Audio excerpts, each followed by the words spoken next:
Good morning, ladies and gentlemen. Bonjour and bon dia.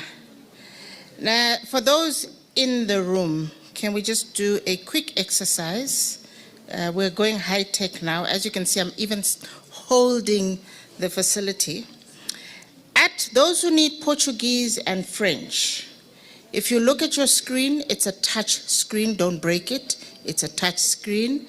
Touch the headphone at the bottom of your screen. Just touch, lightly touch, touch. Thank you. There's a headphone there. If you're an English speaker, you're on the floor, that's fine. If you need French or Portuguese, please scroll up or down until you find the French or Portuguese and click onto that, and then you will be in French or Portuguese. The volume is on the side, and of course you have your headphones on the table, so you plug those into this facility. Are we together for those in the room? Yes. Portuguese and French speakers? That's how much I love you. We have gone high-tech. How's that? High-tech. So once again, I'll repeat. You've got a touch screen in front of you. You will touch the headphones, which is at the bottom. If it's looking at you, it's my bottom right. You will scroll up or down until you find Portuguese or French. And just because I'm holding this, please let's not walk out with this. Let's leave it at the table. There's the IT guy.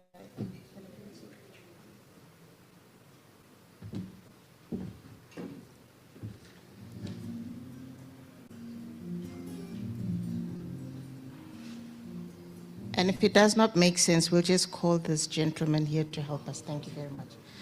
All right, ladies and gentlemen, just let's quickly go through some housekeeping. For those online, you also have a French and Portuguese facility. On your side, it will be that global button at the bottom of your screen. Please click on that and find yourselves in French or Portuguese. For those online, could I also request that you give us your name and surname, country you are representing, and the organization that you're coming from. So if you could just rename your screen there at the bottom so that we can see who is online. Your name, your surname, your country, and organization that you're representing.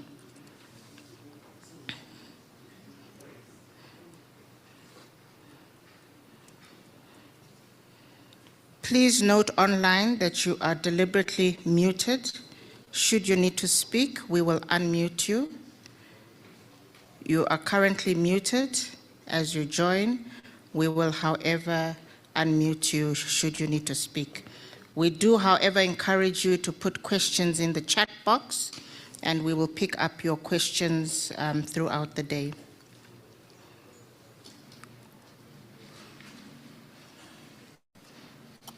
For those in the room, should we need to evacuate for some reason or other, you have 2 exit doors at the back, and I think only 1 entrance out though. I saw you run that way, the same way you came in, run that way, or any other exit sign that pops up as we are running out. But the idea is to get out of here. So at the back, out, it shows exit.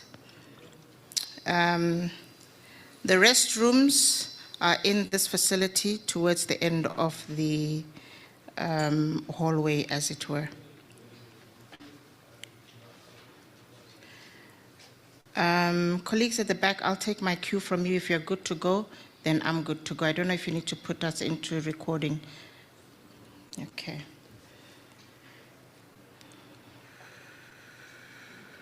Could I invite members to move forward as well?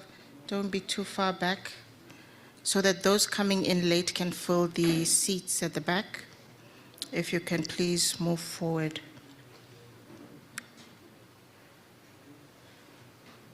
Are we good to go? Okay, cool, thanks. Ladies and gentlemen, let me welcome you once again to the SADC Financial Inclusion Forum. My name is Maxine Hlaba. I will be your program director for the day. Usually I do it half a day, but somebody decided for the day. So there we go. I'm stuck with you for the day. And I hope we can get through this day efficiently and effectively. There will be some changes in the program, such as, and this would affect one of the panels that we will be having a bit later. Our lunch will now be at 12 o'clock and not as per your agenda. So the panel discussion that we were hoping to hold at 12 o'clock will be shifted to after lunch. So lunch will now be 12 to 1, and I expect us to be back in the room at 1 o'clock so that the panel discussion that we're shifting around will then commence at 1. I would like those panel members and the moderator to please note, you would have gotten a note, but in case you've missed that note and email, please do take note. Your panel session is moving from 12 o'clock to now 1 o'clock, and 12 o'clock we will break for lunch.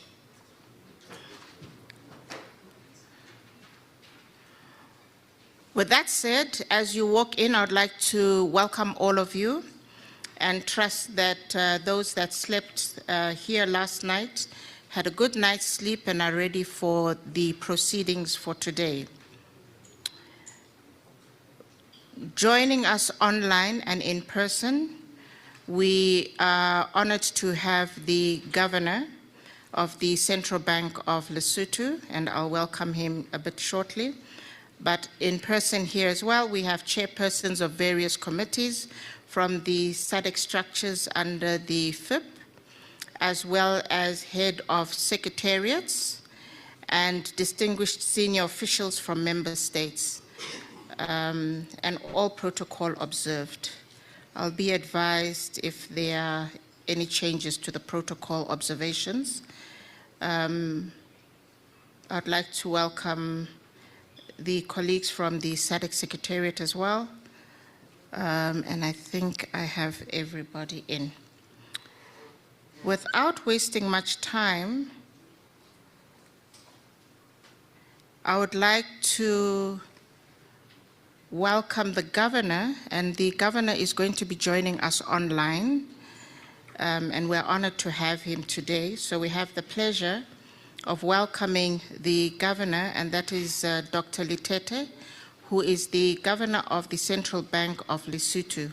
He will give us an opening address this morning, and his address is looking at the community digitization to enable economic growth in SADC, the evolution of digitization of payments in Lesotho, highlighting milestones and challenges. Dr. Letete, are you online? There you are. Good morning, sir. Good morning. How are you? I'm okay. Can you hear me? Yes, sir. We can hear you loud and clear. The floor is yours. Okay. Thank you. Okay. That's to connect.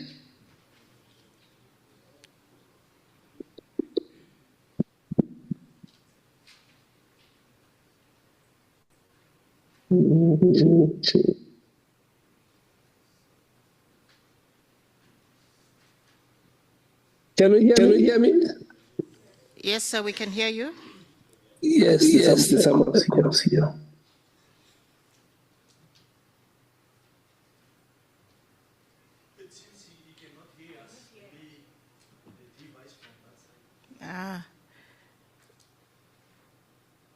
Governor, can you hear us?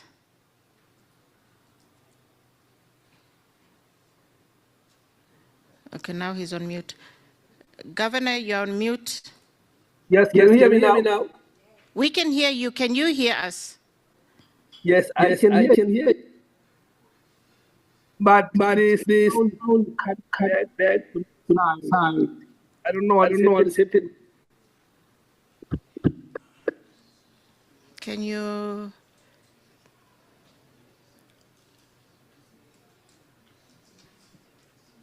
Okay.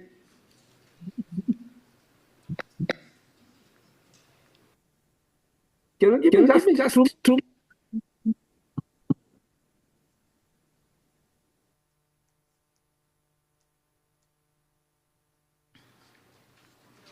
Okay. I think so, yeah. Thank you. Thank you. Okay, we're calling his office.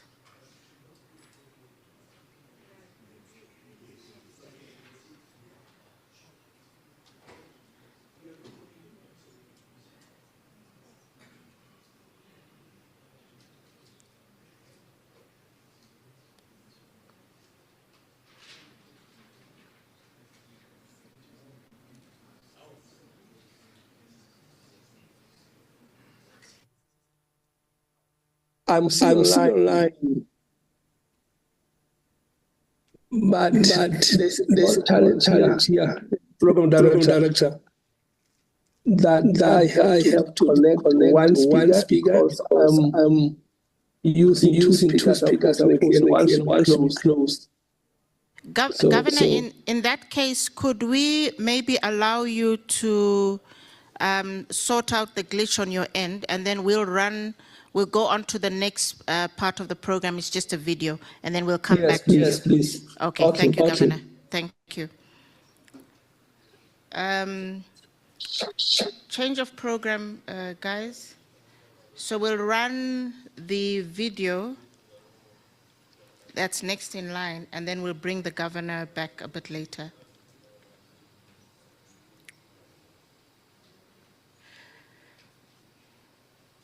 So just to save on some time, colleagues, we'll bring the governor back a bit later.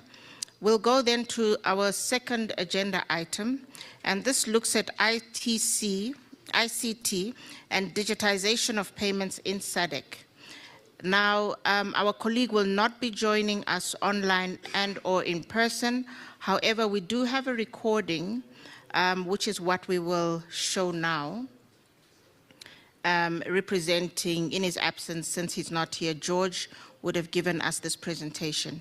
So we'll run this recording presentation, and we'll come back to the governor once he's ready. Thank you.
Thank you so much for the kind introduction.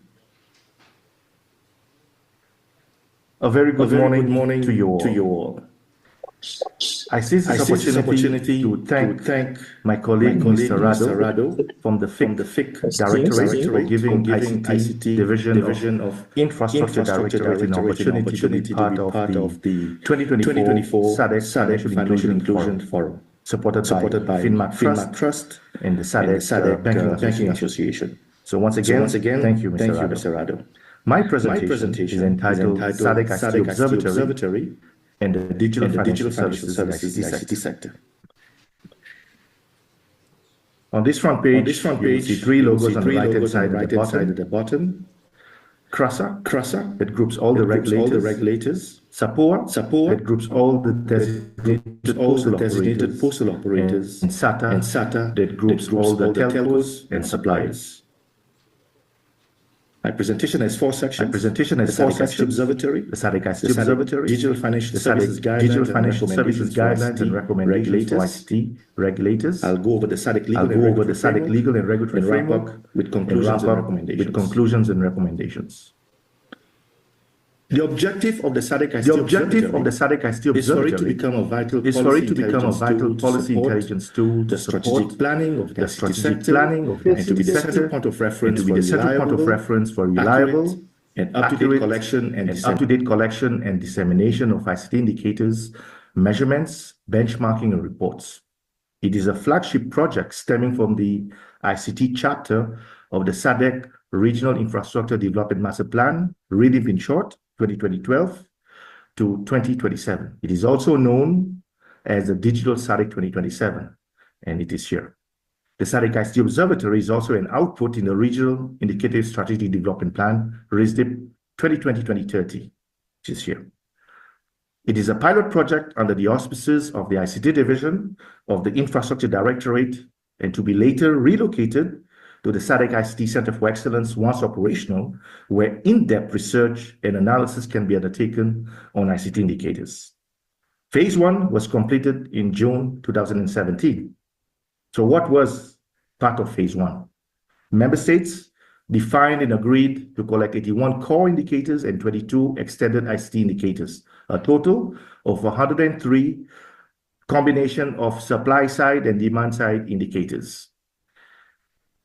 The indicators were categorized in 7 focus areas: ICT economic, infrastructure and connectivity, access to and use and affordability of ICT, ICT policy and regulation, education and skills, e-services and ICT in business, and lastly, technology, research and innovation. Presently, we are only collecting 65 supply-side core indicators on an annual basis. We also established the SADC ICT data collection framework timing from the 1st of August to the 15th of October every year, and that's a period of 10 weeks. This timing is aligned to the collection of the long questionnaire data of the International Telecommunication Union and also the statistics unit of SADC. For the simple reason is that when the timelines are the same, therefore the same type of data are also collected. The values are similar. We developed the TOR for the national focal point persons of SADC ICT Observatory. All SADC member states have national focal point persons and an alternate.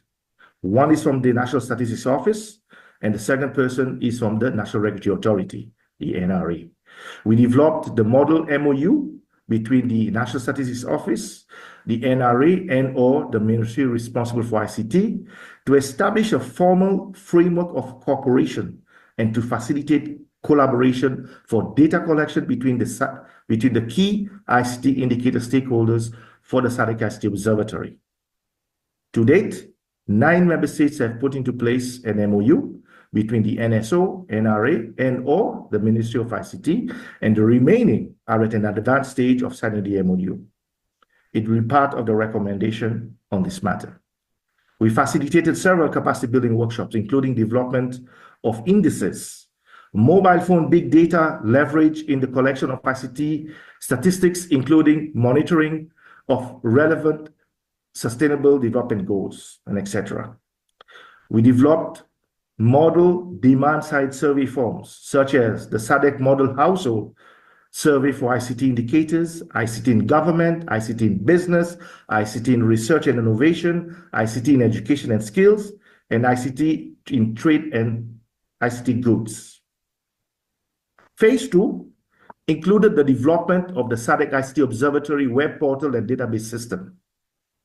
This automation phase was to enable for easy and secure online data entry, validation, access, and report generation by member states and stakeholders, as well as data query and export capabilities, and for enhancing visibility and decision-making. The portal automates collection and dissemination of ICT indicators.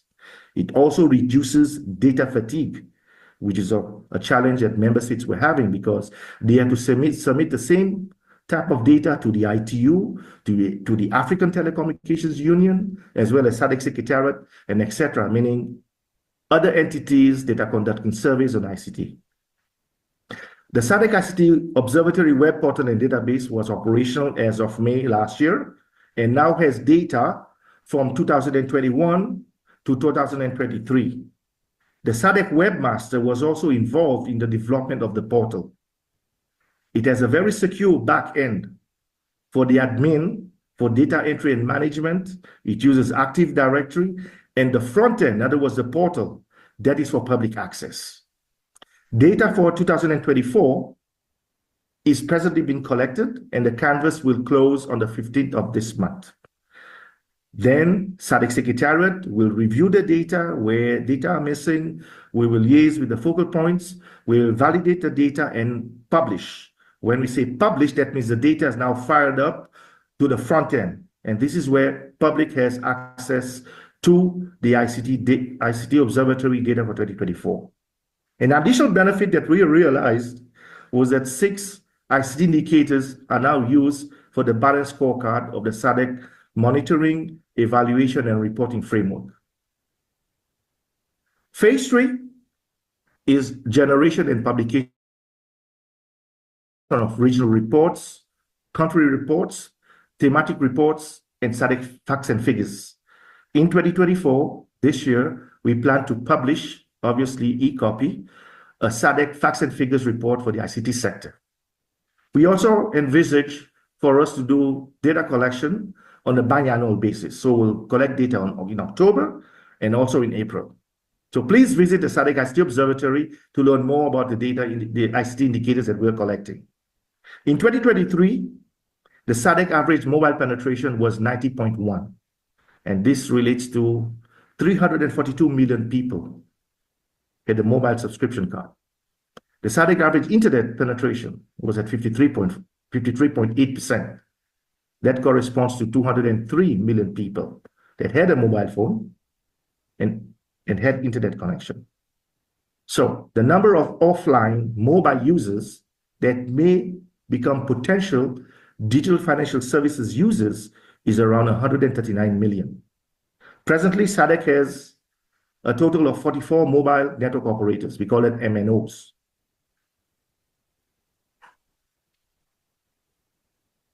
Presently, the SADC ICT Observatory is not collecting any digital financial services related ICT indicators such as mobile money registered accounts, mobile money agents, contribution to GDP, transaction volume, and value. So this is the SADC ICT Observatory website. Mr. Rado, at the end of my presentation, please show colleagues, drive them through the website, show them some of the features. And also, while you're doing that, please allow participants to also do the same, to do likewise on their laptop. So when you reach the portal, you can choose the year or the data you wish to select. There are 4 on the dashboard. There are 4 key indicators: mobile penetration, internet penetration, mobile network, geographic coverage, as well as population coverage. Then you have 20 charts. Okay.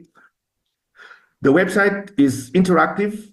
You can go to social economic charts where you will get data on GDP per capita, GNI per capita, exchange rate, and population, as well as population male and female percentage. The sign-in that's where you have access securely to the back end. Query, Mr. Rado will show you that.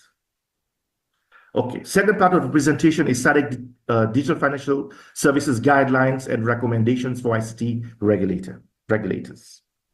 The guidelines provides guidance to SADC ICT NRAs to facilitate an enabling environment for digital financial services. It encourages the collaboration and coordination amongst sector-specific regulators who contribute towards the deployment and access to DFS. It articulates the need for signing an MOU between the financial regulator, in other words,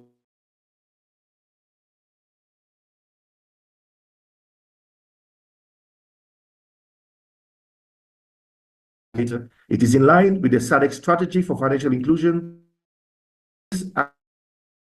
access to finance, as well as the SADC mobile money guidelines. In July 2022, Finance recommended the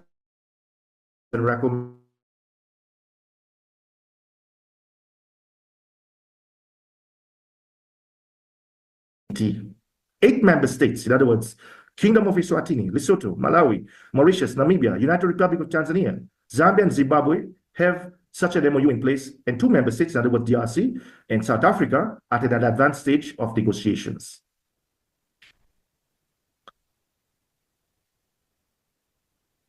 The SADC legal regulatory framework addressing DFS. The SADC harmonized cybersecurity legal and regulatory framework consists of three SADC model laws approved way back in November 2012. Consists of the SADC e-commerce e-transaction model law, the SADC data protection model law, and the SADC cybercrime model law. As you can see, the data protection and the cybercrime model law are in blue because they have been revised recently. All member states have transposed the SADC e-commerce, e-transaction, and cybercrime model laws or have an existing legal framework in place. 13 member states have put in place laws on data protection, so 3 haven't.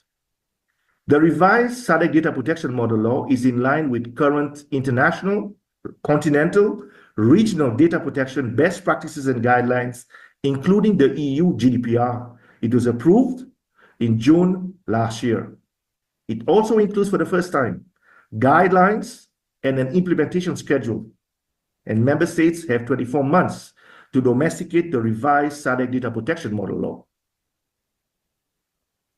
The revised SADC cybercrime model law was adopted in October last year. 5 member states, Angola, Mauritius, Mozambique, Namibia, and Zambia, have ratified the AU Convention on Cybersecurity and Personal Data Protection, also called the Malabo Convention of 2014, which came into effect 8 June 2023 following 15 ratifications. Comoros and South Africa have also signed the Malabo Convention, but they are yet to ratify it. We have operationalized the SADC Regional Computer Incident Response Team framework as of September 2019. It is a regional platform to strengthen the regional cybersecurity readiness, protection, and incident response capabilities. 9 member states, Botswana, Kingdom of Eswatini, Mauritius, Malawi, Mozambique, South Africa, United Republic of Tanzania, Zambia, and Zimbabwe have established their national CERTs, and the heads of these CERTs have formed the SADC Regional CERT Task Force, which can respond to an emergency cyber incident. Digital financial services is a complex ecosystem and relies heavily on the underlying ICT infrastructure to enable users to send and receive money. ICT vulnerabilities enable criminals to perform various attacks that result in fraud to steal digital money. Let me give an example where CERTs have assisted in anti-money laundering and counter-financing of terrorism. In June this year, 22 Chinese nationals in Zambia pleaded guilty and were sentenced to jail for cybercrimes related to people losing money from their mobile and bank accounts through money laundering schemes. CRASA, as I mentioned earlier, that groups all the regulators, is undertaking some initiatives to enhance security of digital financial services infrastructure. They are working on the protection against DFS SIM risks and SIM swap fraud. They are also working on mitigating effects of Signaling 7, SS7 vulnerabilities, as well as guidelines on mobile financial services application security.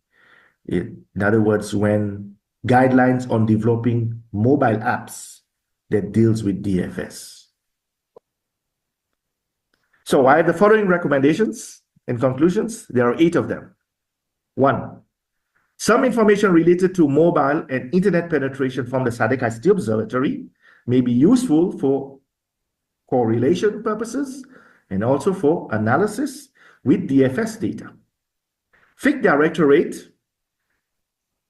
is to propose DFS-related ICT indicators to be considered under the DFS focus area. In other words, we will add a focus area in the SADC ICT Observatory and with the indicators you wish that ICT sector collects for you. That is easy because we have admin rights and we can add indicators, delete indicators, insert definitions, and etc. We made it in such a way that is flexible.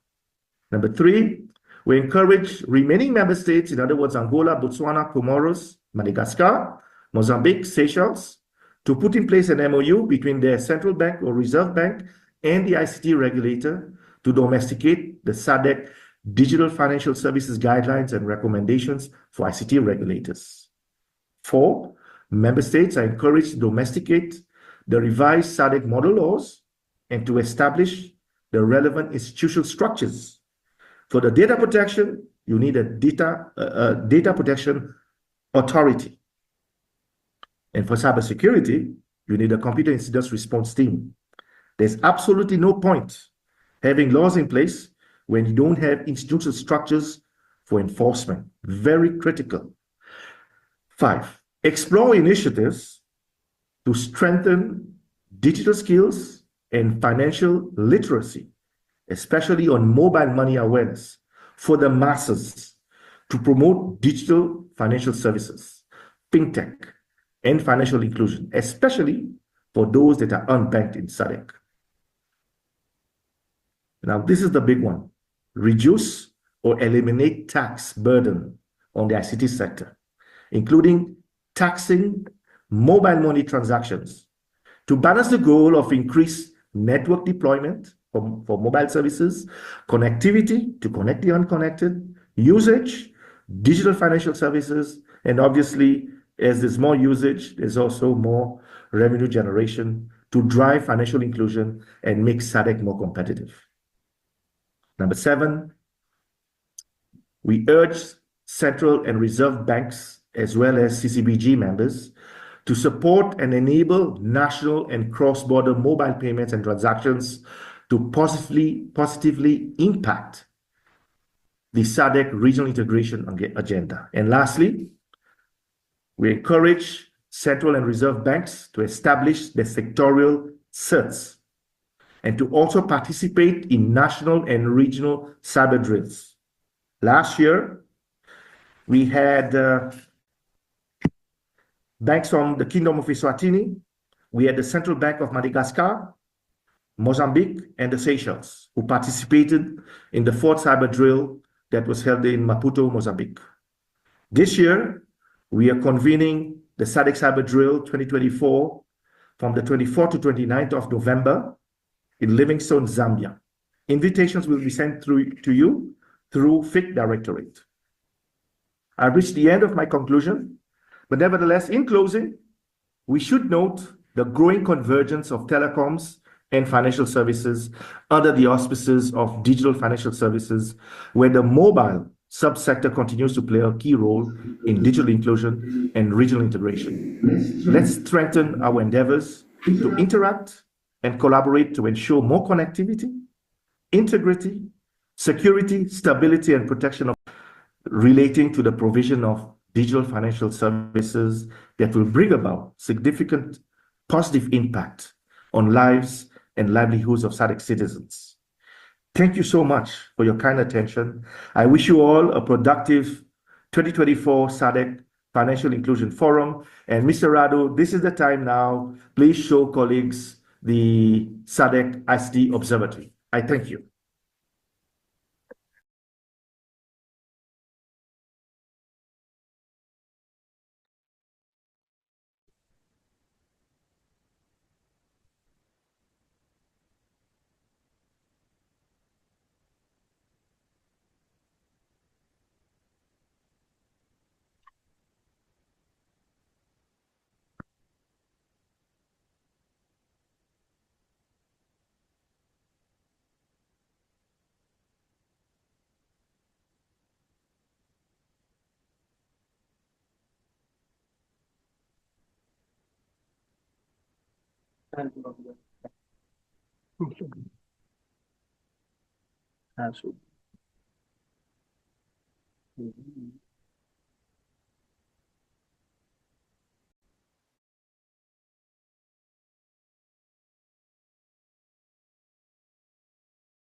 Hello, can you hear me? Can you hear me?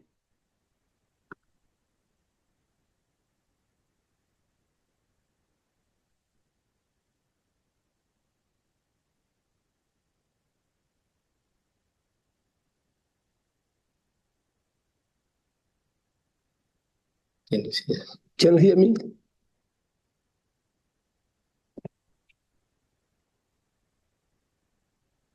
I'm on the on our side.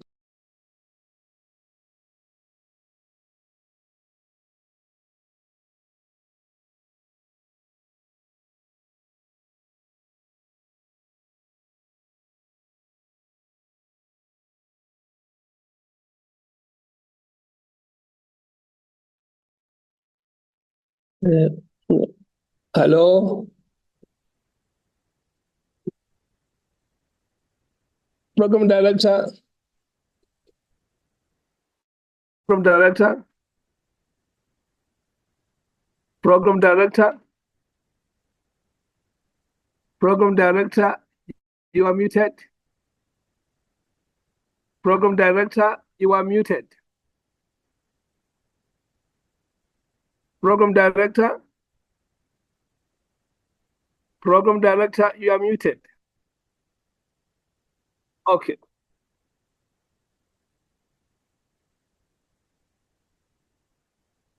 Okay. Thank you very much, colleagues. Thank you very much, colleagues, again. And sorry for that glitch. And I highly apologize that there was that challenge when we started. I am really honored today to be invited in this forum to give this keynote address. My address today will focus on the evolution of digitalization of payments in Lesotho in particular, while at the same time touching on the community digitalization to enable inclusive economic growth in SADC as well. It is indeed a great honor for me to have been given this opportunity to officiate the SADC 2024 Annual Financial Inclusion Forum under the theme Community Digitalization to enable inclusive economic growth in SADC. I have been made aware that the 2024 SADC Financial Inclusion Forum takes place at a time when a significant number of our member states have since developed and launched their second generation of national financial inclusion strategies. These strategies inspire inclusive stable and innovative SADC financial system that empowers individuals and businesses to access and use quality financial services. Of course, to that end, the result which is emphasized to be a contribution to SADC industrialization, inclusive growth, resilient and sustainable economic well-being of citizens of our member states. Let me thank from the onset the European Union for providing support for the development of these financial inclusion strategies under the program, namely Improving Business and Investment Environment. The regional strategies identifies specific pillars that the region needs to focus on in terms of promoting financial inclusion. It is worth noting from the onset that digital financial services and products, as well as MSME access to finance, still feature predominantly in these pillars. Program Director, let me say from outside again that this forum provides us an opportunity to reflect on the projects and initiatives implemented at a regional level that aim to advance financial inclusion for our people, for also micro, small, medium enterprises, in an effort to achieve inclusive economic growth. Indeed, the growth that has to be inclusive, and underline the word inclusive. This forum provides us an opportunity to reflect on the payment infrastructure in SADC, to reflect on those projects that are targeted clearly at advancing the payment systems in our region, be they the SADC RTGS, the TCIB, and so on and so forth. This forum provides us a moment to reflect on regional frameworks that enable financial inclusion, while at the same time balancing financial stability and, of course, consumer protection. It is this forum that also provides us an opportunity to reflect at other regional initiatives, including the issues of AML, CFT, that indeed impede or impinge so much on our desire to achieve financial inclusion.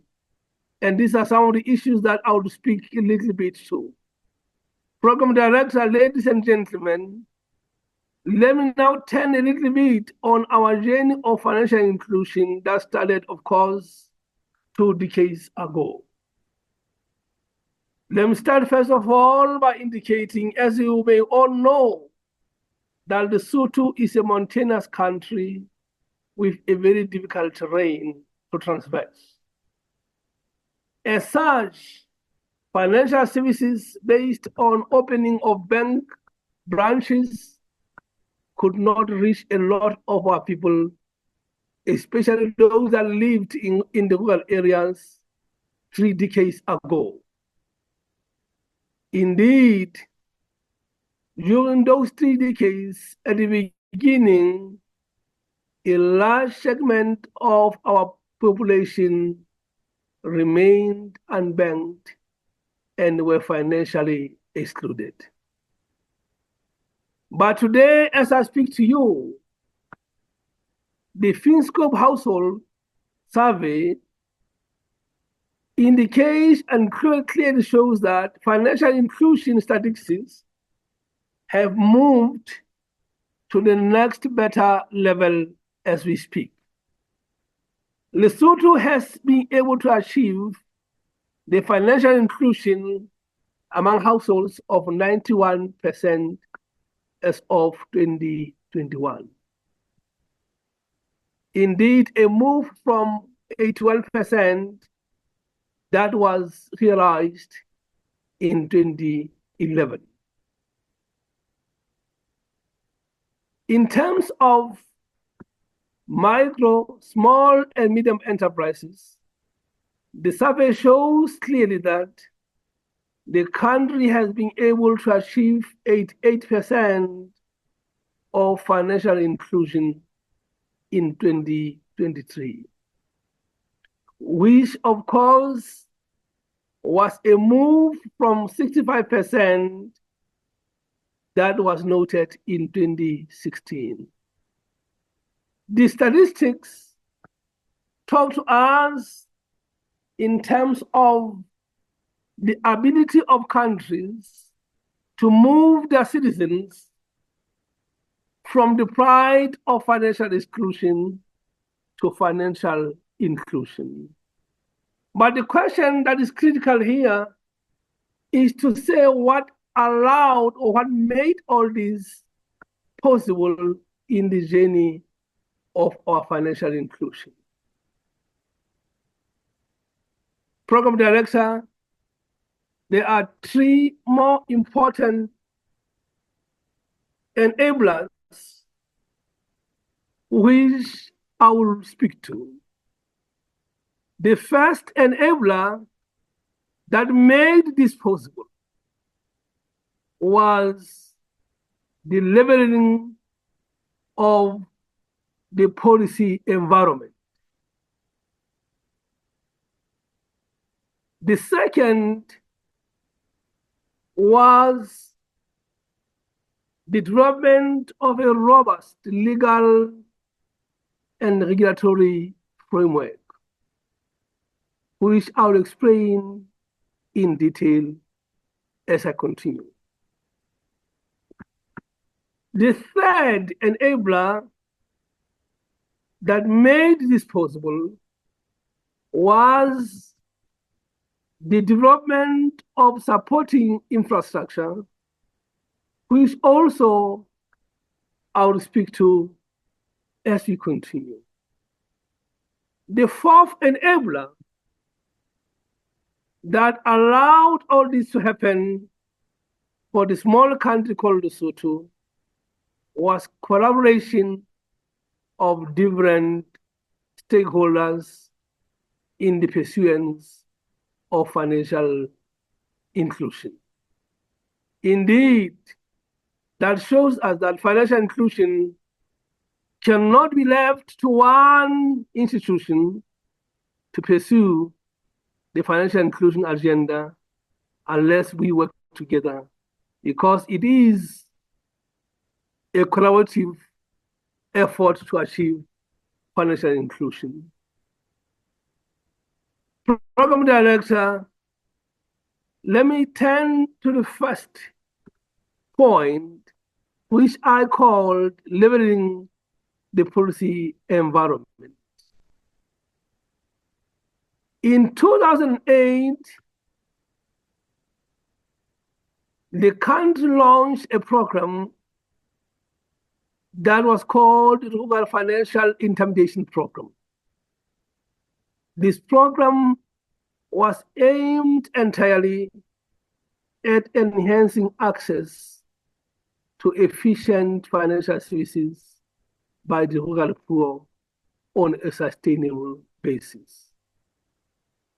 Indeed, this program, when being assessed, when being evaluated, it shows clearly that it went a long way since 2008 up to 2015 in enhancing the efficient financial services, mostly to the rural poor and to those that were unbanked 3 decades ago.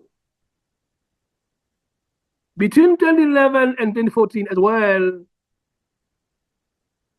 with support from UNDP, UNCDF, the country through the Central Bank of Lesotho, and of course, the Minister of Finance launched a program again that was called Financial Inclusion in Lesotho. This program was aimed at complementing existing government and development partner initiatives to support financial services sector at a macro, at a meso, and micro levels. Indeed, that program that was pursued by the Central Bank went also a long way at the macro level in terms of changing some of the most important rules and regulations that would then allow the financial inclusion. It is still under leveling the policy environment that between 2014 and 2018, the Kingdom of Lesotho developed what we call the Financial Sector Development Strategy. And the Financial Sector Development Strategy entirely in its making was an all-encompassing document that touched on different institutions, on their efforts, on pursuance of financial inclusion. That strategy that has ended now has indicated and shown that it has gone a long way again in the contribution of financial inclusion and making it possible for a lot of consumers to be financially included. Between 2017 and 2021, because the financial sector development strategy had ended, the country developed the National Financial Inclusion Strategy, which was then to advance the financial inclusion agenda. And of course, this is part of the leveling of the policy environment to allow for financial inclusion. There were other strategies as well that were developed on the way that included the remittance strategy, as well as the SADC Financial Inclusion Strategy of 2023. These documents taken together holistically, they indeed contributed a lot on the leveling policy environment to enable financial inclusion. Program Director, I had indicated that the second enabler was the development of a robust legal and regulatory framework that would indeed allow for the financial inclusion of the people of Lesotho. Under this enabler, it's worth noting 3 important legal and regulatory frameworks that were pursued on this journey.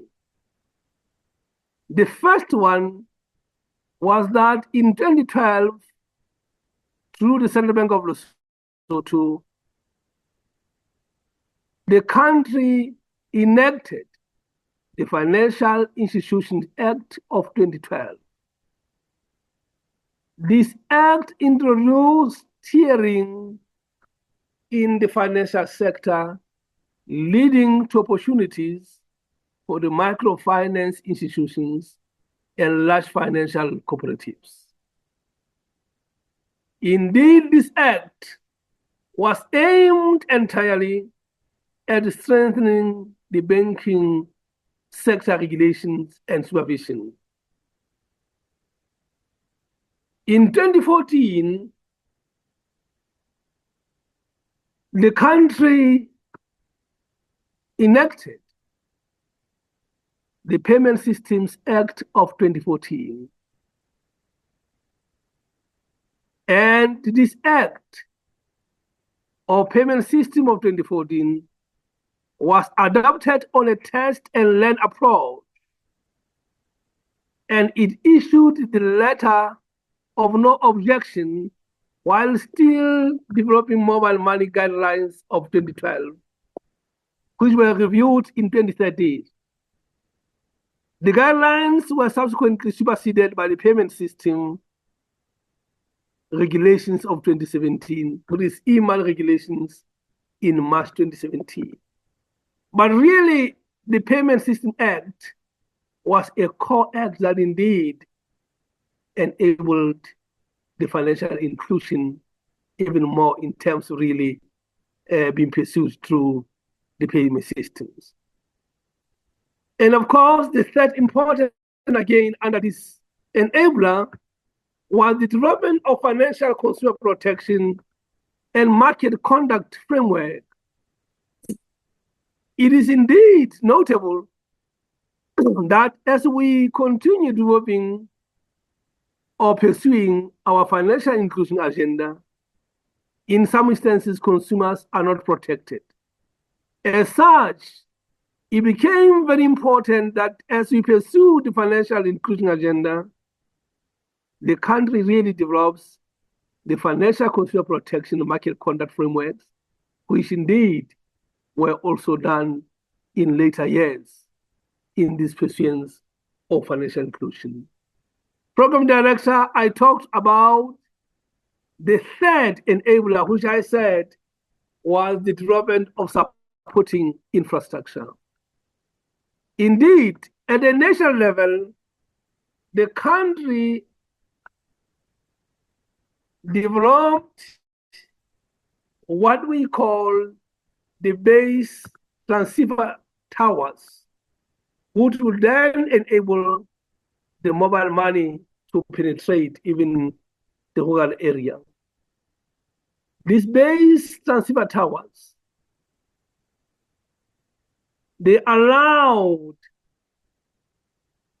for internet availability across the whole country at a rate of around 95% of people that had SIM cards or otherwise. And those SIM cards will then enable the use of financial services and further inclusion in the rural economy as well.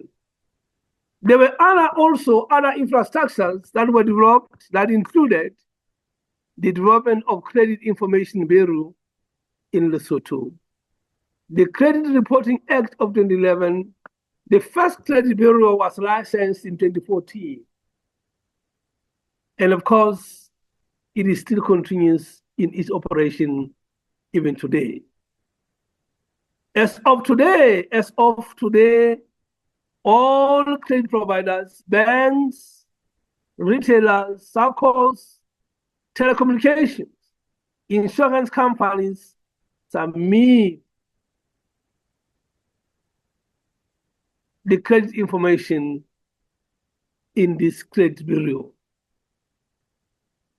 Today, there's a total of 242,603 natural persons recorded in the bureau, for instance.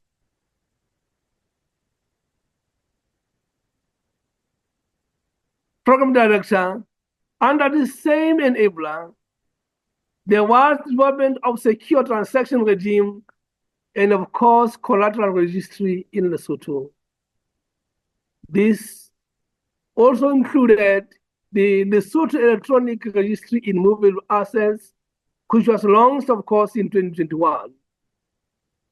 The Security of Interest in Movable Property Act of 2021 allowed this also in the pursuance of financial inclusion. Program Director, as I indicated when I started, I said there was also collaboration between different stakeholders in the economy that enabled the financial inclusion outcomes that I started with. This collaboration, indeed, came from the Minister of Finance, came from the Central Bank, came from Minister of Trade, came from Minister of Communication, came from the Ministry of Law, and other important ministries, which collectively pursued the agenda of financial inclusion. And this is the Lesotho journey. However, Program Director, let me reiterate a few important points. That while the journey has been so important and so good for the people of Lesotho, there are risks and there are challenges on the way. The first notable risk that, of course, we have experienced even as a Central Bank is the cyber risk. Indeed, the cyber risk in a digitalized environment becomes more pronounced because a society starts transacting with each other. The cyber criminals also take time to attack their information sets or otherwise. And that is a very central risk that today I think we are faced with. There's also yet another risk that I will speak to, which is data protection and personal information risk, which indeed becomes very critical and that requires improvement in the Data Protection and Personal Information Bill or Act.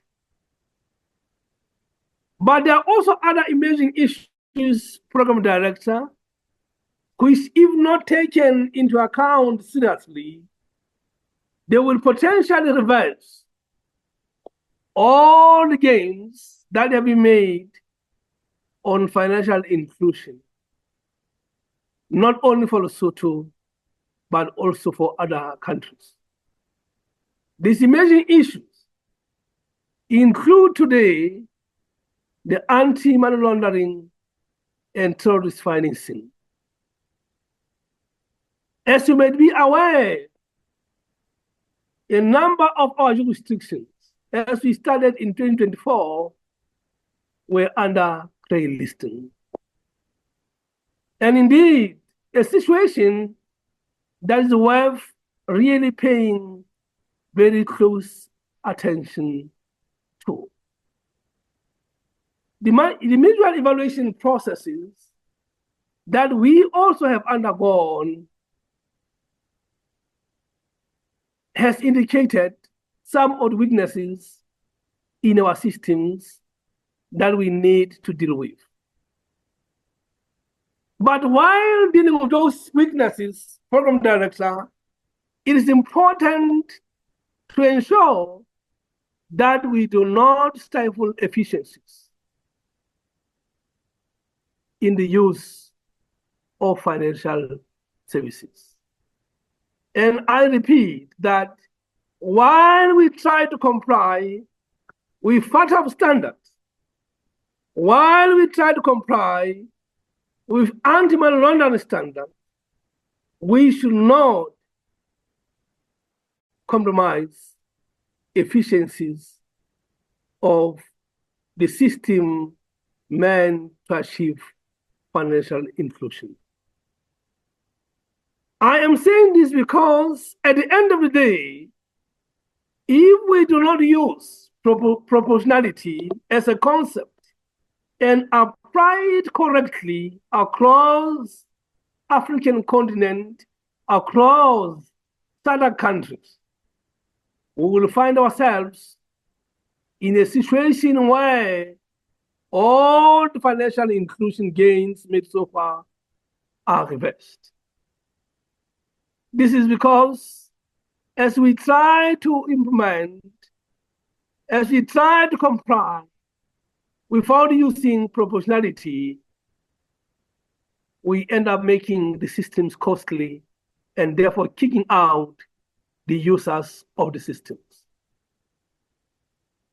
Today, as we were implementing the FATF standards across the CMA countries, the cost of transaction has gone up, as we are all aware. Today, as we are trying to comply with FATF standards, the efficiency of what was known to be the common monetary area efficiency in terms of payment system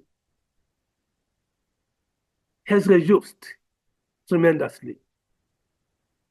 This really calls us to collectively sit together under these emerging issues and ask a very difficult question.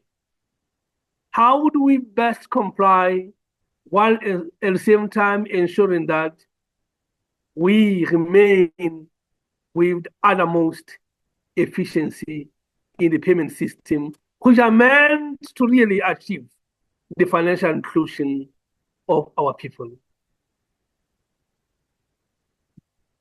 This talks us as a very difficult question. What is the role of central banks in financial inclusion agenda?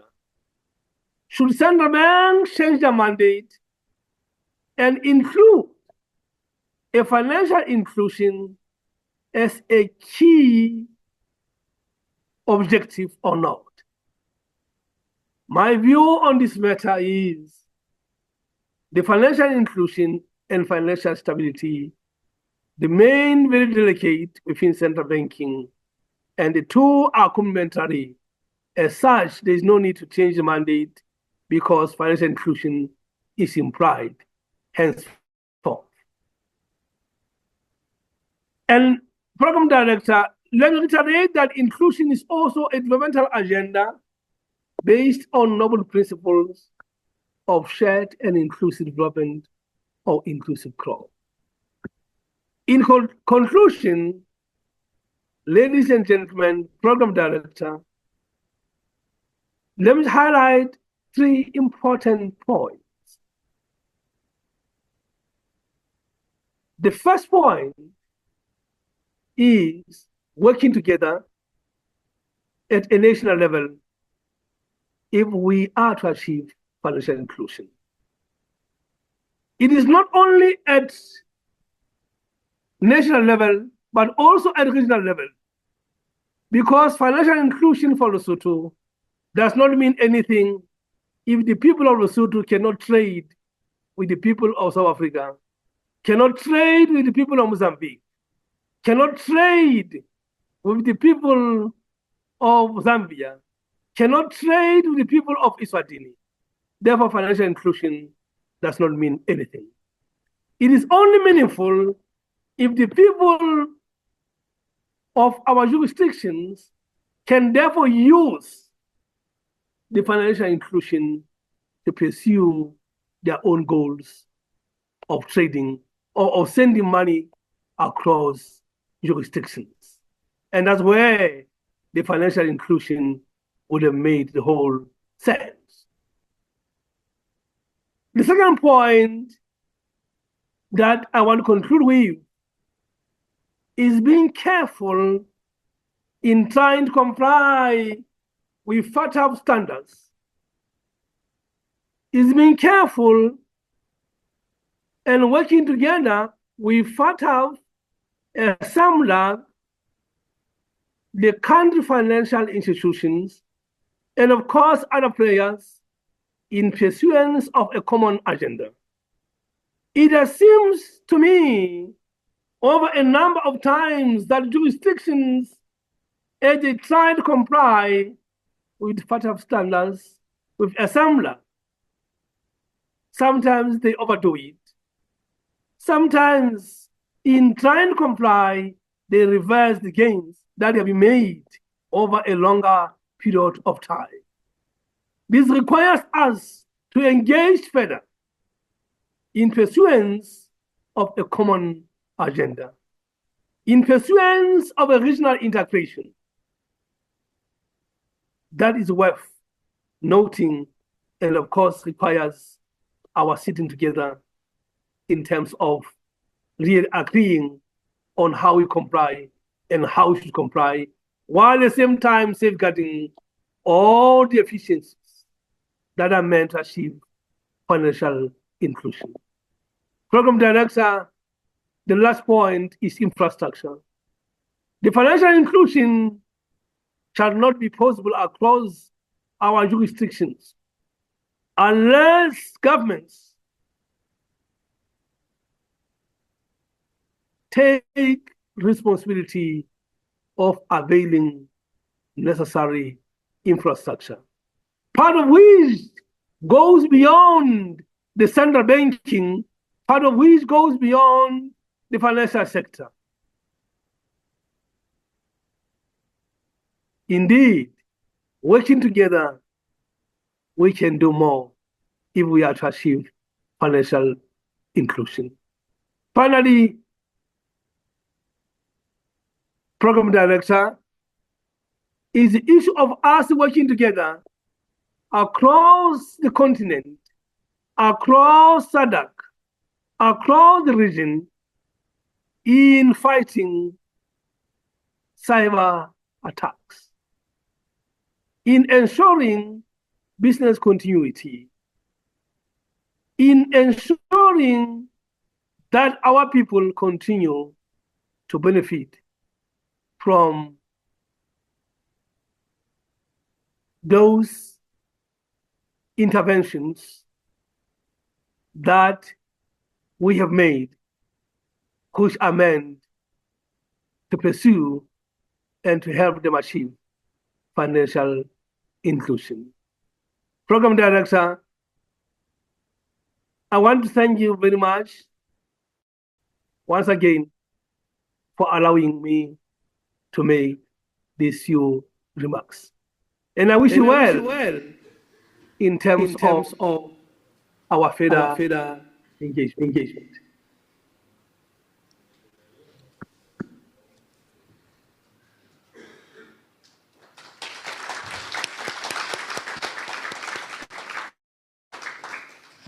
Thank you very much, Governor. Colleagues, I think we're going to have to run this program slightly differently.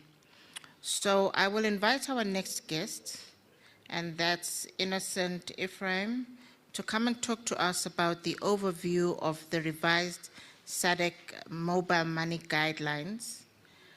I will also turn this into a bit of what we would call a working tea.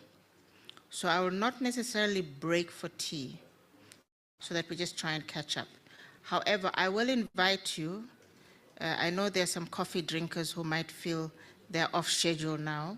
I'll invite you to just quietly exit the room, grab your cup of coffee, grab something to nibble on, and please come back. Yeah?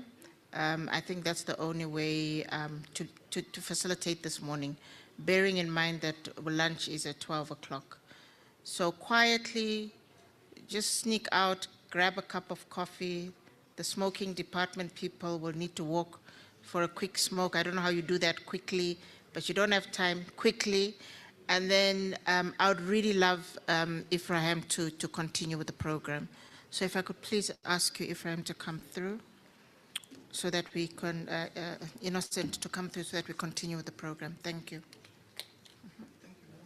Did they give you the clicker? Okay, there we go.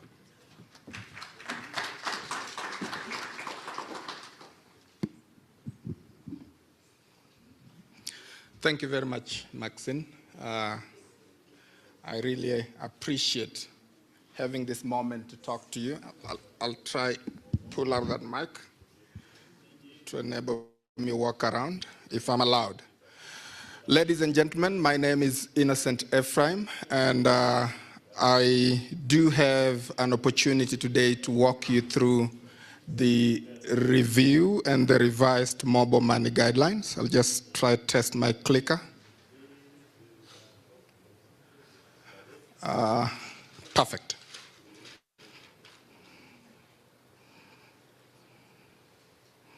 Great. I'll take a few minutes to talk to you about the reviewed mobile money guidelines that the SADC Secretariat is working on. basically, if there are few things I want to leave you with, the three things on the board: cross-border harmonization and alignment, digitized centralized KYC, and reviewed use cases beyond peer-to-peer transfer. If there are three things you need to take out of these sessions, please keep that on your photographic memory. But at the end of the day, we're talking about revised mobile money guideline, and we're going to look at a number of things that we have considered as we did those guidelines. Now, take a break and think about this. When you look at that picture, what do you see? Is there anybody who can guess where that is? Well, sorry? Anybody in the room? Huh? Okay, fine. That is Alexandra. That is Alexandra. I call it Santon South. Now, most of you have been here, right? Now, why do I show you that? And assume that that is John's residence. The family is out there. They've got economic activity. They trade, they buy, they sell. They take care of family, and their daily life is going on. I don't know if many of you would relate to this, but this is the reality. Just across the road, when you cross that M1, you get to Santon North. And you get that. Now, most of us will say, in average, South Africa is financially included. But don't talk to me about average when one foot is on Santon South and the other foot is in Santon North. Technically, we are not. Now, what SADC Mobile Money Guideline is trying to bring about is not to look at average on this kind of scenarios, but make sure that we look at it in a unique way and purposely drive inclusion. I'm here today to talk to you about a tool that can help us drive that inclusion we're all talking about. When we were reviewing the mobile money guidelines, we look at a number of pillars. We subject the guidelines towards the mobile money, the GSMA mobile money regulatory framework, and out of that we looked at the 6 dimensions: authorization, consumer protection, transaction limits, KYC, agent networks, and investment and infrastructure. Please think about Santon North and South for a moment. Technically, when you look at all these dimensions, the way you address the North and the South is very different. And we need to categorically look at it from that angle. Let's not talk average. The other piece that we looked at as we were reviewing the guidelines, we look at the PAFI and FATF kind of elements, public and private sector commitment, legal and regulatory framework, financial and ICT infrastructure that Dr. George has spoken about clearly, transaction accounts and payments. We're talking about access points, you know? And whenever we talk about financial inclusion today, we're talking about access. But hey, we need to move beyond access. What else can we do? We're talking about large volumes and recurring smaller transaction. I think mobile money, we could agree that is one of the effective tools to address those kind of transactions. On the FATF side, we're actually making sure that that consumer is protected. We're looking at AML, CFT, money laundering issues, terrorism, preventive measures, so that we can protect that client. Mostly the Santon South client, John and his family. He needs more protection.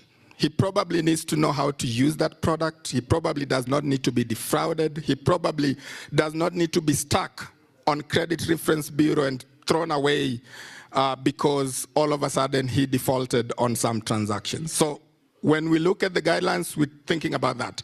But hey, let's go back and talk about the mobile money product. I don't know how much you know about this, but I would like to walk you through the stack. I think FinMac Trust spoke about a payment system that would allow store value facility once e-money has been issued against a trust account. It is very important to note, when you talk mobile money, you're not talking anything beyond the banking system, because mobile money does not exist without that commercial bank.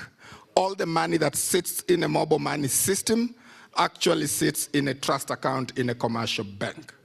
Now, let's not think about an alternative way of transacting and leaving the banking system and getting to mobile money. No, no, no. All that money is in the bank system.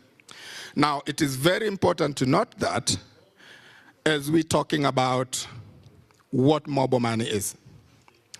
Now, the diagram up there talks about the general architecture of what a mobile money system is. On the far left, you would see all the players that would interact in such a system.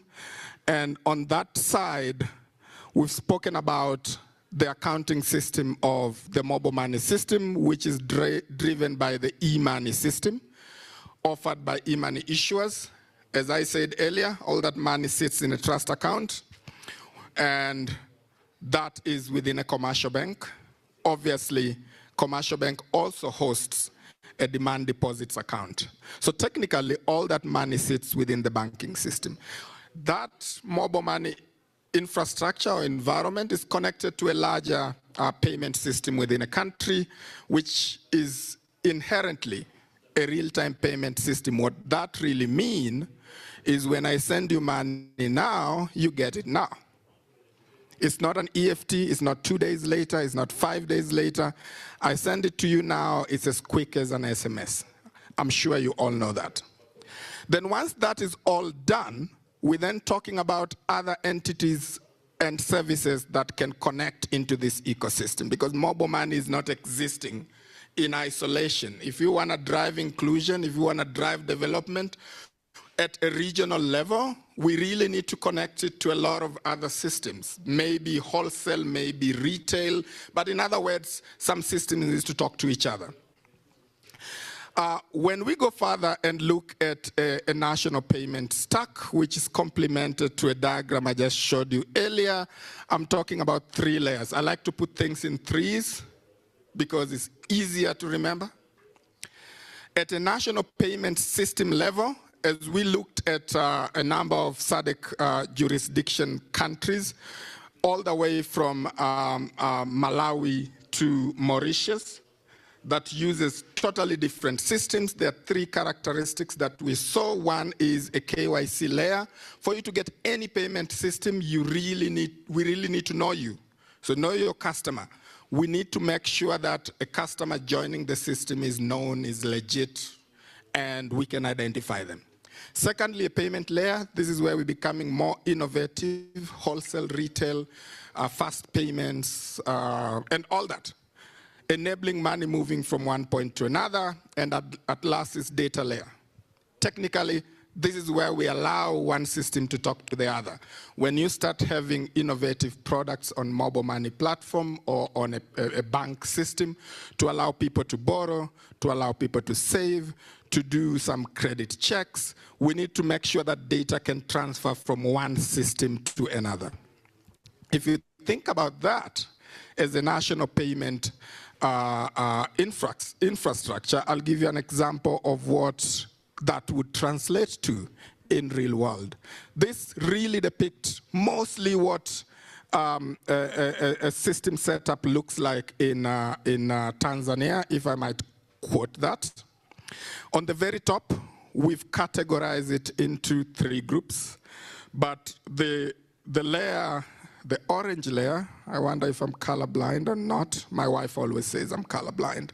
But the second layer, the orange layer, talks about all the players within the mobile money or within the payment system, the consumers, businesses, merchants, billers, governments, agents. These are all people who are either using the system or offering services to the final users. Under it, we do have a banking system, and I'm not talking about mobile money system, I'm talking about a banking system which has got banks and has got e-money issuers. Technically, that money sits within a banking environment. So we then have this new element that talks about e-money, and that is what we call mobile money in short. On the far right, we do have sponsored DFSPs. We call these guys aggregators, third parties, payment service providers. You could actually, these are players that would actually enable movement of money or payments without actually having to hold or host an account that a customer is using. So a new concept of payment initiation service providers. For those in South Africa, things like Zappa or SnapScan, those guys don't have accounts, but they enable you to pay using a linked card, stuff like that.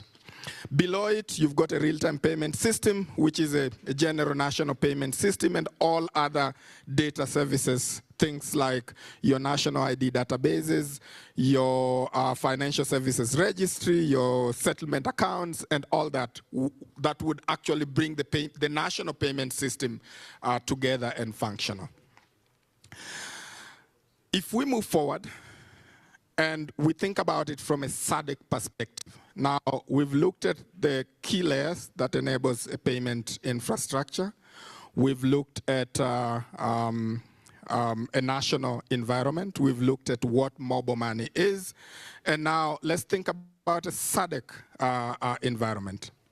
What the picture we're actually thinking of is, if you look at that pyramid, at the very bottom are your traditional financial services players, your e-money issuers, banks, your non-DFSPs, your microfinance institutions, any organization that offers service to the end user. Above that, there's sanity at a national level. How do we actually bring all these players together to enable a national system to function? And that can be facilitated by a national switch, a real-time payment system, a bilateral engagement for interoperability, but at a national level, a system that would enable single currency to happen. In Tanzania, we do have a lot of providers, and I think at some stage in time, we had, I would call it a lot of currencies. We had Tigo Pesa, we had M-Pesa, we had Airtel money, and we had bank money, and all this, at some point, we are not talking to each other. You might look at it as multiple currency, but it is the same country. The question is, how do we enable this to integrate seamlessly and allow a user, despite any service they use, to pay a receiver who can hold any account within that country? Above that, we do have a regional kind of layer, enabling a payment to happen from Lesotho, like the governor said, to Malawi, from South Africa to Eswatini, enable that transaction to happen seamlessly. The truth is, trade is happening. The question is, how does fulfillment happen? How do they pay each other? The truth is, most of it we don't know. Happens in cash. So why don't we allow it and enable this transaction to happen, be able to plan and create an environment whereby regional trade happens, people can move easily, but most importantly, we can help them transact and ensure that the transaction information that is happening would actually lead into helping this final user to better their lives, hence achieving financial inclusion. When all that is happening, trade is happening, people are paying each other, there's still fraud. We really need to be able to know who we're trading with and how, with SAB in South Africa, be able to protect a user in South Africa from a transaction that comes from Tanzania. There is a whole information around the personal identification information. Should a provider have it, or should a regulator be able to ask about that information from one regulator to another. So the diagram up there is suggesting how the flow of a transaction should happen, and in case there's a query on a particular transaction, the flow of the personal identifiable information can be requested from one regulator of one country to another regulator. Moving forward, I would then want to zero back in and talk about the key success factors, things that we identified as we reviewed the mobile money guidelines. Now, remind you to think about the three things I asked you to remember in the beginning. You're gonna hear them again here. The first issue is on KYC. It would be amazing if the SADC region would have a centralized KYC. Better yet, if a provider in South Africa would be able to verify an ID from Tanzania and allow me to have a service in South Africa, or the other way around. But if we have to talk about a regional level, if we need to ensure that we're driving success at a regional level, verifiable KYC would open up stuff. We understand that a number of countries within SADC still are working on a centralized, digitized, biometrically verifiable data in these jurisdictions, but somehow there's a way to verify, and can we open that and make it a more regional play than a country play? The second piece is regulatory collaboration. Dr. George earlier spoke about MOUs being signed between telco regulators and central banks. We need more collaborations at that level in most of the SADC countries, because that opens up, it opens up innovation, it opens up fintech play, it opens up possibilities to enable transaction to happen, because then you harmonize regulatory environment. Third, transparency in licensing and processing process. When we sent out questionnaires to all the member states, and one of the questions was, how long does it take you to issue a license, and what is the process around that? The truth is, not many of them had a clear answer. You will take between this time and that time, and clarity around that is critical for innovation and fintechs that are coming to play in the space. They need to be able to anticipate and enable transparency and planning on their side. The fourth thing is oversight and supervision models. It is important to be able to look at mobile money as one of the tools that will help us drive inclusion, but most importantly, bring development for our people. So creating oversights and supervision models that are keeping pace with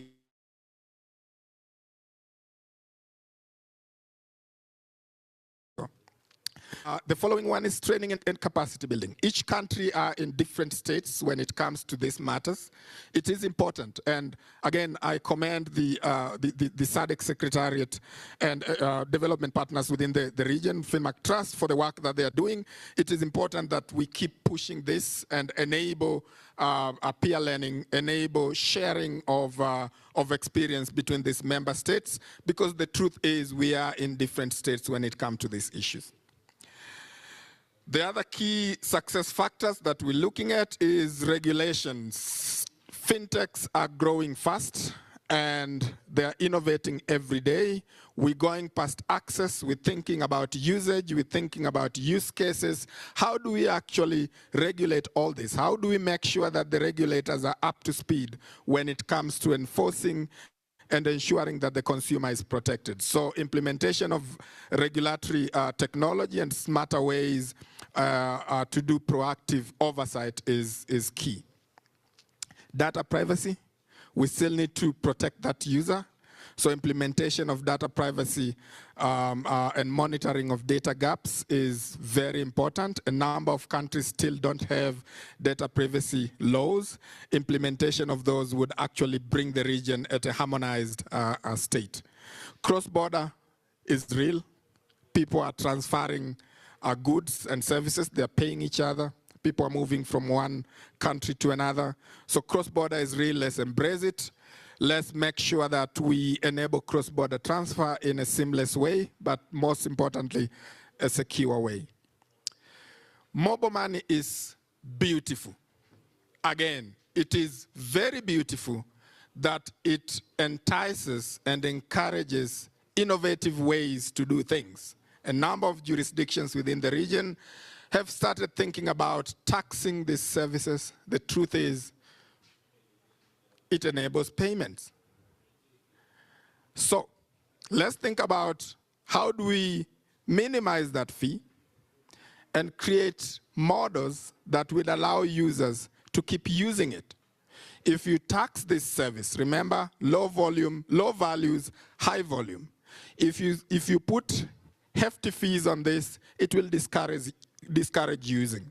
So let's be innovative. Let's allow innovative models that will encourage more usage of mobile money or the payment systems in that matter at a retail level to enable growth of transactions in this level. And lastly, what other services can be brought on top of this? Savings, investments, and all that. I'm sure banks are already doing that.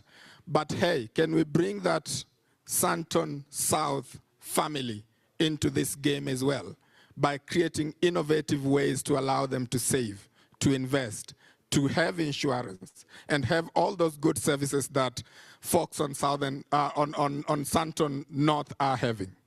If there are few things I need to leave you with today, please think about the Southern South family. Thank you very much. Asante sana.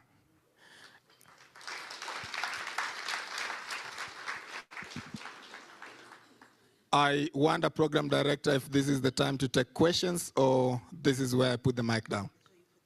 Thank you.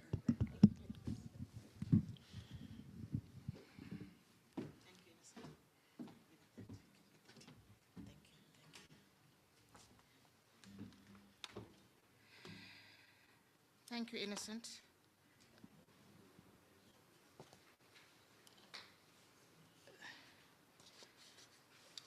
The answer to your question about licenses is 6 months to a year.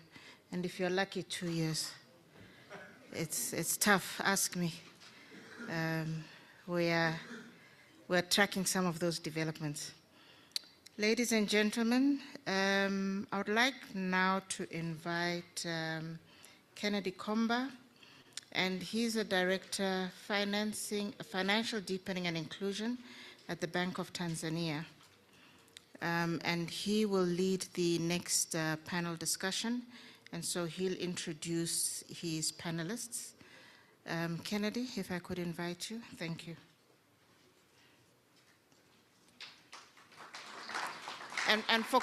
And those wanting to ask questions, please do keep the questions. We'll take a lot of questions at the end of the day.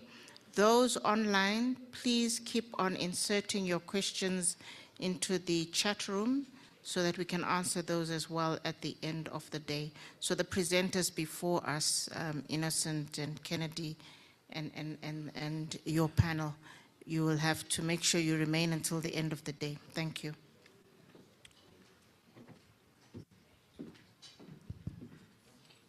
Thank you very much, Maxina. A round of applause for her.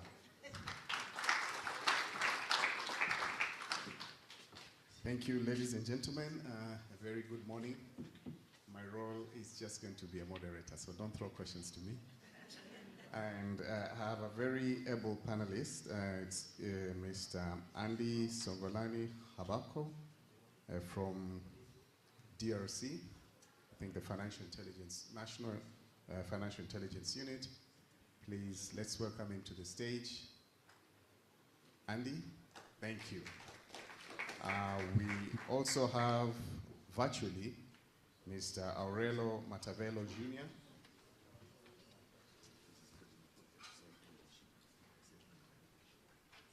Sorry, I have to be wired up. Of course, Mr. Aurelio will be speaking in Portuguese. Aurelio, are you online?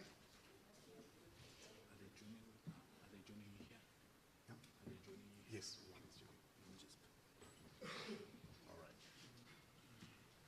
So while we wait for Mr. Andy and Aurelio to join, you have seen the main objective of our session.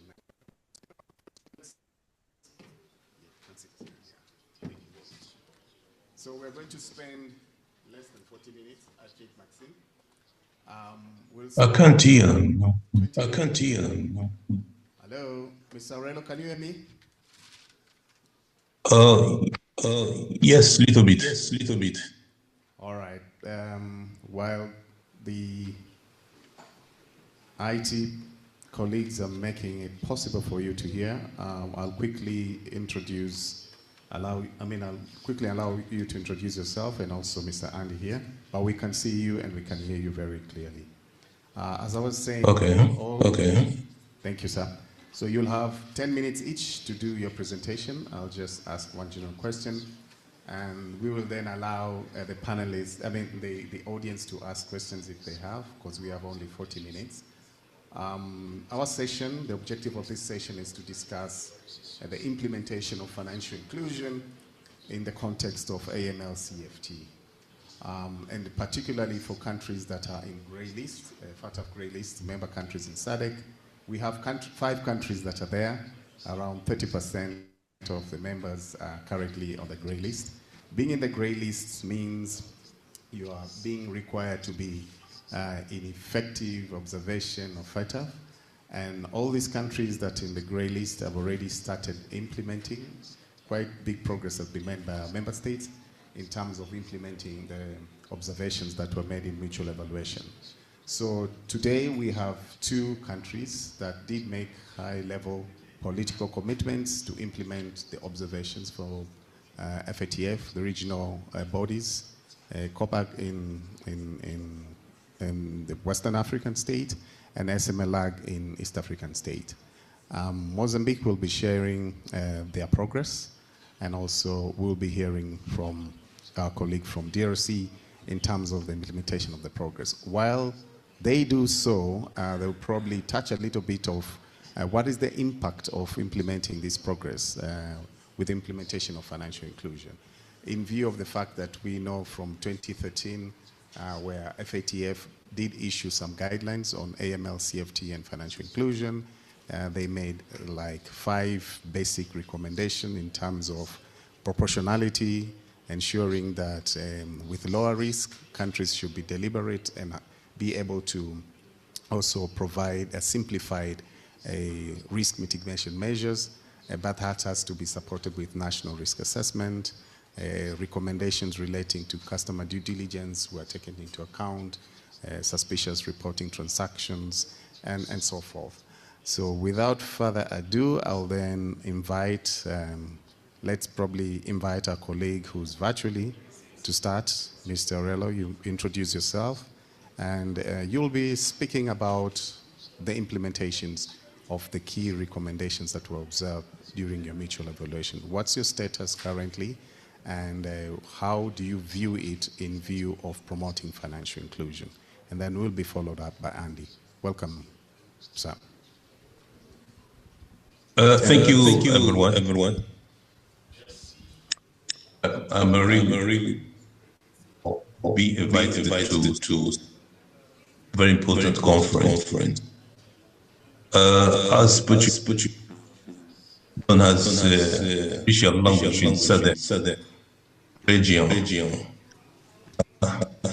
I would like to use privilege to speak in Portuguese. I'm allowed. Yes, you are. Thank you so much. Background. Moçambique foi colocado sob acompanhamento reforçado pelo Grupo de Visão da Cooperação Internacional, a CRG, pelo incumprimento ativo seus planos de ação das 2 avaliações mútuas e do 10 anos. De 2029 a 2019, que resultou num significativo número de importantes ciências do seu regime de gestão, combate ao branqueamento de capitais e ao financiamento. Então, é 2022, foi colocado na lista cinzenta. Prazo para o quinto relatório de acompanhamento, relatório de progresso, de 24 de outubro de 2024, portanto, deste ano, 2 anos. O que está a ser feito para sair da lista cinzenta? Primeiro, o governo e um comitê de alto nível para coordenar a implementação do plano de ação acordado com o GAFI para a mitigação dos principais deficiências detectadas nas avaliações de 2009 e 2019. Este comitê é presidido pelo primeiro-ministro Moçambique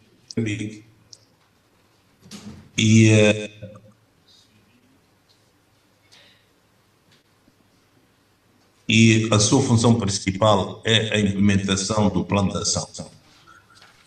É presidido pelo, como dizia, coadjuvado pelo ministro dos Negócios Estrangeiros, ministro das Finanças, integra todas as autoridades nacionais envolvidas na prevenção de capitais. Fez-se a avaliação de risco ao nível nacional em março de 2020 e criou-se uma estratégia própria para mitigação dos riscos inerentes ao branqueamento de capitais e financiamento. Fez-se também a avaliação do risco de financiamento ao terrorismo em abril de 2022. Criou-se também uma estratégia que é de mitigação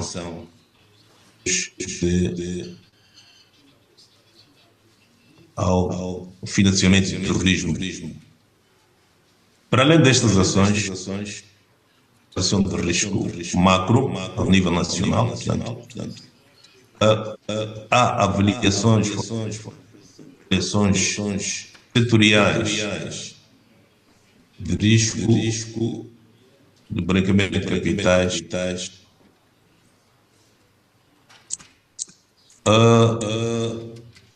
Podemos falar de dar exemplos, digo, de risco do financiamento de terrorismo dos setores das organizações sem fins lucrativos, a avaliação de risco no setor imobiliário, de compra e venda de viaturas, setor mineiro, etc. Também Moçambique fez grandes alterações no nível do quadro jurídico, portanto, leis e regulamentos relativos à prevenção e combate ao branqueamento de capitais e financiamento do terrorismo. E em função desses progressos registrados, tanto a nível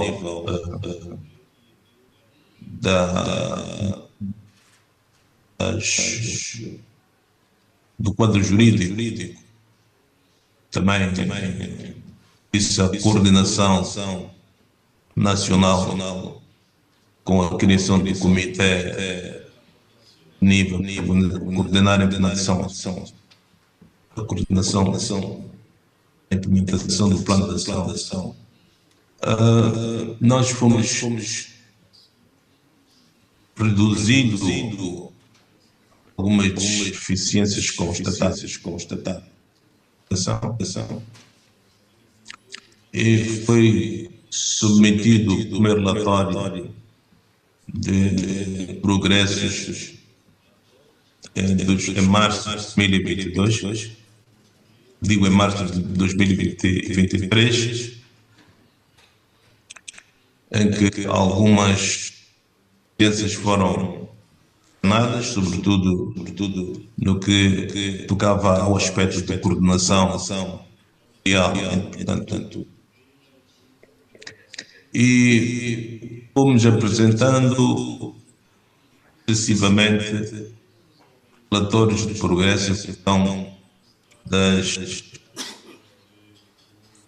da atualização dos progressos, das atividades que íamos realizando. Então apresentamos o primeiro relatório, progressos, apresentamos o segundo relatório de progressos, apresentamos o quarto e o último relatório de progressos. Agora este ano, abril deste ano.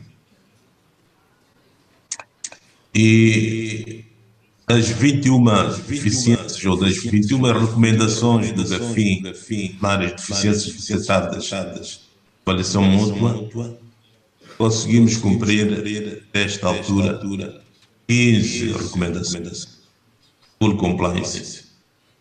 E ficamos com apenas 10 que estão numa situação de parcialmente cumpridas.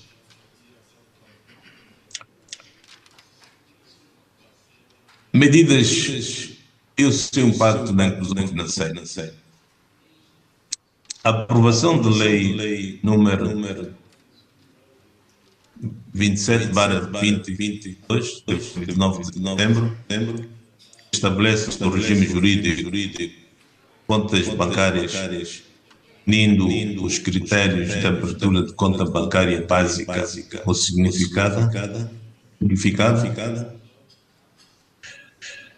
Também o governo teve uma iniciativa que consistia em cada distrito um banco, um distrito um banco. Portanto, isso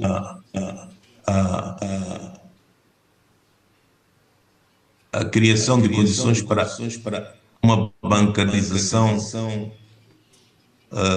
do país de forma muito mais vasta, não é? A utilização de dinheiro móvel aumentou em 2022 e 2023. Estou a falar de uma avaliação que foi feita da estratégia de inclusão financeira pelo Banco, e que essa estratégia era 2020 a 2023. Então, constatou-se que de 2022 a 2023, cerca de 65% da população dava o dinheiro móvel, e é resultado das políticas de inclusão. O resultado da avaliação do risco nacional e da avaliação do risco setorial permitiram identificar os produtos de baixo risco, por conseguinte, das significativas de mitigação. Thank you, Aurelio. I think maybe you summarize on that and then we leave more room for questions. What I hear from you is that you've done a significant job by reducing 21 observations from the FATF recommendations from mutual evaluation to 3, but significantly what you observed is the law number 27 of 2022 that talks about proportionate account opening, especially which led to impact of financial inclusion on digital accounts in Mozambique. So pause there for now, and we will then come back to say, to hear from you or whether this law has been fully assessed or what's the intended impact as it's now going to contribute to the compliance to FATF and financial inclusion. Congratulations to Mozambique for the great job that you're doing, and we believe that you're coming out of the grey list soon. A round of applause to our radio colleagues. Thank you so much for your time, but don't leave, we are with you. And now, ladies and gentlemen, to Andy Haboko, who's also going to share the progress from DRC in terms of what they are doing in implementing the mutual evaluation recommendations, which led to the country to be in grey list, the progress so far, and just a touch on which of those that you're addressing would have impact on financial inclusion. Thank you. Merci beaucoup pour la parole. Et, la cellule nationale de renseignement financier de la RDC remercie le secrétariat de la SADC de nous avoir associés à ce forum. Donc, pour ce qui est de la RDC, l'essentiel à retenir est que la RDC en tant que pays a été placée sur la liste grise de Gafi depuis octobre 2022. Cela fait suite justement à l'évaluation mutuelle menée par le groupe d'action financière pour l'Afrique centrale, GABAC en sigle, et le groupe conjoint qui a justement, au mois d'octobre 2022, décidé de placer la RDC sur la liste grise. Et faisant suite à cela, la RDC et le groupe conjoint se sont convenus pour la mise en œuvre justement d'un plan dont la date limite d'implémentation est fixée à mai 2025. Et de ce plan d'action, 24 points majeurs ou actions majeures avaient été retenus pour permettre au pays justement de les implémenter et afin de permettre la sortie de la liste grise au plus tard mai 2025 si le pays arrive justement à implémenter le plan d'action. Et de ce fait, un engagement de haut niveau avait été pris par le gouvernement du pays, par le décret du Premier ministre de la République qui était rendu l'année passée, au mois d'août de l'année passée, et en créant un comité de pilotage où toutes les parties prenantes se réunissent pour faire le suivi de la mise en œuvre du plan d'action de Gafi. Et parmi les progrès majeurs réalisés, c'est que l'une des lacunes relevées était que le pays n'avait pas finalisé avec son évaluation nationale de risque, qui a été justement par après élaborée et finalisée, en relevant quelques différences majeures qui ont porté plus sur le secteur financier et non financier, le secteur des assurances. Concernant le secteur financier, un certain nombre de lacunes ont été relevées, notamment l'absence d'un cadre légal efficace, d'où la modification de la loi et le changement, la mise en place d'une nouvelle loi sur la lutte contre le blanchiment de capitaux et le financement du terrorisme, la loi 22/68 du 27 décembre 2022 portant lutte contre le blanchiment de capitaux et le financement du terrorisme. On a également évoqué l'absence d'une carte nationale d'identité, ce qui permet justement à avoir une inclusion financière qui est inférieure à 10%. Et de ce fait, aujourd'hui, nous observons que la Banque centrale, de sa part, a mis en place une réglementation en listant un certain nombre de cartes d'identité pour faciliter l'inclusion financière à l'absence justement d'une carte d'identité nationale. Et la CELAREF qui avait été désignée, c'est-à-dire la cellule nationale d'enseignement financier qui avait été désignée comme autorité des entreprises et professions non financières désignées, va également prendre une directive pour élaborer et déterminer la liste des cartes d'identité que les EPNFD, c'est-à-dire entreprises et professions non financières désignées, devront justement prendre en compte lors de l'entrée en relation avec leur clientèle. Nous avons également un caractère informel justement de l'économie congolaise, ainsi que le caractère informel du bureau d'échange qui avait été retenu comme lacune, ce qui permet justement aujourd'hui de ne pas avoir une bonne inclusion financière, surtout que dans les pays où il n'y a pas une forte concentration financière ou une bonne présence bancaire, on n'observe pas justement des opérations qui peuvent être retracées. Et concernant le risque lié au financement du terrorisme, la guerre qui se vit aujourd'hui à l'est du pays ne facilite pas l'inclusion financière et suite justement au déplacement des populations et le meurtre des populations, ce qui permet à ce que l'État engage plus de frais pour s'assurer justement que la guerre puisse prendre fin, mais que cela ne facilite pas justement l'inclusion financière. Et comme je l'ai dit, la circulation intensive de cash ne facilite pas aussi l'inclusion financière, ce qui fait qu'aujourd'hui, le gouvernement de la République a pris la résolution avec le comité de conjoncture économique de réunir toutes les parties prenantes, notamment la SADC, pour mettre en œuvre des mesures idoines pour permettre à ce qu'il y ait une bonne inclusion financière dans le pays.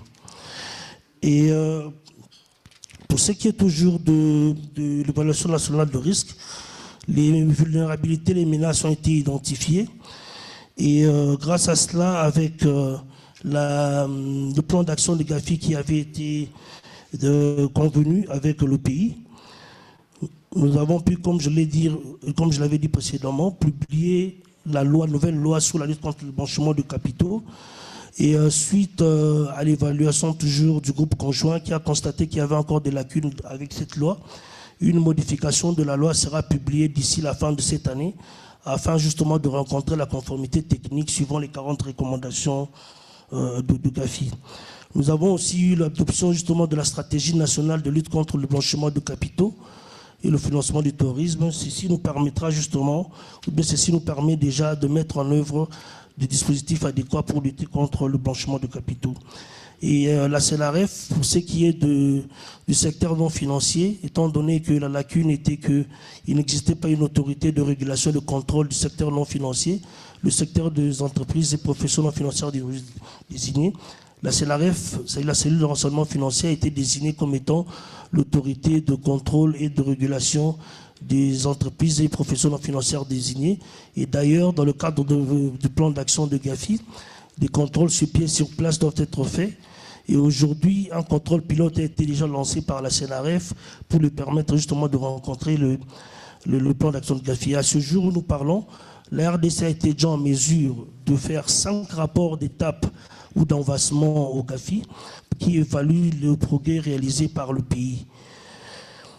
Et nous avons aussi l'élaboration des statistiques sur la supervision basée sur les risques, ce qui a été justement un travail effectué par le pays. Et nous organisons aussi des ateliers de sensibilisation des autorités d'enquête et de poursuite, vu que parmi les lacunes relevées était que les autorités d'enquête et de poursuite n'avaient pas assez de connaissances sur la problématique liée à la lutte contre le blanchiment de capitaux et le financement du terrorisme.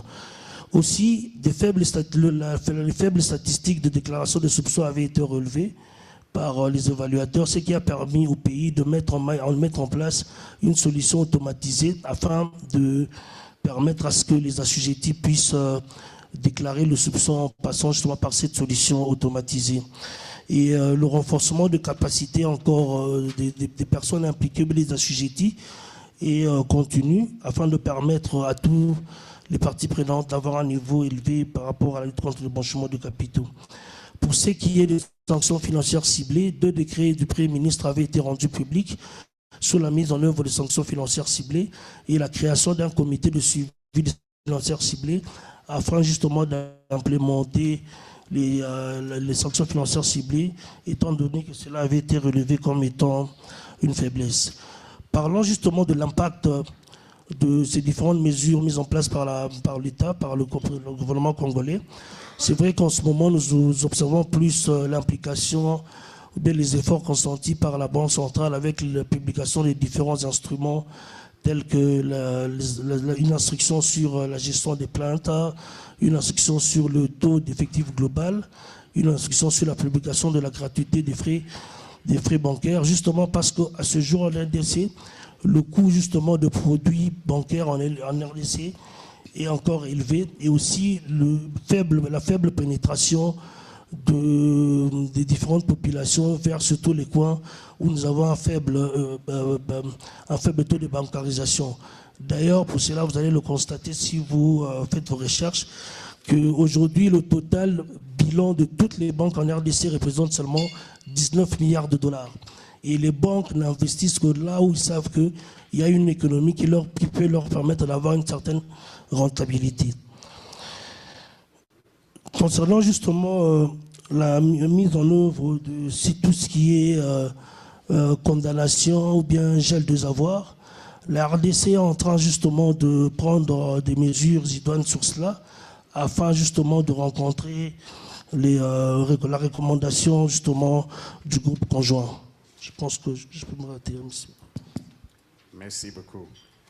Thank you very much, Mr. Andy. Can we just give him a round of applause?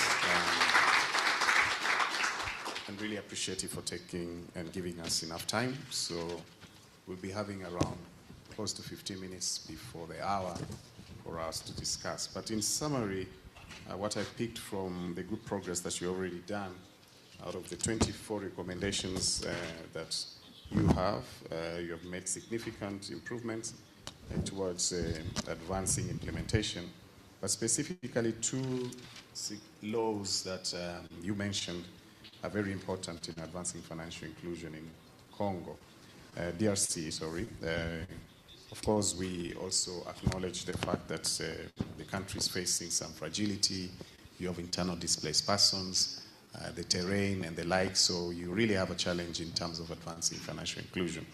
But we commend you for the great efforts that you put in the National Identification Authority, the AML-CFT law that has come into place, and your efforts to expand the 10% financial inclusion in the country. And this is in the context of implementing the FATF recommendations. Ladies and gentlemen, and we now open for your comments, suggestions, or any questions directed to the two panelists. You're welcome. We'll be picking some few questions directed to my panel. And we have time, and then I'll pass on the mic to Maxine. Any comments? For those who are online, I can't have visibility, so we'll be given some cue if there's any question that is coming from online participants. Welcome, madam. Just on your mic, introduce yourself and the question. Good morning, everyone. I'm Lydia Raman from the Angolan Banking Association, and I would like the analysts to give us a better overview of the impact on the implementation of these recommendations on the initiatives in the country regarding financial inclusion, especially with those initiatives for I heard simplified accounts and the population and rural areas, to see the impact on the FATF recommendations and all the initiatives that we need to congratulate the success, but how did the impact on the financial inclusion initiatives? Thank you. Thank you so much. So that is the impact. Any impact so far? Can you share any statistics or any insights towards that? That's to you, Aurelia and Andy.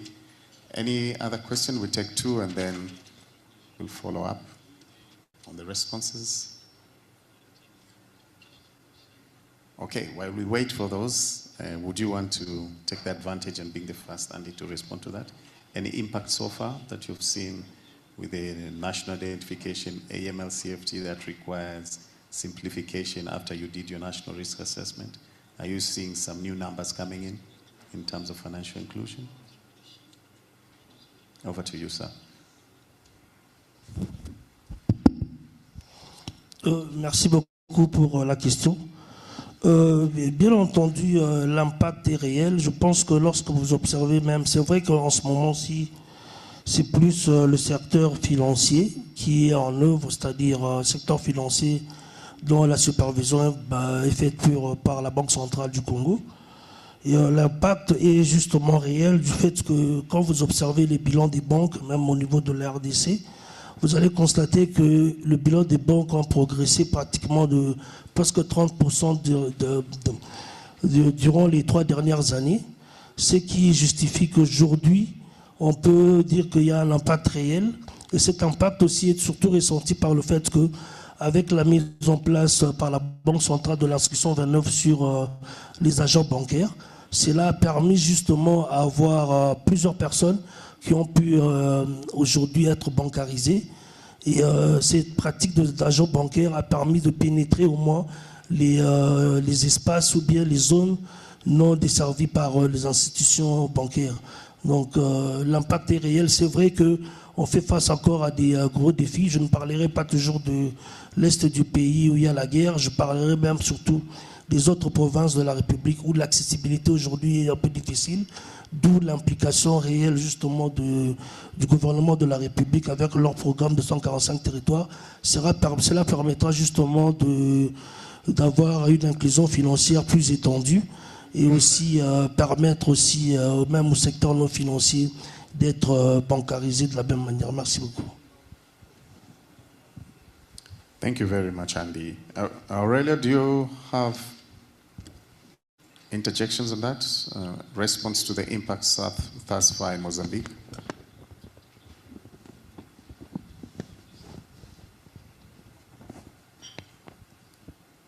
Aurelio, are you there?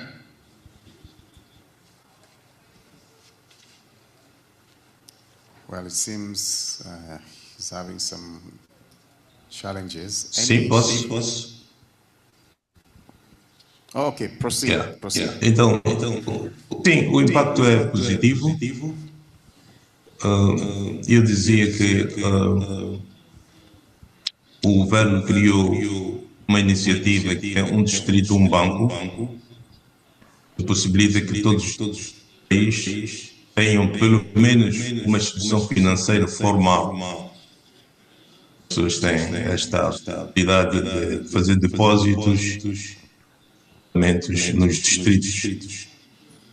Também a utilização do dinheiro móvel tem um impacto muito ações. Quero referir aqui que de 2023 sobre o impacto do uso móvel a nível do país, constatou-se que 8%, tudo nas zonas rurais, estava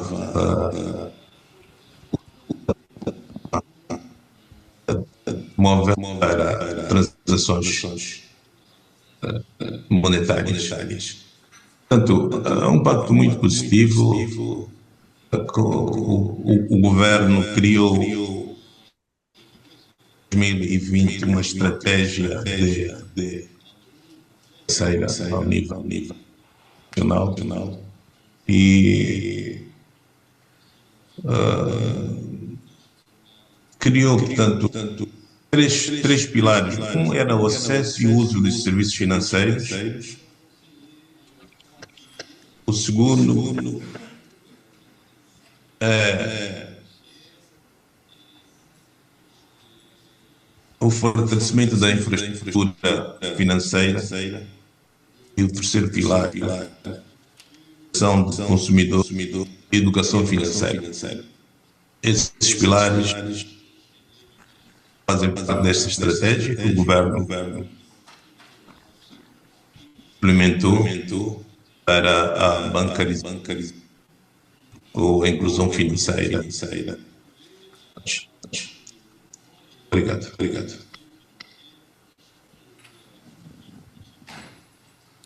Thank you very much, Aurelia, and also Andy, for the responses. We've seen a direct impact, as the question was directing, 50% in Congo in terms of the growth, but also 40% increase in rural areas in Mozambique, 1 district, 1 bank. The agent banking regulations and impact of guidelines that have introduced in Congo are quite impactful. Any last follow-up? We have 6 minutes before we go. We can also have bonus. So, but any question, any hand up, online or here? Thank you. Welcome, madam. Thank you. My question is to both panelists, just to find out from them with respect to FATF recommendation 15, where we are looking at either registering or licensing asset services providers and virtual assets. Just to understand from a financial intelligence point of view, to say as a region, how can we ensure that we comply with this recommendation, especially looking at those jurisdictions that are in the grey list, for them to ensure that they are developing their markets, but obviously making sure that they are closing all the gaps that have been identified by FATF, but also for those that are soon to be assessed, to ensure that we will not be found wanting, but ensure that we comply with this recommendation 15. Maybe just a comment from both panelists. Thank you. That's a very interesting question, and I think to give due justice to the panelists, while you do your comments, be very brief, and we get some insights for the rest of the colleagues here who are advancing on this technology-related recommendation 15, which is very critical on VAS and VASPs. Welcome, Andy, and then followed by Aurélie. Just be very brief because of time. Oui, merci beaucoup. Je pense que pendant mon intervention, j'avais justement insisté sur le fait que le pays a déjà eu à faire 5 rapports d'étape ou d'envasement au groupe conjoint de Gafi. Et le 6e rapport qui sera adressé au groupe conjoint sera fait le mois prochain, avant la fin du mois de novembre, ce qui permettra justement au groupe conjoint d'évaluer le progrès réalisé réellement par le pays. Et d'ailleurs, il nous a déjà même été annoncé qu'une visite sur place du groupe conjoint va intervenir avant le mois de mai de l'année prochaine, afin de s'assurer justement de la mise en œuvre de recommandations formulées et surtout pour s'assurer de la conformité non seulement technique des recommandations de Gafi, et aussi s'assurer que par rapport à tous les résultats immédiats, la RDC a mis en œuvre le plan d'action qui avait été convenu avec le groupe conjoint. Merci bien. Thank you very much, Andy. Aurélie, do you want to give it a shot for 1 minute or two to respond to that, and we get to hear some insights from the audience here. Over to you, Aurélie. Brief, please.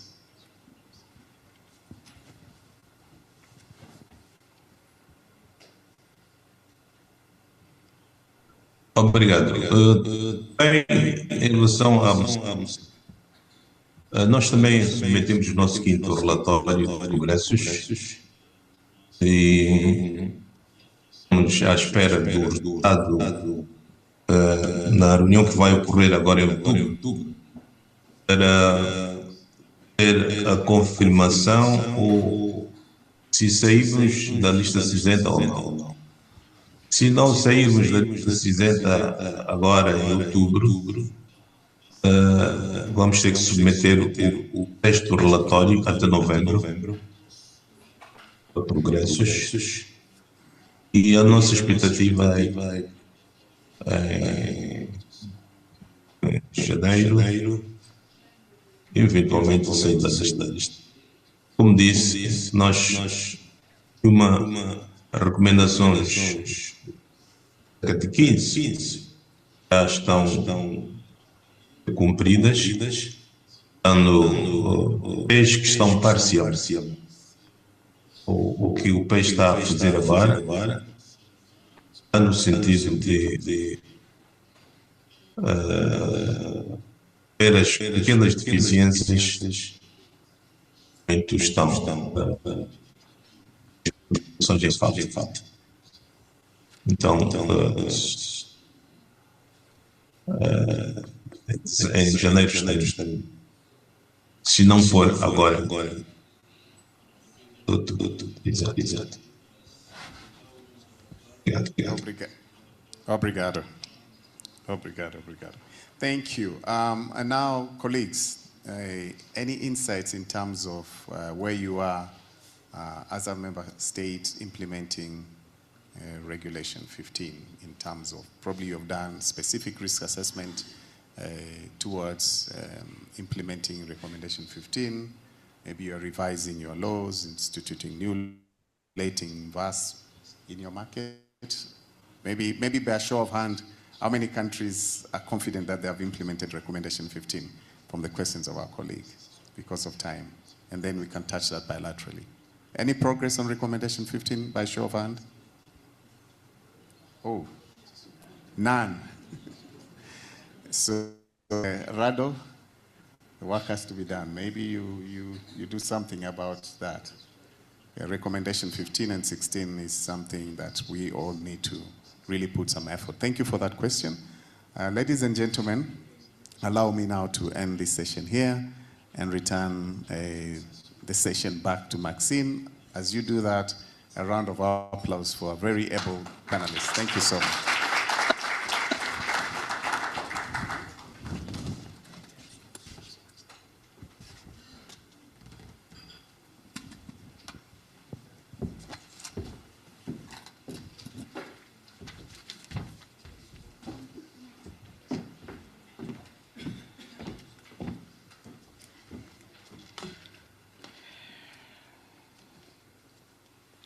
Thank you very much to Kennedy and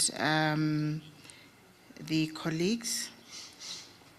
I wonder, maybe because Kennedy did ask a question, it could be that maybe we're not aware. So it would be good if you could touch base back home and check how far we are with this recommendation. It's Kennedy, what did you say, 15 and 16? The recommendation, the FATF, yeah. And then later on in the afternoon, we can take a roll call to see if you have more information. Otherwise, it does mean that Rado has more work. So I thought I was just trying to help you, Rado, there. It could be that we are not aware, and we just need to touch base. So we'll do a roll call again later in the afternoon. Ladies and gentlemen, if my watch is correct, we're 8 minutes to 12, which will then allow us to break at this point and walk across to the dining room. Those of you that stayed here last night, it would be where you had breakfast this morning. Those of you that did not stay here last night, just follow those who had breakfast this morning. But so that you're not lost. If you go out the door, you turn right, you get to the end of that, and you turn left and immediate right. And you can't miss the breakfast, the dining room. Could I ask that we are back here promptly at 1 o'clock, promptly, so that we can be ready for the next session. Thank you, ladies and gentlemen. Online, we are breaking for lunch. We'll be back at 1 o'clock. Thank you. Recording in progress.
I'm not sure why Grace wanted you to sleep now.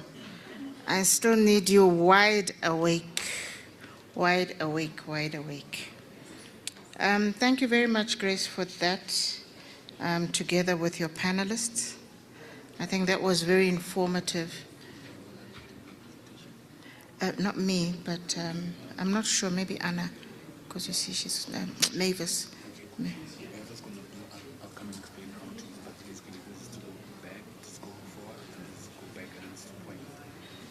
Point. Forward. Yeah.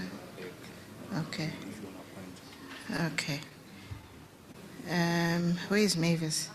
Mavis, you must actually come and get this lesson, because this lesson was meant for you. Yeah, if we get it right. Right, thank you very much. Now your next presentation, which is going to look at what SADC CCBG is doing. And we've got Mavis here who will talk to us on the Payment Subcommittee Strategic Focus Areas. Mavis is from the CCBG Payment Subcommittee Project Office. Mavis, there's lots of instructions here. That's go. What do you mean? I just press, yeah, forward, backward, and stop. Did you get that? Okay. Yeah. Then backward here. Yeah. Okay. Got it. Stop. I think that's it. Okay. Otherwise, the IT guy will come and help us. Okay. Hopefully, I don't mess up the technology here. Yeah, but stand by. Okay. Good afternoon, colleagues. And please do not listen to what Grace said. Do not fall asleep. I do need you to be awake. Rado was just telling me now that this is quite important work. So you now have the voice of what the central banks are doing in relation to financial inclusion. What are some of the initiatives that we have embarked on to really try to aid in the progress towards that particular objective? So I was busy casting my eye here because I was looking for Brandon. I know why he gave me this shift. So last week, the South African Reserve Bank hosted a payments conference, and I extended this particular slot to Brandon, and he remarked when he started to speak that this is the graveyard shift after the lunch, so everybody will not really listen to him. So please do listen to me so that we can actually just show him that he is wrong. I did give him the best slot last week. All right, so let's get started. I think first and foremost, I do just want to really congratulate the organizing team for a very well-organized event. So I work with Figma Trust both in the SADC Payment System Subcommittee as well as in my role in the South African Reserve Bank. So I know how busy they are. So to have ministers is really amazing. So let's please give them a round of applause. All right, and also maybe just to really express how it has been wonderful to hear the conversation points from early this morning, the work that everybody is sort of pitching in to drive this particular agenda of really driving financial inclusion. So it has been quite enlightening, even though I was stuck in traffic for 1 hour because I declined a room. I was trying to be prudent and help the secretariat, but I regretted it. But it's been wonderful. Okay, so I think let's get started. Okay. So maybe just a snapshot of, I think we tend to use acronyms in the world in general. So I think we are familiar with SADC. I know that maybe some of you might not be familiar with the acronym CCBG. It's the Committee of Central Bank Governors. This particular committee has, this particular structure of the governors in SADC has a number of structures that really enable regional integration in various aspects. I'm going to ignore all the other structures because I think they're not important. I'm kidding. But we, me and some of my colleagues who are actually in this room today, we are in the payment system structure. And the work of this particular structure is actually really more pronounced in the SADC Finance Investment Protocol Annex 6, which called for cooperation and coordination when it comes to payment, clearing, and settlement systems. So most of our work is really directed as and underpinned by that particular annexure. So it'll be a good read as and for you guys to read and see whether some of the work that I'll be speaking to, is it really addressing that particular annexure? And I would say it is.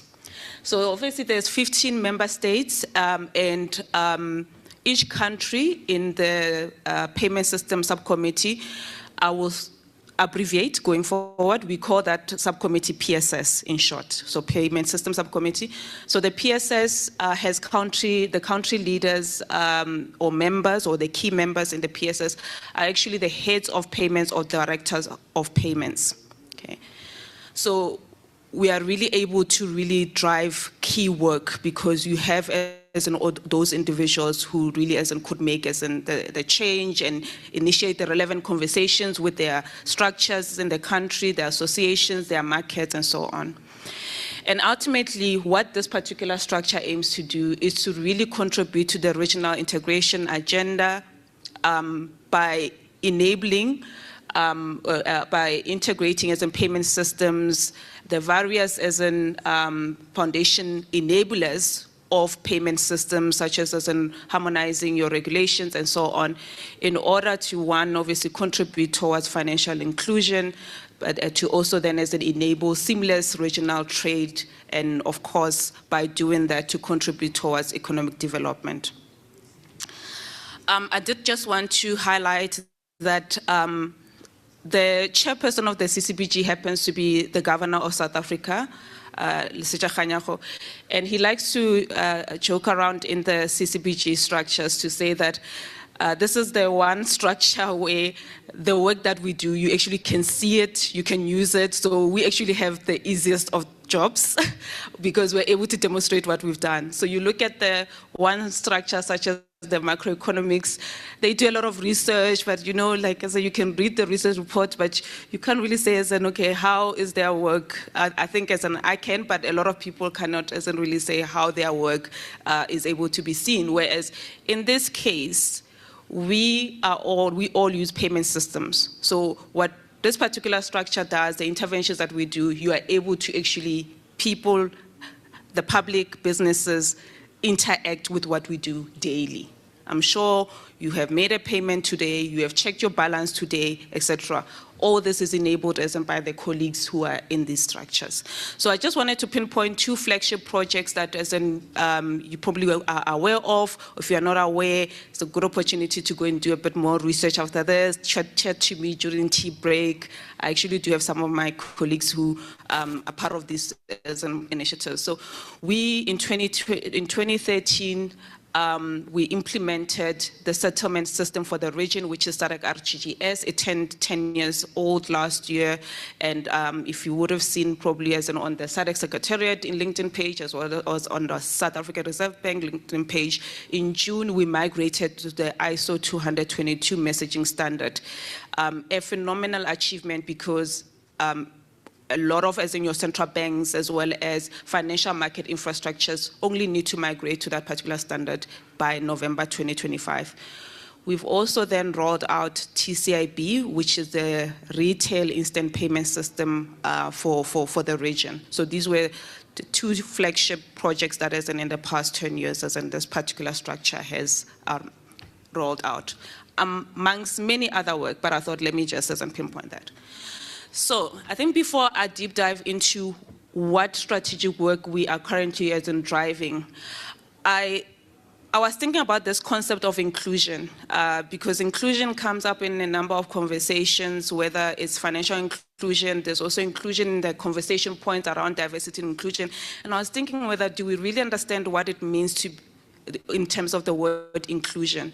And I'm a millennial, so I thought of maybe should I go and really pick up as in, you know, those old books that we all used to love before the internet days and check what inclusion means, but I had to use technology. And I found some common words that doesn't keep coming up when it comes to inclusion, for which for me definitely resonates with how in our world, you know, as financial beings, as central bankers, as well as in, you know, payment service providers, we see financial inclusion, which is being part of something.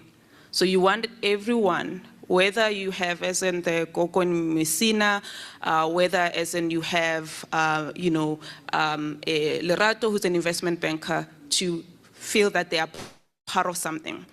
You want them to feel accepted. So you want, as in, however that as an individual wants to pay or settle, they need to be able as in to own as in that. And that comes as in with the element of choice. So you want as in a person to say that today I don't feel like paying with cash. I want to pay with a digital, you know, payment method. And you want them to be able as in to decide that, not to arrive at a market or a spaza shop and they are told that we do not take a card, because as a merchant, to me, it's expensive. And then you want the people to have access to resources. So you want them as in to have as much information as possible so that they can make an informed decision about the type of payment method, etc., that they want to use. So I just thought as a, let me just quickly see and test out whether is that as in how we see as an inclusion, and I'm seeing as in a number of us as in not as in here. So at least Google came right to me this time. So the Payment System Subcommittee is assigned 3 focus areas. Actually, we as the Payment System Subcommittee of SADC, we are assigned as in the most focus areas and the most initiatives, and it makes sense. The payment system is the engine of an economy. So it makes sense that as in we are sitting with a total of about actually 8 initiatives, but that fall within as in these 3 areas. So we are assigned fostering financial integrity, and then we are assigned enhanced financial inclusion. And then lastly, we've been assigned an enablement focus area that seeks to promote the development of innovative financial services and products. So sorry, another acronym again, SFA. I'm sure you can see there that SFA stands for Strategic Focus Area.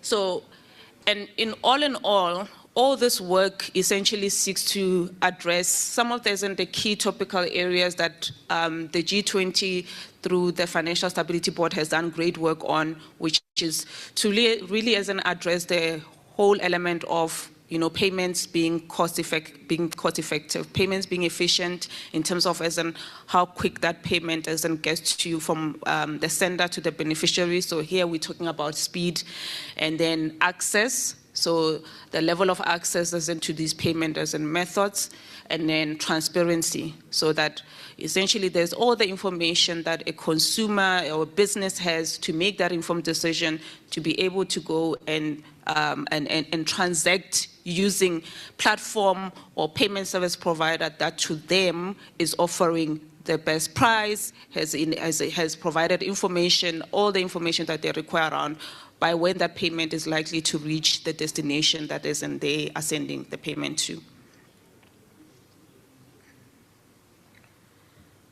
Okay, so we've just recently started the new cycle of the strategy, which as I indicated, 2023 to 2026, 2026, apologies, I think there was a typo on the previous slide.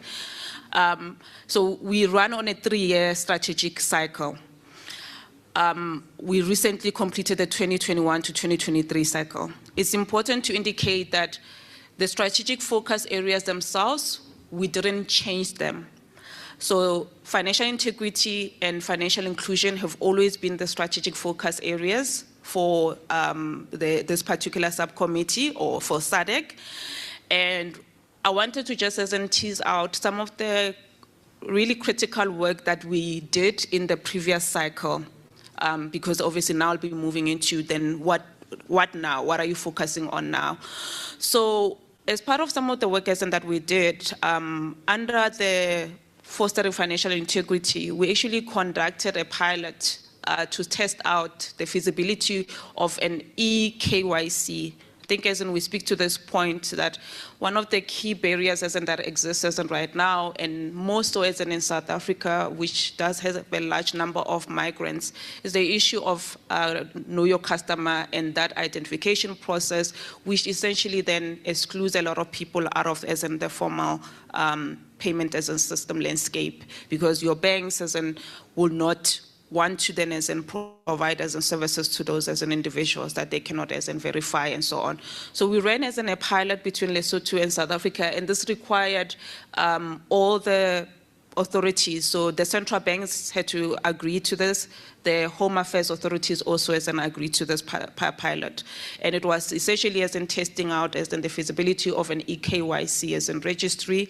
And we did this because we are prospecting a regional EKYC registry, and we're running a number of these pilots, having started with this one, to really start to inform some of the things that as in we really need to be cognizant of in developing that regional EKYC.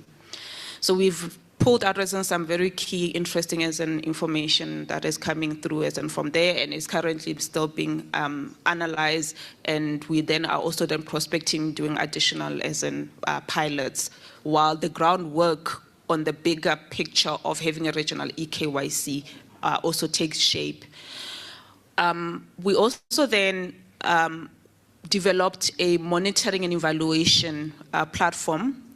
This particular platform is actually what is being leveraged by the SADC Financial Inclusion Subcommittee, whereby we identified a number of of indicators that member states need to report on an annual basis, and it helps us to just as in track whether there is movement as in alongside as in those financial inclusion indicators or matrices, and to really ensure that as in there's conversations between the central banks as to what to do as in to move the needle. So it leverages on some of the indicators around as an access, uptake, usage, etc. So sort of in line with as in what also the G20 targets as in are looking at, but we go a bit as in deeper, and it has been leveraged as in by the SADC as in Financial Inclusion Subcommittee in building the financial inclusion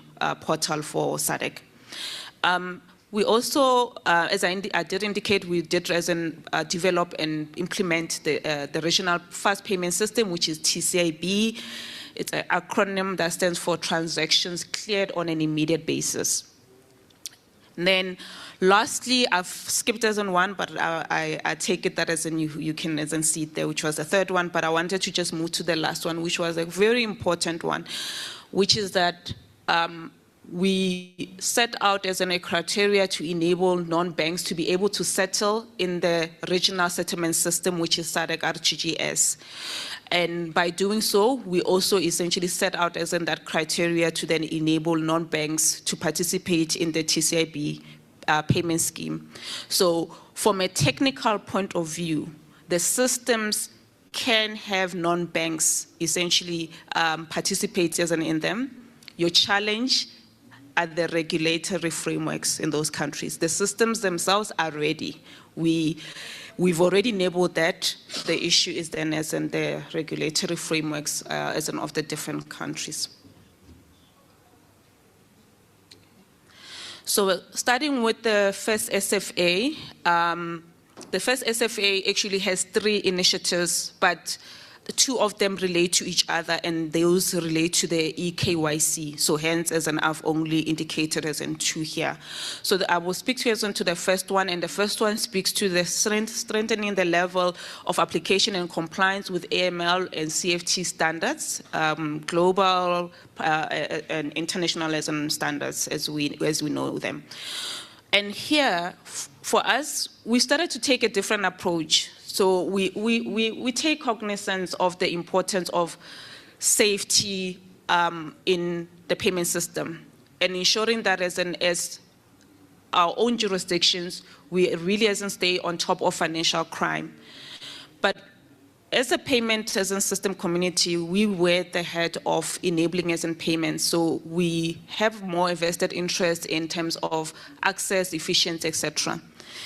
And what then we have identified is that there definitely is a conflict between the regulators for payment systems as well as then the regulators as in who have a vested interest in ensuring that as in financial crime is managed as in within their respective jurisdictions. And we have, what we've then as in started to do is, this part of this particular as an initiative, while on the one hand, it is looking at how are we ensuring that AML and CFT mechanisms are in place, and how are we tracking that as in from a jurisdiction perspective as well as a regional block, where we find member states grey listed, how do we help each other to move out of there, where member states are up for their mutual evaluations, how do we get them as in to be ready as in for those mutual evaluations. So this particular initiative talks to that. So in the deeper work, which I will certainly be able to maybe make available as in to the organizers so that you can have appreciation of the details, we definitely are speaking to that because we understand our mandate also talk to safety. However, we have also included an element of how then do we address this issue of the various mandates not really aligning and essentially then becoming an issue for consumers. And we have started as an engagements and initiatives to look at as in how do we strike the balance between safety and access. And here we're fortunate, and it's already because I'm going to, I guess, speak to probably one of the initiatives under SFA2 that speak to financial inclusion. In August, the IMF and the World Bank undertook an assessment of the South Africa to Zimbabwe corridor to really understand why that corridor is the most expensive out of all the corridors as in Southern Africa. And it is one of the most expensive even in Africa. And one of the main points that as in they were able to identify, which we always knew as a community, is this element of the banks as well as the MTOs in engagements with the IMF and the World Bank highlighted how the checks that they need to undertake, the sanction screening and all the checks that they need to undertake are quite intensive, and they pass on the cost to the consumer. So one of the key takeaways from that particular assessment and that the IMF and the World Bank has communicated to the governors in the recent September meeting of our governors is that they will undertake conversation with FATF around this matter on behalf of the regional bloc. So this conversation point that even the governor of Lesotho highlighted as in this morning, they are willing as in to take up as in that conversation as in for us, so that there is as in this understanding of how some of as in their requirements, how they're being interpreted by the markets as well as certain regions, and essentially as in working against the objective of financial inclusion and trying to see how essentially there could be some alignment and some understanding as in by FATF to either review some of their requirements as in for the bloc or in entirety as in for the global community. But at this stage, we are more concerned about home. So we're looking at that. We are already, we've brought into these conversation points, obviously already our exchange control as well as our FIU structure. So this is not as in an issue that as in they're not aware of that as in we have a concern with how certain requirements from their end are impacting on the efficiency of payments and the cost element of payments. And essentially what then we are hoping as in to see through the intervention that we'll be doing with the World Bank, with FATF, etc., is to then as in have harmonized as in AML and CTF as in policies and practices that will benefit the payment ecosystem better. On the eKYC development, as I indicated, we want to then establish a regional eKYC. We first want to start by harmonizing KYC protocols. So each country does this in their own thing, so that is our first start point. And then secondly, one of the key foundation enablers for this piece of work is that member states need to have a digital population registry. I think we take it for granted, those of you who are from member states where your population registry is digital. However, there are quite a number of member states where it is still manually based, and you cannot move on with this particular piece of work until that is done. So this piece of work, as central banks, we will initiate those conversations with your home affairs ministries, etc., to really start this piece of work going.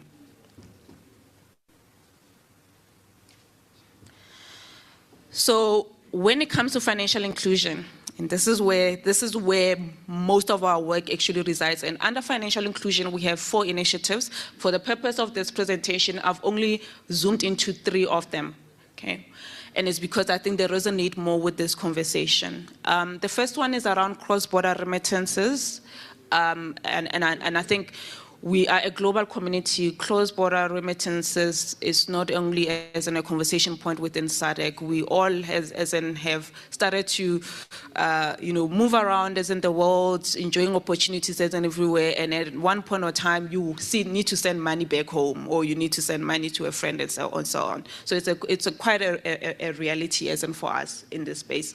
So here, what we have done is, as I indicated, the World Bank and the IMF, having looked at the data that is coming from the recent FSB report on how various regions are doing when it comes to making progress towards the G20 targets on speed, cost, access, and transparency.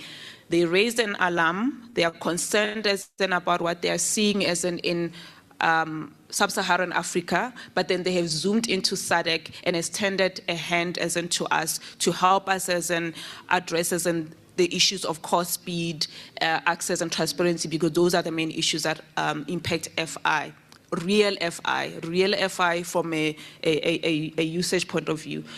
And they have extended technical assistance that will focus on frictions that have been seen. I think I want to just highlight that already on this piece of work, we've had support for a number of years from FinMac Trust. So, and when IMF and the World Bank landed here in South Africa on the soil, the first entity that they engaged, other than obviously the central banks, which was the South African Reserve Bank, as well as the Reserve Bank of Zimbabwe, was FinMac Trust, because of the nature of information that they have about us in the region. So FinMac Trust continues to assist us in this part of the journey, and now those 2 will now come onto this journey. They have proposed a 3-year program that will see us really make significant gains. And that 3-year program is going to be discussed this week with the payment system subcommittee in its entirety. And then once there is alignment, it will go to the World Bank and IMF annual meetings now in October, where if it is endorsed, we get the work going. The conversations with FATF, etc., will now kick off, amongst other things. Okay. So we're very excited about this piece of work, especially the element of the AML and CFT. And of course, with FinMac Trust, then we continue to monitor matrices we have outlined around financial inclusion. So they developed that particular portal. So we'll keep on doing that. And this particular initiative essentially aims to then reduce FI barriers and enable faster, affordable, and accessible cross-border payments. The next item, which the colleagues earlier in the panel spoke to, is interoperability. We recognize that when systems were developed, when products were being developed, at some point, no one thought, the conversation will land us here. You have a situation right now, for example, in South Africa, where you have a product called as an e-wallet. It's operated by one of the banks. If somebody sends you an e-wallet, guess what? You are forced to go and withdraw the funds of that e-wallet at that particular bank's ATM. You cannot go and transact with that digital wallet at your nearest store. You cannot also anyway go and withdraw it at another bank's ATM. You then have to go and withdraw at that particular ATM. So we recognize that the central banks member states are busy as in with this conversation point on interoperability. They're defining their interoperability frameworks, but we then also recognize that we work as a regional bloc, and there is a need to then as in also develop, to align on interoperability from a regional perspective. So we want to enhance full interoperability domestically as well as regionally, and some of the work that as in we are kicking off as in here is to start by understanding the landscape. So we will be conducting as in a study to understand as in the domestic inhibitors in all the member states, the gaps, what currently are the main blockages as in for interoperability, and then we want to then as in arrive at a regional interoperability strategy. And I'm hoping that as in now you start to see the thread of why we've actually kept the same focus areas, because from within maybe a 3-year cycle, you develop as in something, then we move on to implementing. So it's sort of as in follows that we don't just develop as in something and then we park it. You'll probably as in see that with the next strategy cycle, its focus is more on implementing and tracking as in whether, the interventions that we implemented are working or not. The third one, which is the third out of the 4, as I indicated, the 4th one I've not included here, is on promotion of consumer education. For the colleagues as in who managed as in to attend as in the South African Reserve Bank's event as in last week, you'll know that as in the conversation around consumers really took center stage. The conversation centered as in around trust. So we are seeing that as in many of the member states in the region, cash still remains king. And when you deep dive and you do the necessary studies, etc., you understand that as in there's a trust element. Consumers say that they can trust cash because you can feel it, it's tangible. When somebody gives you as in that 20 rand, that $1, you can feel it as in your hand. However, with the digital payment, from research that we have conducted, we get statements such as, what if as in the consumer reverses the payment? This is merchants saying this, what if the consumer reverses the payment? The consumer says, what if somehow the merchant manages to skim my card and next thing they're able to still take off transactions after I have left even their store? So there's a trust element in the system and it is not specific to one country. So here what we are seeking as in to do is to define consumer education and market conduct framework of principles pertaining to payments, and we will be leveraging of the SADC Financial Consumer Protection Guidelines. We then want to further create a repository of consumer education content.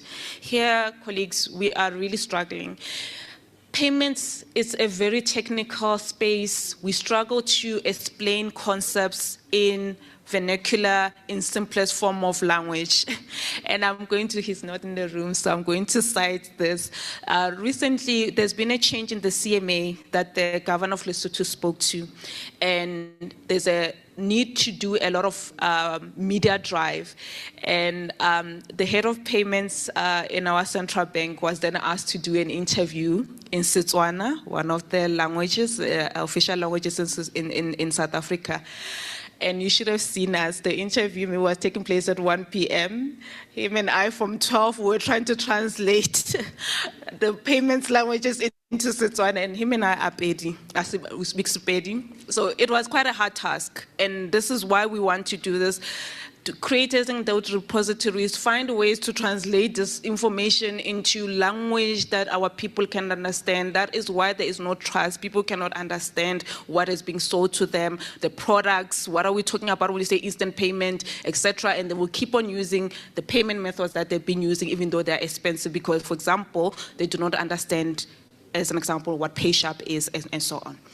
So then, of course, there's FinScope surveys that are being done. I noted, Michael. I will be wrapping up. And it gives us quite a good information about consumer behavior, perceptions, etc.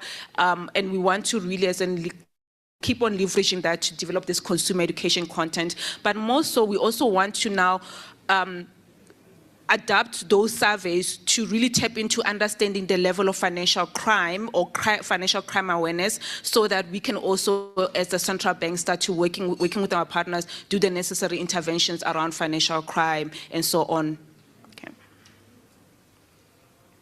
So I am on the naughty list here for Michael. So I'm going to run through this one quickly. The last focus area was an enabling focus area, which speaks to the innovation part. So this particular initiative is focusing on establishing a regional innovation hub. So all member states have got innovation hubs in one way or another, etc. We have identified as a need for an innovation hub that essentially we can partner with a global body that is world leading when it comes to innovation in payments and so on, and that is the BRS. We have contacted them and made as in contact with them around as in partnering to establish an innovation hub as in the region, and currently we are still waiting as in for a response as in from them, but I thought as in I should share this particular information that we really want to as in build as in that capability and ensure that as in the region stays on top of innovation that benefits financial inclusion as well. Okay, I'm just going to skip through that. The slides will be made available, I'm hoping, but I will check. Okay. So I know that as in that was quite a mouthful, and I did as in skip through as in quite a lot of content, but we are available as in to discuss and also come to any of your structures to speak more about as in the work that the region in its collective is doing when it comes to payments and how the payments conversation and financial inclusion conversation can never be separated. So I've provided the email addresses. The main is an email address as in for the project office that looks after all the projects that this particular subcommittee runs. Is the SADC-Payment Project Office at resbank.co.za, and of course then you can reach out to me or my colleague as in Musa, who at times you probably have met in these conversations as well. Thank you so much for your time. I'll hear from the MC, who's very strict, whether I can take a question or two. Thank you.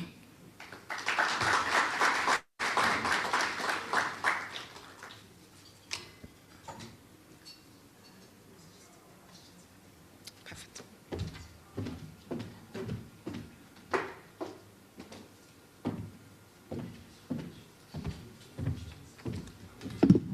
Thank you very much, Mavis.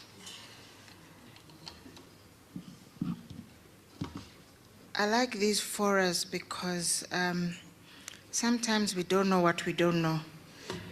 As we sit in our little offices, there's a lot of work going on behind the scenes. And one thing we keep on finding difficulty in, I think, is, and it's just, I've termed it a SADC problem, is called communication. We don't talk to each other across the various groupings of work, but a lot of work going on there in the payments area. We note that the online participation is very quiet. So I'll be having a lot of questions for the online participants, and I'll be randomly picking up your names because I have seen who is online.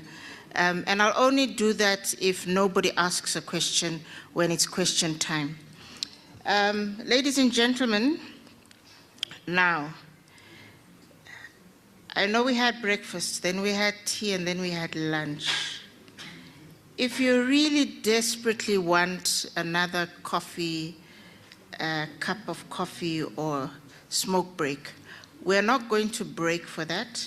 I'm going to invite you to walk out, get your cup of coffee, have your 1-minute smoke break, and come back in. And it's only because we have 4 presentations to get through. And I think they're important presentations. For the next session, we will have 4 countries presenting to us. This will be Zambia, Angola, Mauritius, and Zimbabwe. Now, they will be sharing what they've been up to in their respective countries, right? So we're going to look at how they have localized and implemented the SADC Financial Inclusion I'm looking for the word now. You see, English data bundle is going out as well. Strategy, thank you there, Rado. And SME access to finance, but in particular looking at the period 2023 to 2028. What I'll do is, I know 3 of the participants are in the house. 1 is online. Is Chiluba online? She's on. Are we going to, because Chiluba is going to start first. Ba Chiluba? Yes, ma'am. Mwashibukeni? Kwena kasuba kano but twashibuka fyo bwino. Okay, Tuatasha. Right, I'm not in, I'm just asking if she's okay, and she says to me, it's fine, she's fine, and we're good to go. Right, so she will lead with a presentation focusing on Zambia. Chiluba is Assistant Director in the Ministry of Finance and National Planning of Zambia. I better read out her surname as well. It's Chiluba Munoni. Chiluba, the stage is all yours, thank you.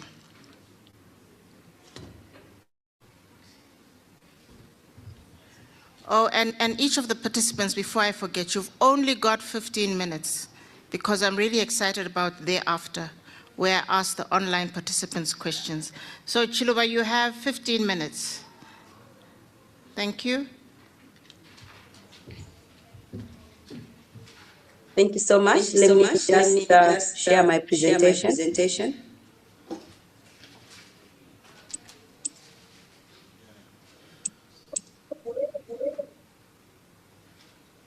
Are you able to see it? Yes.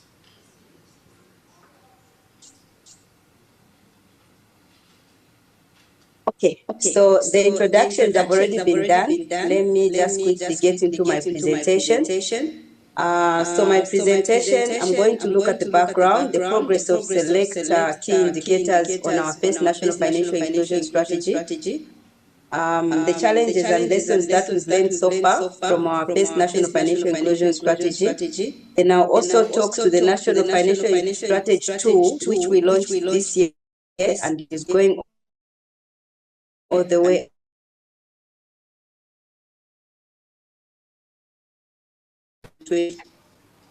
as I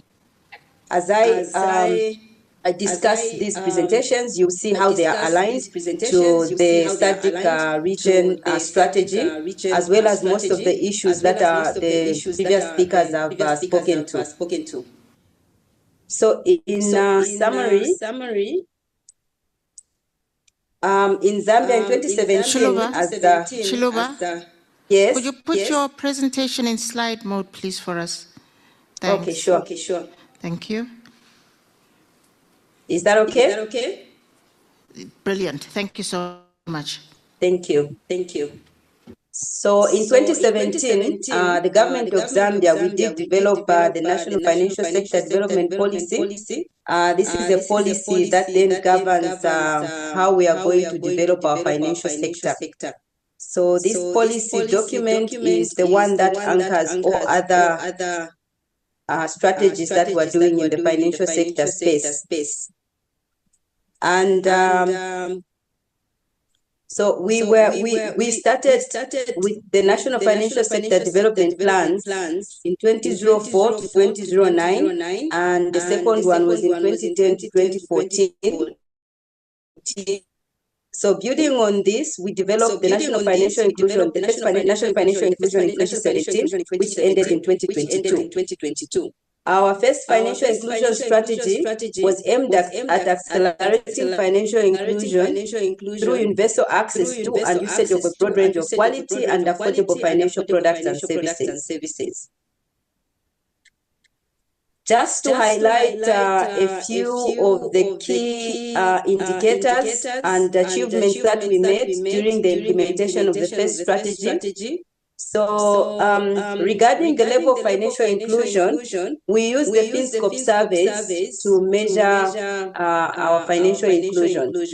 So our first FinScope survey was in 2009, Our second was in 2015, and our third was in 2020. If you see on the screen, I have put the 2015 and 2020 survey. And we've been getting support from Finmark Trust, who I believe is in the audience, and one of our supporters for this forum, or partners.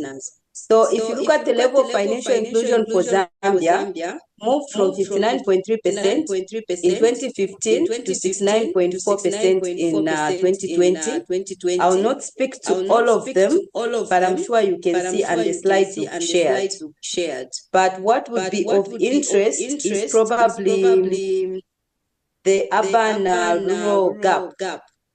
So you find right now, as of 2020, we are sitting at 56.9% in rural areas and at 83.8% in urban areas.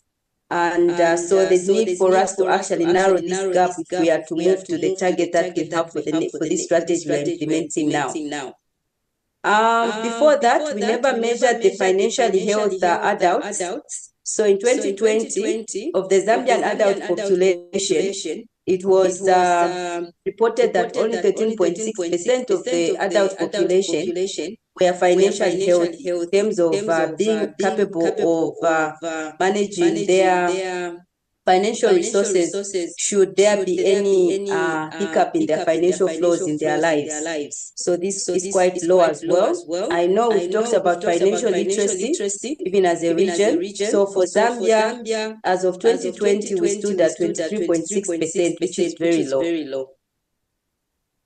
And if you look at the form of financial services by adults, so you find that for mobile money, as of 2015, we moved to a 58.5% from 14% in 2015. One of the shocking results is that the bank usage in terms of accounts reduced from 24.8% to 20.7%, and the reasons that were given is that people found mobile money more convenient and easy to open accounts and access than bank accounts. For pension, we are still low, but there was quite a significant increase based on our low levels. So we moved from 3.8 to 8.2%. Insurance, there you can see our capital markets for Zambia is quite underdeveloped, but we still had almost 100% in 2015 to 2020. As at now, I'm told we've significantly moved and we could be sitting at about 10%. Some of the challenges that we could share, we incurred when we were implementing our first strategy regarding financial literacy. Financial literacy remained a challenge at 23%, as I indicated, especially on products such as investments and insurance, as well as pensions, as you were able to see. Regarding rural-urban gaps, I've also spoken to this. Even income gap, gender and social gaps, that table that I earlier presented, it will show all these which I'm talking about. Then MSME also, access to finance has been one of the significant barriers to growth. So then, as we came up with all these challenges that we incurred during 2017 to 2022, we developed the 2024 to 2028 strategy, hoping to deal with some of those challenges that were identified. And our target for 2017 to 2022 strategy was to move financial inclusion to where it was in 2015, which was about 59% to 80%, but we only achieved as at 2020, we moved to about 69%. Therefore, for 2028, we aim to reach 85% of the population to be financially included, and for Zambia, this percentage includes both formal and informal. So looking at our second national financial inclusion strategy, it revolves around the 8 thematic areas, and you see that they are properly linked to the SADC strategy. So the thematic areas that we are looking at for this strategy that we are currently implementing is financial inclusion for MSME, for rural areas, the underserved, agriculture, environment, social and governance, the digital financial services. I know the Central Bank group has spoken to a lot of issues surrounding financial infrastructure. Then we also looked at cross-cutting, that is financial consumer protection and capabilities, that is more on financial education and literacy. And then we also look at cross-cutting issues to do with monitoring and evaluation, as well as data research. So some of the actions that we are currently looking at underlining with the SADC strategy under the MSME, which we've been talking to, we are currently developing our MSME financing strategy. Rural areas, we're enhancing partnerships between public and private institutions to see how these people in rural areas could actually also have access to financial services. The underserved funding linkers, self-help groups, and other form of financial institutions. Agriculture, we are promoting and enhancing access to agribusiness financing. Apologies. Sorry. Yes. So when it comes to environmental, social and governance, we're developing and supporting the implementation of the disaster risk financing strategy and green growth strategy. For the disaster risk financing strategy, we are actually currently undertaking a diagnostic study with the support of the World Bank. Digital financial services and financial infrastructure, we've been reviewing the structure of interoperable transactions and enhance operational efficiency of the national financial switch. I heard our colleagues in Malawi when there was that panel discussion talking about interoperability. For Zambia, we've moved a little bit further. We are actually doing cross-border transactions when it comes to mobile network operators or mobile money transactions. And Malawi is one of those countries. So there are some countries in Southern Africa as well as Eastern Africa. And for our national financial switch, we are even currently under the Central Bank. We are now trying to move to a 24 hours RTGS, which is the real-time gross settlement, where you can have instant transfer of funds for 24 hours. Currently, we're implementing for the first 6 months, which started on the 1st of October this year. Initially, it was up to 16 hours. Now it's moved to 19 hours. So you can do your RTGS transaction up to 19 hours during the working days and some few hours on Saturdays, as we move towards 24 hours. Consumer protection, we are just enhancing stakeholder collaboration, awareness, and dissemination of financial literacy materials in English as well as local languages.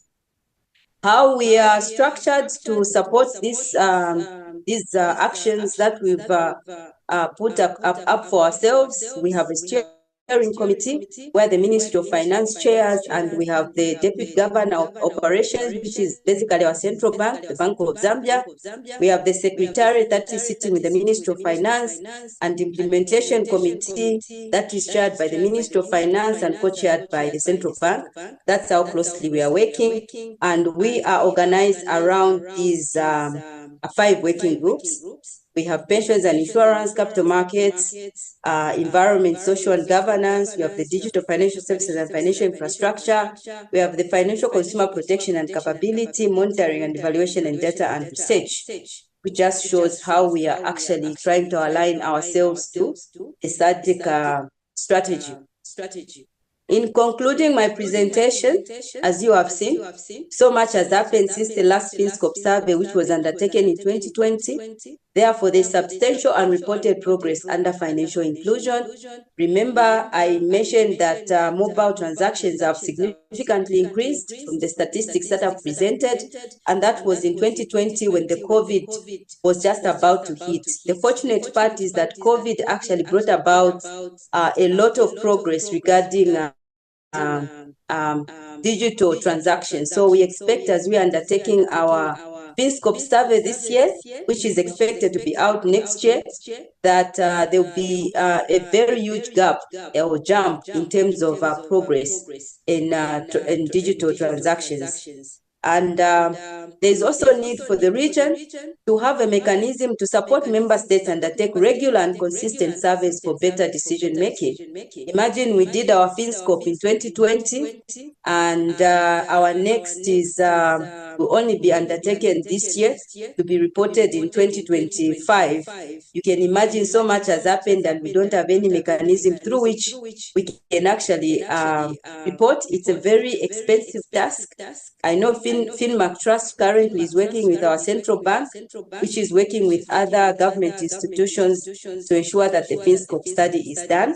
But we've always felt there's need to have even annual kind of mini FinScope or something that could be more frequent than what we currently have.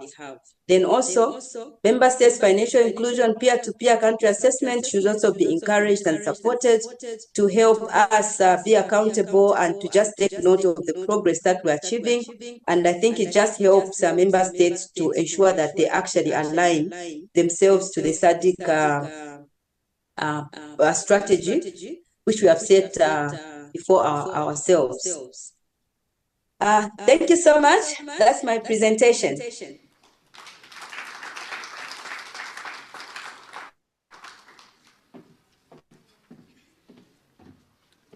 Thank you very much, Mrs. Munoni. Don't leave. We would hope there are some questions for you once we finish this segment. Okay. Thank you. Thank you. So, I'd like to now Andre Sangui. Whilst he's coming, he's the Deputy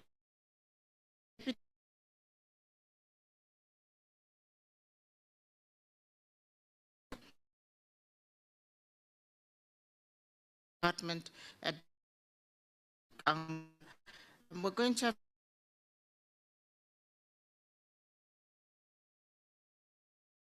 presentation is going to be in Portuguese. Thank you. 15 minutes. Yeah. 15 minutes. He's coming to show you what to do.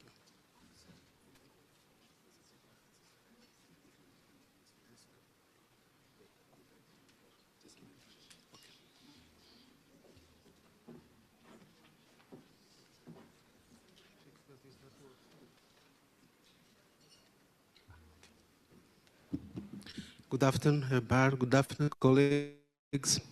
But my presentation will be in Portuguese.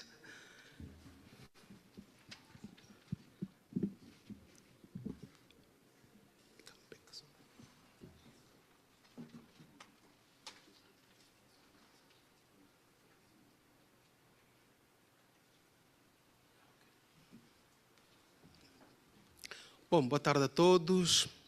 Eu sou André Som, como já fui apresentado, então, no essencial, vamos partilhar aqui a experiência, as iniciativas da Angola relacionadas com a inclusão financeira. A primeira nota é que Angola está a desenvolver a sua primeira estratégia nacional de inclusão financeira. Nos últimos anos, o que temos tido são roteiros ou iniciativas relacionadas com a inclusão financeira. No âmbito da educação financeira, Angola atua essencialmente em dois eixos principais. Primeiro, elabora seu plano, que nós chamamos Plano de Educação e Inclusão Financeira, onde descreve as várias iniciativas e metas que pretende alcançar para cada ano, e realiza essas ações com os principais parceiros, entre eles o Ministério da Ação Social, Família e Promoção da Mulher, devido à sua penetração nas comunidades e neste grupo-alvo, com o Ministério da Juventude e Desporto, igualmente devido à sua penetração ao nível dos jovens, e com o Ministério da Educação e a Associação, a Academia de Empreendedores de Luanda. Portanto, essas iniciativas são realizadas também com os supervisores, que era a ARCEG e a CMC. O Banco Nacional de Angola, em 2015, estabeleceu um protocolo com o Ministério da Educação. E este protocolo visa essencialmente a inserção de conteúdos de literacia financeira nos currículos escolares. Nós entendemos que, instruindo, mais facilmente conseguimos incluir as pessoas no sistema financeiro. Portanto, este é o contexto de Angola. Considerando, então, as boas práticas e a semelhança dos demais Estados-membros que já vão na sua segunda, terceira estratégia nacional de inclusão financeira, o Executivo angolano, através de um despacho presidencial, criou o Comitê de Coordenação da Estratégia Nacional de Inclusão Financeira. Portanto, este comitê visa congregar os principais intervenientes, quer do setor público como do setor privado, para que numa mesma visão e missão conseguimos tornar Angola mais inclusiva financeiramente e também, sobretudo, mais educada financeiramente. Esse comitê, criado por despacho presidencial, é coordenado pelo Ministro de Estado para a Coordenação Econômica e tem uma composição de vários ministérios. Destaco o Ministério das Tecnologia e Telecomunicações e Comunicação Social, e este ministro é o coordenador adjunto do comitê. Depois temos a Ministra das Finanças, o Ministério das Finanças, do Planeamento, da Educação, da Ação Social, da Justiça, o coordenador do sistema financeiro, que é o Banco Nacional de Angola, e a ARCEG e a CMC são membros permanentes deste comitê. Depois, há uma estrutura que se chama de subcomitê técnico, que apoia o comitê e tem a coordenação do Banco Nacional de Angola, através da administradora que tem o ploro da inclusão financeira, e depois é suportado por um secretariado técnico, que é o Departamento de Inclusão Financeira do Banco Nacional de Angola, e prevê então depois a formação de vários grupos de trabalho. Estes grupos de trabalho hão de funcionar em sede dos pilares que a estratégia há de desenhar. Portanto, inicialmente prevemos 4 pilares, ainda por se validar, e ao seu tempo vamos também submeter para a auscultação aqui dos membros da SADC. E os pilares são os que temos aí: o acesso e uso de produtos e serviços financeiros, o tema da educação financeira e a proteção do consumidor, o fomento de atividade de microfinanças e o fortalecimento das infraestruturas financeiras e não só.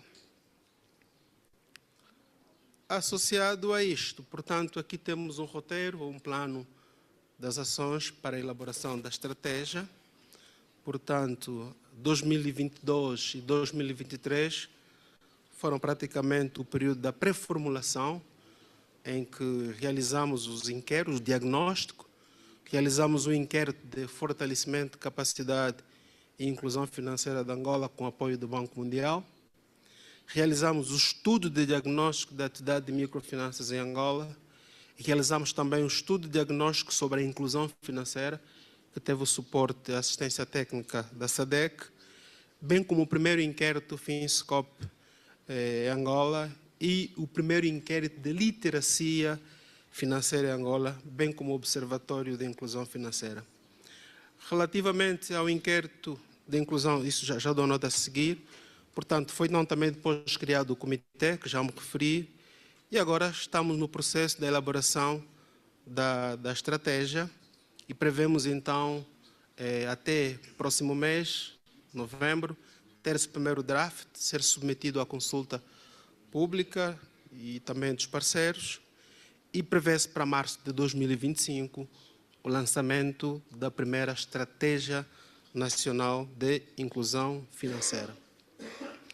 Relativamente ao diagnóstico, os dados que o inquérito FinScope nos traz é de que o nível de exclusão financeira em Angola é de 53%, ou seja, 53% da população com 15 ou mais, superior a 15 anos de idade, estão excluídos do sistema financeiro.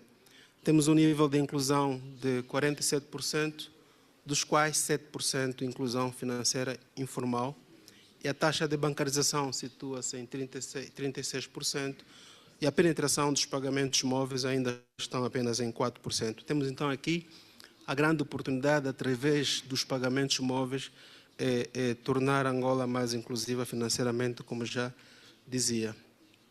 Portanto, aqui trazemos algumas iniciativas para a promoção da inclusão financeira, os principais desafios e oportunidades.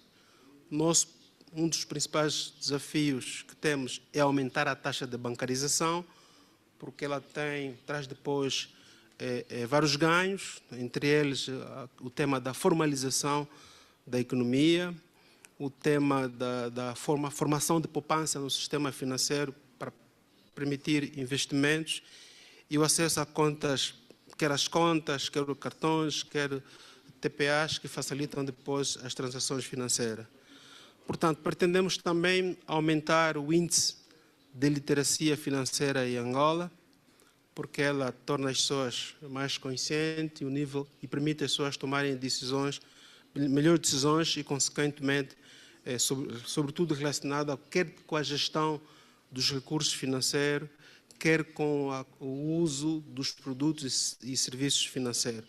Portanto, e a forma que entendemos de elevar o nível de literacia financeira em Angola é através da inserção e atualização permanente de conteúdos de educação financeira no currículo escolar. Estamos também a dinamizar as contas de moeda eletrónica, criamos uma nova regulamentação, bem como as contas de pagamentos, né? Nós em Angola enquanto no Brasil tem o PIX, nós em Angola estamos a desenvolver o Quick, e o Quick vai estar a permitir a interoperabilidade quer dos bancos como os prestadores de serviços financeiros. Isto fará com que em até 10 segundos uma transferência de um banco diferente pode-se refletir na conta. Uma transferência de um prestador de pagamento móvel pode, consequentemente, se refletir numa conta bancária e assim vice-versa. Portanto, pretendemos, ao nível do meio informal, levar o Quick para permitir quer os pagamentos, quer a transferência e, consequentemente, termos estes ganhos. Bom, e o grande desafio mesmo é, então, elaborar a primeira Estratégia Nacional de Inclusão Financeira e, como já dizia, que se prevê o seu lançamento para março de 2025. Portanto, estas são as iniciativas que Angola está a desenvolver, que nós gostaríamos de partilhar aqui com os Estados-membros. Muito obrigado.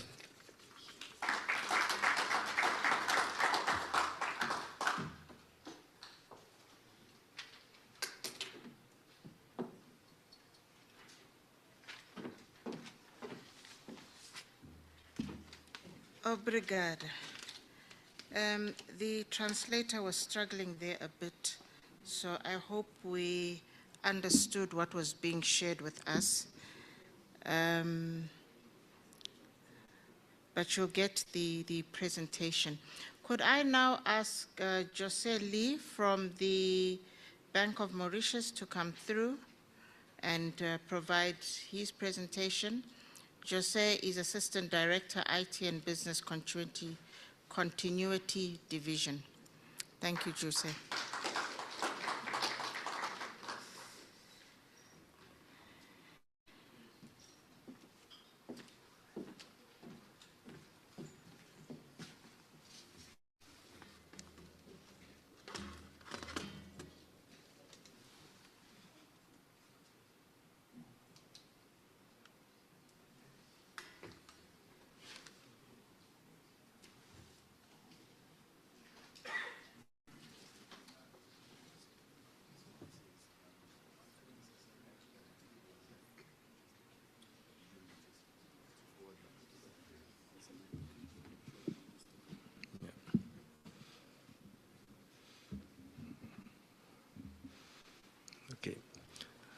Good afternoon, ladies and gentlemen.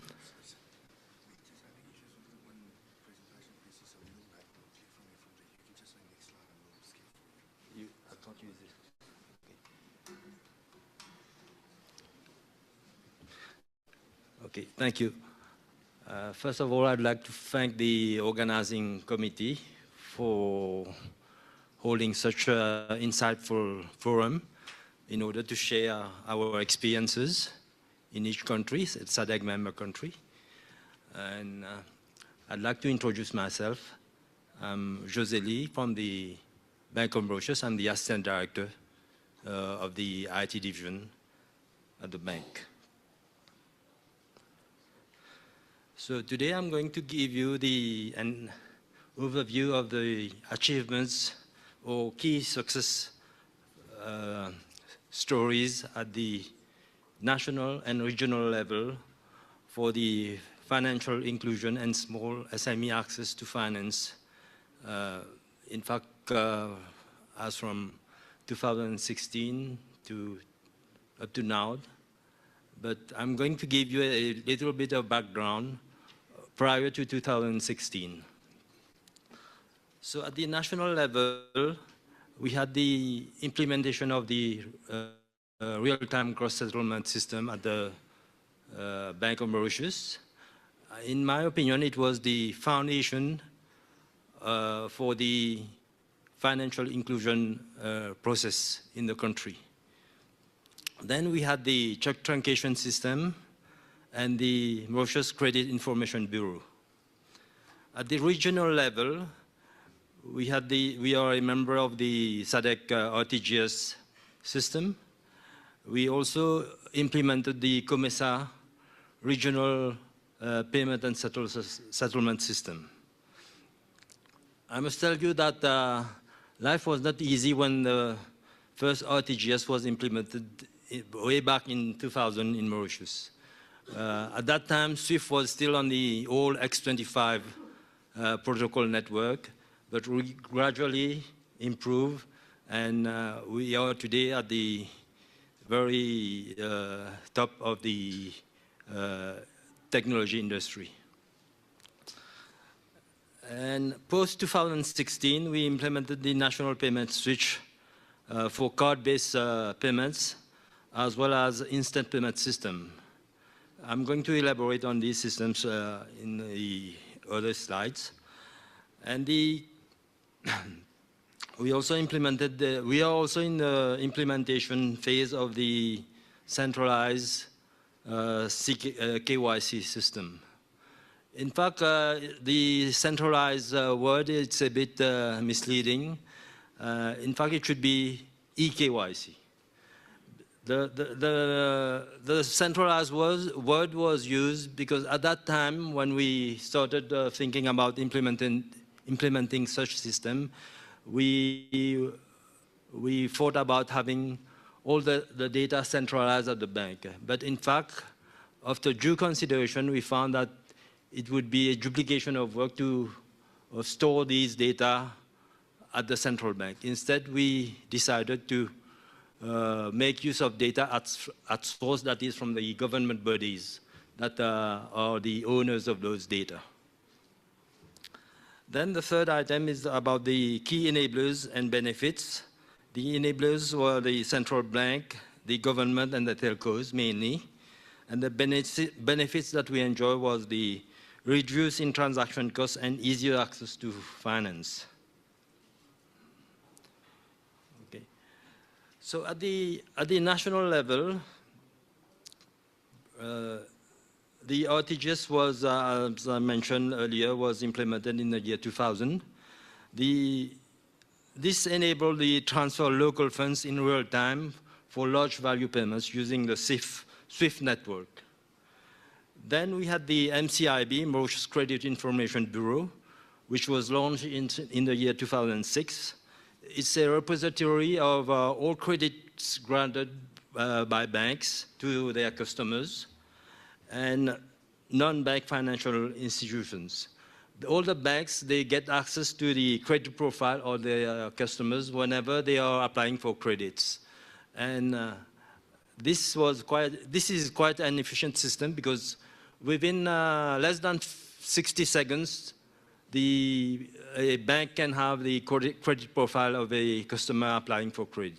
And they can then take informed decisions about whether to grant credit or not to the customer. At the very start, we started with only 10 commercial banks that were present in Mauritius. Now we have about over 50 banks and non-bank financial institutions in the system. And this help in the reduction of non-performing loans within the financial system. Next, the other project that we implemented was the check truncation system that was in the year 2011, where clearing of checks were based on images of those checks. The images were being used for the clearing and settlement of the values. This resulted in the reduction in the number of clearing days from 5 days to 1 day. There was no need to physically present those checks at the clearinghouse, and we found that after a while the clearinghouse just disappeared. There was no need. And there was no need also to exchange physically those checks being cleared. And also it resulted in the reduction in settlement risk in the system. Now at the regional level, we had the SADC or Digitisation system where we are a member, and all banks are participant to it. And this enables the payments to be made and settled in SADC member countries in a prompt and secure way. We also host the COMESA REPS, we call it REPS, the Regional Payment System, Payment and Settlement System. That was way back in 2012. And this enables payments to be made and settled in the local currency of COMESA member countries.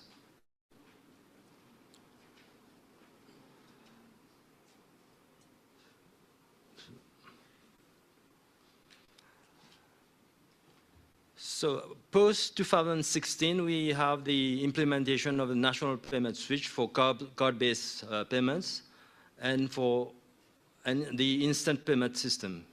That was, then we implemented the centralized KYC. We are currently implementing the centralized KYC system. For the national payment switch, the card-based settlement system payments are for the international card service providers, which involve local currency. They are routed within the country. They don't have to go to the international network and come back for payment. So this also reduces the cost implication. For example, a shared ATM transaction would cost about $1. Now it has been reduced considerably, less than 10 cents US. For the instant payment system, this system enables mobile and or electronic means of payments to be performed instantly. And also we are right now implementing the UPI payments. That is, we will be able to transact cross-border with card holders or app holders in India using the RuPay system. So we found that with the national payment switch, the telcos and other PSP, that is payment service providers, entering the market were in competition, and this helped in the reduction of costs of transactions. There were lower interchange fees for international card schemes also. We even experienced that telcos were starting giving cash back on their customers purchasing petrol at the petrol stations. And this is a bit like the other way around, whereby petrol stations were charging motorists like 1 or 2% on the petrol purchases before the introduction of the instant payment system. For the centralized KYC system, we will soon go live.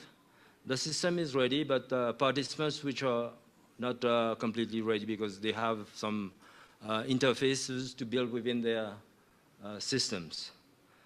This will enable participants to perform KYC verification of customers online with trusted central repositories. For example, the Government Central Population Database, the Driving License Database, Passport Office Database, Companies Division Database, and utility companies are all connected.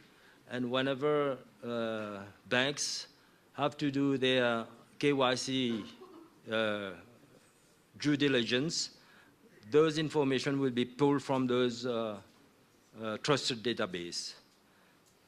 And this will reduce in the cost reduction for participants and through elimination of multiple storage of data on customers. There will be online verification of identity and faster provision of opening of accounts for customers. There will be better access to finance and to individuals and SMEs.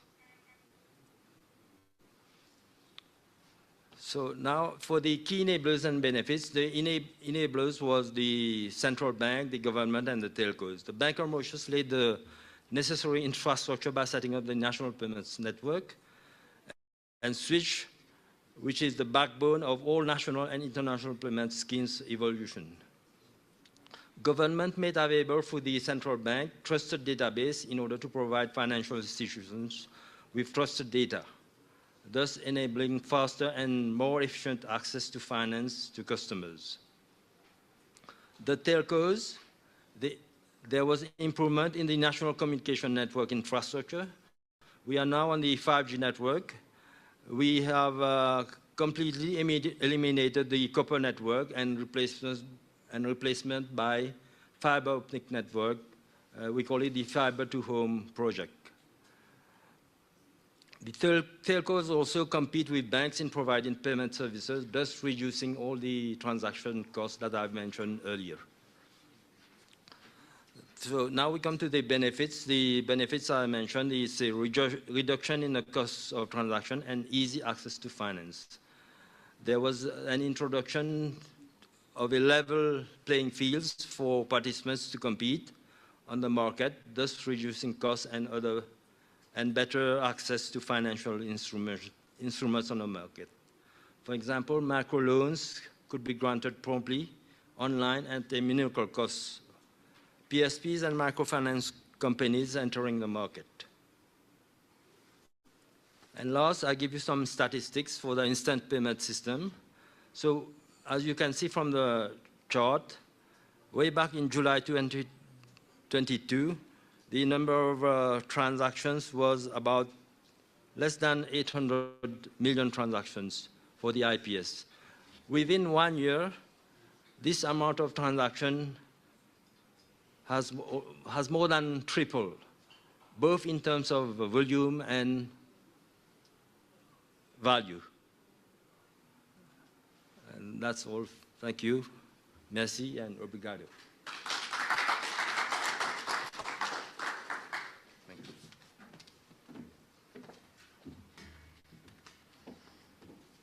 Merci. Now for the last presentation, I'll call upon Farai Mpofu from Zimbabwe. Where's Farai?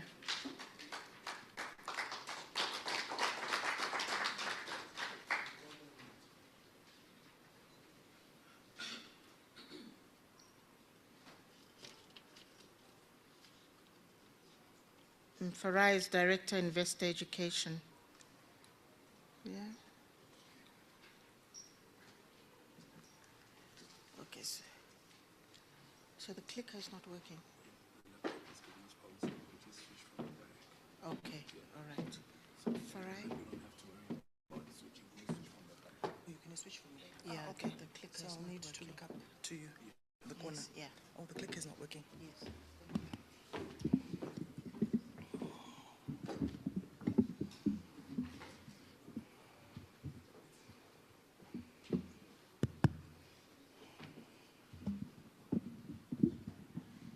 afternoon, everyone. I've got the toughest job in the house at this moment. We are losing all of you fast, but I must be faster. Yeah, I think I'm good. And Madam Director of Ceremonies, thank you. We are accustomed in Zimbabwe to being last because of the nature of the alphabet. I was hopeful today that you might reverse it because you're a powerful woman, but you conformed nevertheless, and my colleague Zambia went ahead of me. We may not necessarily have to take questions because there are a number of key stakeholders where Zimbabwe is concerned in the room. I have my ministry here, which we report to, the Ministry of Finance. So all questions of that nature can be directed to them. We also have the Ministry of Women. Did your colleague join you? Yes, so again, those issues that affect women in my presentation, the relevant ministry is here. I also have the chairperson of the Capital Markets Subcommittee, Grace, who was moderator earlier. So again, she'll be able to field some questions. And finally, my colleague is here and Blessing is here. And this is a House, and Reserve Bank of Zimbabwe.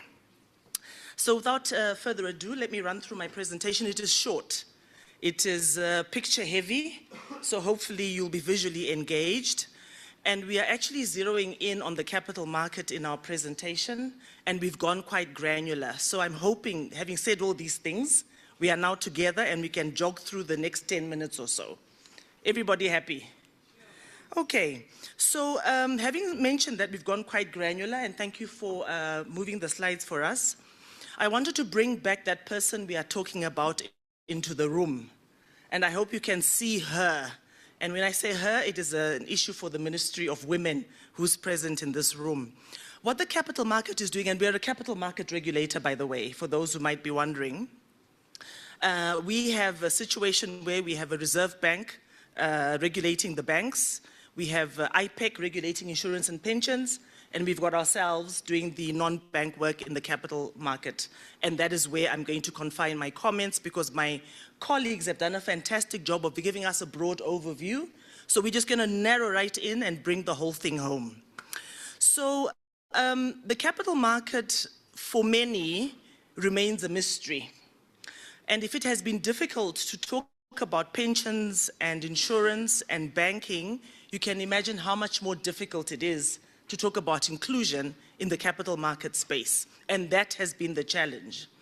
What we've also found in talking financial literacy, capital markets, is that often people in the room are not aware of what it is the capital market is, and the literacy levels that we find amongst our colleagues are not necessarily where they ought to be. So when we place a slide like this for you to look at, let's put ourselves in the shoes of the ladies in the field who are working in a value chain. It's a white chicken pea bean, which is your baked bean. And this is a value chain found in the east of our country primarily, and this is the bean together with tomato sauce that becomes your baked bean. The illustration we are giving in short, because you will get these slides, is to understand how the capital market includes people who you wouldn't ordinarily assume are included in sustainable economic activity. The long and short of it is that from the field all the way through to the baked bean tin in your kitchen cupboard, this is where the capital market is best explained and best understood, and this is how your literacy and the level of education that you provide and the way you illustrate it can be best explained. I'll leave that there and move on to the next slide, because I'll let you look at the details and understand what the workings are. It's coming. You already know the outline of the presentation. We'll talk automation, challenges and opportunities, and later down the line, we'll touch on some of the data that is reflective of our particular sector. Automation. It's an important development because our friends in the banking and insurance spaces are highly automated and highly digitized. And capital markets, to a large extent, were lagging behind. And also, you'll be aware, or perhaps not, that awareness of capital market is extremely low. And our friends at Finmark did a great job of doing a survey, 2022, correct me if I'm wrong, Blessing, And capital market awareness is sitting, I will say, at 2%. And we've rounded up. That is in the country of Zimbabwe. I would imagine Zambia mentioned a figure of 10% as an aspiration, as an ambition in the not too distant future. So we are sitting at a very low percentage of awareness. So when we are talking about the initiatives that we are describing now, please bear in mind that it is for a very small segment of our population, but it's a fairly active segment, and you will see later in the data. So we have a central securities depository that went live in 2014. We also have the main exchange, the Zimbabwe Stock Exchange, which was founded in the late 1800s, a very active exchange, one of the oldest on the continent, and the alternative trading system went live 2015. C-Trade, which is a phone-driven investment system, went live 2018, and that was followed by the main exchange's similar trading option. This is for the retail investor. So on your phone, linked to, there's also my colleague EcoCash. I don't see where you're sitting. There you are. Linked to EcoCash and other wallets, your average retail investor can initiate and conclude an investment transaction on their phones. And these are ordinary phones. In my environment, we call them Kambudzi, which is the simplest, lowest entry-level phone. So we have a level of access, a level of participation, and some level of sophistication available to the generality of our population. But of course, that distribution is still localized to the main urban centers with some dots of urban or non-urban participation in the capital market. And then we have a USD stock exchange, Victoria Falls Exchange, and on that exchange, again, we have the ability for a person sitting in this room to be actively investing while we are busy in this forum. Next slide, please.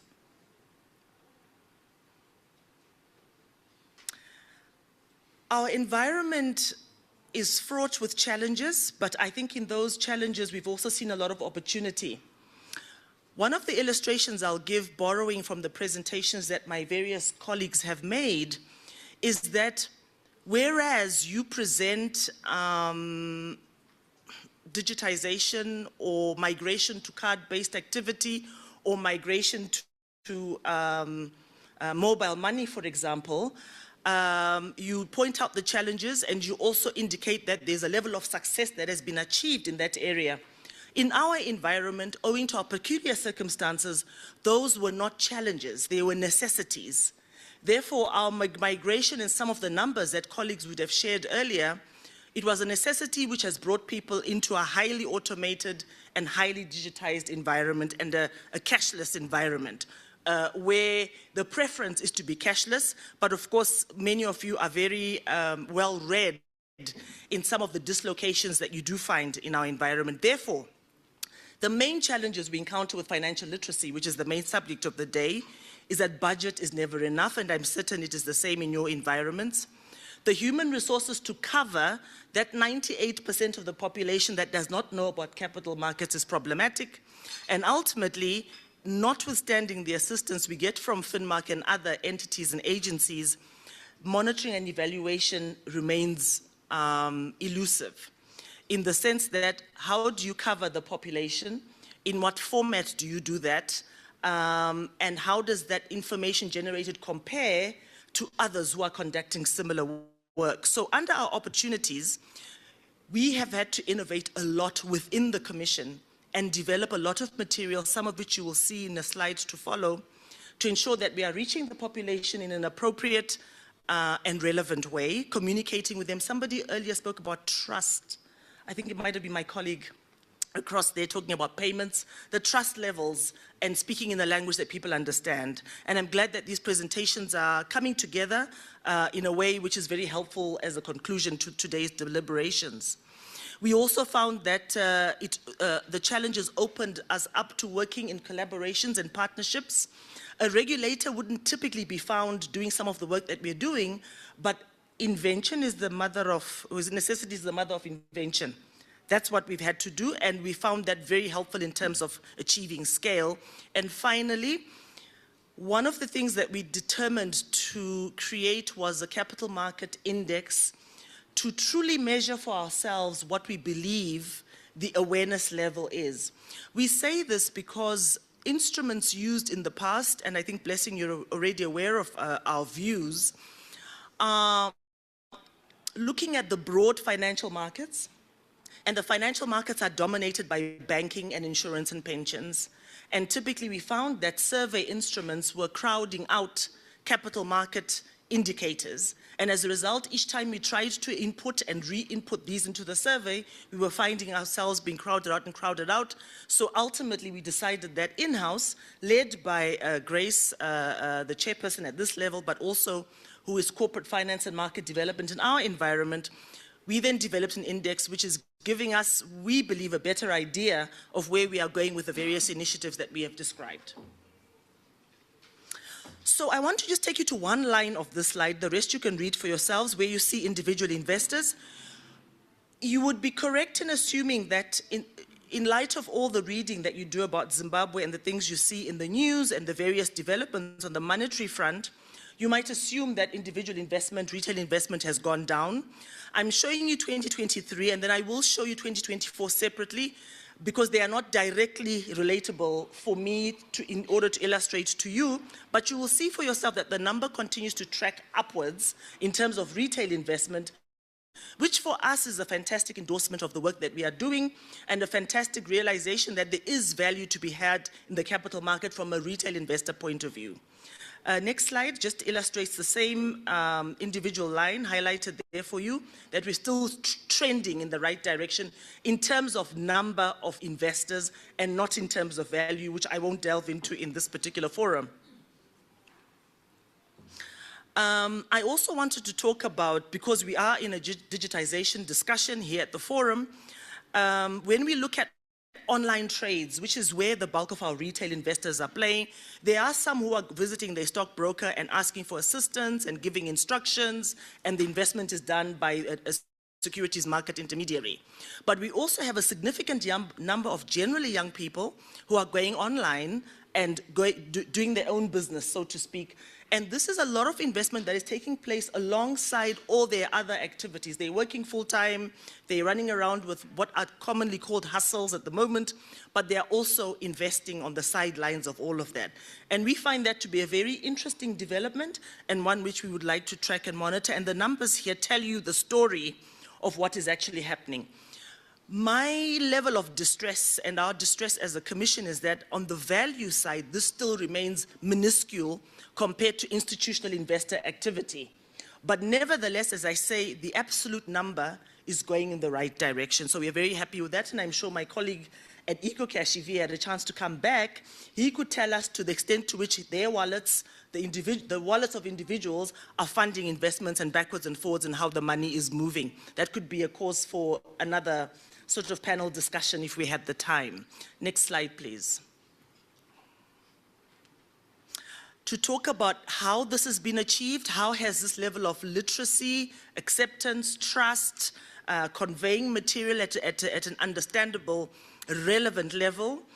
We first developed a stakeholder map. We sought to understand who the regulator should be talking to, what we should be saying, what frequency, using what channels and what apps, and so on and so forth. Having mapped that, we've then developed material which started on a very sort of formal, stiff, turgid basis, which was the Investment Handbook 101, written by capital market players in our country, over 200 pages, really great book, really colorful, explains a lot, takes you through the whole investment journey and the history of the markets.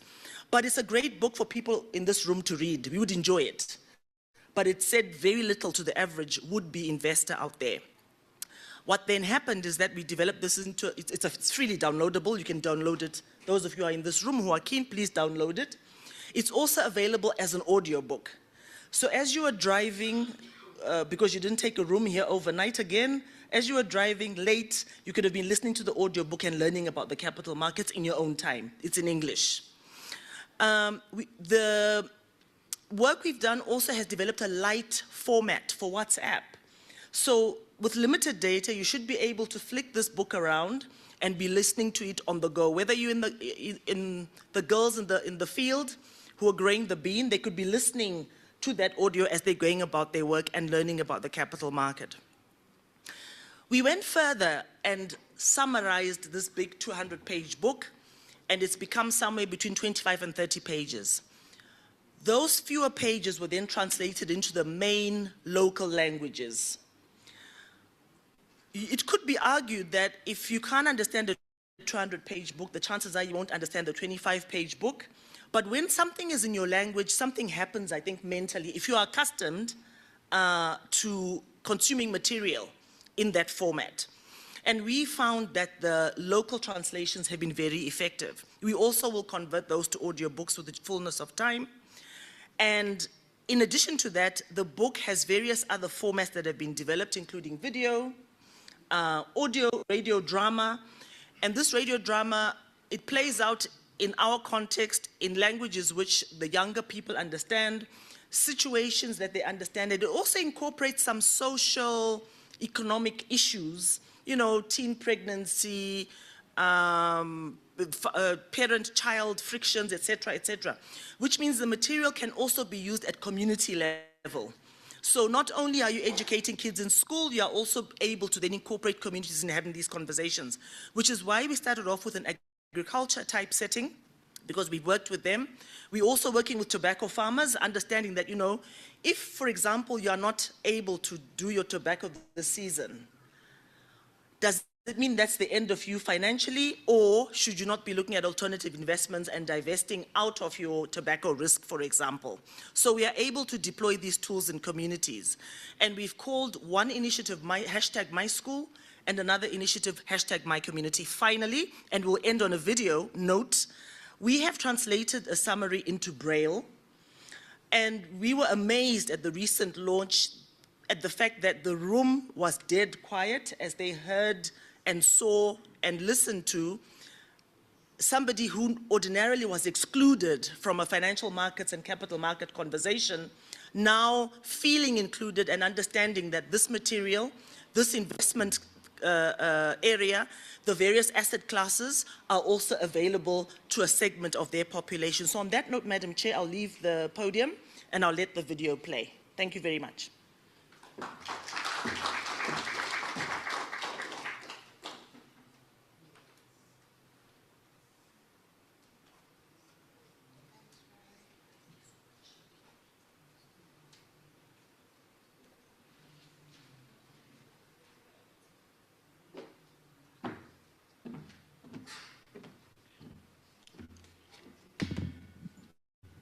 Right, thank you for awake. There was a reason why you had to be last. It's to keep the audience awake. Even those that wanted to sleep couldn't sleep. You see this mic thing of yours? Right. Tomorrow we hook me up. I'm going to wear pants, then you hook me up. He's adjusted it to his height. I've always had an issue with this situation. Oh, we do this. Then it's easier. Okay, there we go. Yeah, it's because I'm vertically challenged, you are not. You know. Yeah, that's fine, thanks. So, I think we've had a very interesting 4 presentations. And we will not do justice to ourselves if we do not ask any questions. I think somewhere in the day we talked about peer learning. This is one of the ways. It's just that they're not sitting across the table from each other. Unfortunately, we only do this, I think, once a year. Rather, there has to be some other mechanism other than once a year.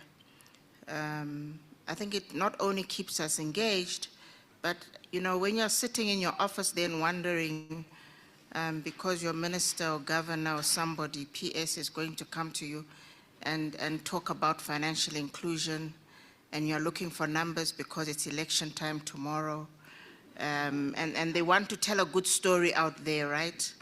It's these type of things that influence the numbers. The FinScopes, you know, I don't know how much of us actually consume those FinScopes. There's a lot of data in the FinScopes, like a lot of data. you know, and I think it's valuable data, but I don't know how much of it we consume as countries. So maybe, you know, those who are doing the election something, that's some of the data that you need. But I think more importantly, I mean, we've had this fora here run for a few years now. You know, we started with the first strategy, we're on to the second strategy. Hopefully some of us retire very soon. Then we'll come and sit in the audience and listen to you talk. But I think, you know, it's important. We've taken time out of our offices. We've come here. I wanted to ask you about I even made a note about this white pea bean. Next time I come to Zimbabwe, can I please have that? And next time you come to this forum, I do love mazoe, the orange one in particular. Only the orange one in particular. That's the one that I like. I managed to bring 2 bottles the last time, 2 weeks ago, but that will be finishing soon. So the next time you come, it's the 2 2-liter ones. You bring 2 2-liters. Yeah, I'm just putting the order in for right. But on a serious note, we don't know what we don't know. I'll go back to that. So I'm opening the floor up for questions. I will not take it that we do not have any questions. I'm particularly interested in the last segment that we've just had, but should you have any other question, right up from how I tried to teach you to use the gadget this morning, and I hope it's worked for you, those who need a translation. Would like to know that at least it worked for you. IT, one thing I did notice, we didn't have enough earphones on the table, so somebody just mentioned that to me. So I open the floor up for questions. Those online, like I say, I have the names. If you do not ask, Tembilanga, I know you're online. If you do not ask, I will start calling out names like this. I saw Charity, there's Charity online. So I'll just start calling out questions, your names, and then I'll hope that you have a question. Because we do have the presenters either online or here in person. Ladies and gentlemen, questions please, question time. Thank you, Farai, there we go. Yes, there we go, thank you, Farai. Madam Chair, thank you. Madam Director of Ceremonies, thank you very much. I had a question, it was subsequently answered, but I still think, you know, it should be asked.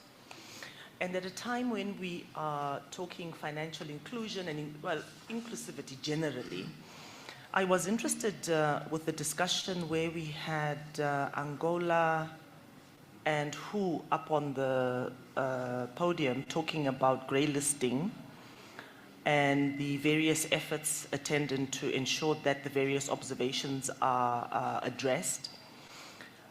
It occurred to me, Madam Chair, and I'm sure the answer can be provided more fully, that surely when we speak about inclusion, we must commence with ourselves and ensure that those who are doing better are seeking or working hard to assist others to do better. But I was subsequently answered, and I don't recall who made the comment about something to the effect that blah, blah, blah, and we are helping those who need the help so that they are ready for the mutual evaluations, which pleased me, and therefore I was answered. But I wanted to hear a bit more about that, whether there's a structured, formal process to ensure that those who are a little bit behind others are being brought up intentionally to a certain level, because it serves us well. Interoperability, all the cross-border activity, all the ambitions we have would be served if all of the member states are closer together rather than disparate and quite far apart from each other. Thank you. Who talked? Was it you, Andre? What, do you recall? Or was it Mavis? Okay, Mavis will talk to it. Mavis? Yes, it was me, Madam Chair. So maybe just to respond to Farai, the work is still very much in its infancy, but what we've done is, maybe speaking to the element on the grade listing, we have set the clear targets that for the first year of the strategy, which essentially will be able to take stock of the first year in 2025, we would have then packaged all the findings and all the reasons why the various member states that are currently grade listed are grade listed. So we'll essentially develop that particular repository and have a deeper understanding of what led to the grade listing. We note that obviously some of this information will be sensitive, so there are those loopholes that we'll probably have to also cross over. But then what we've then done is, as part of the targets, we've then outlined a realistic view of a target to say that X percentage of those countries that are grade listed, they should be off the grade listing with the following interventions that the member states will be supported on. And then by whichever year, then all member states that are currently grade listed should be off the grade listing. And then supplementing that would then be to say, for those member states that then are going to go through the process, let's put in place as a process whereby there could be a peer sort of as a review of each other, so that as in when we pick up those gaps, we handhold that particular member state to address those shortcomings, so that by the time the relevant parties, i.e. FATF, are ready to then come and review that member states, the issues then have been addressed. So that's what as in the detailed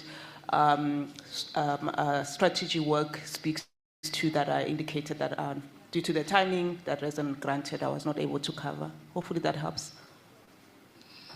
Thanks, Mavis. But I think, Farai, it raises a broader question. And Damola, maybe for our notes, we have to just follow what the payments committee is doing, so that, I don't know if it's every year we bring them back to give an update, but we need to find a way to circle that info back to the committee would be useful. That's one. Two, goes back to what I've just said, peer review. And I don't know how we want to do peer review. My colleague from Angola at lunchtime talked about grey listing as well. And so lucky enough for her, we've got a board meeting coming up in a few weeks' time. And I said to her, maybe one of the things we do is have a discussion at the table. So, and unfortunately, I can't invite all of you. It's a closed meeting.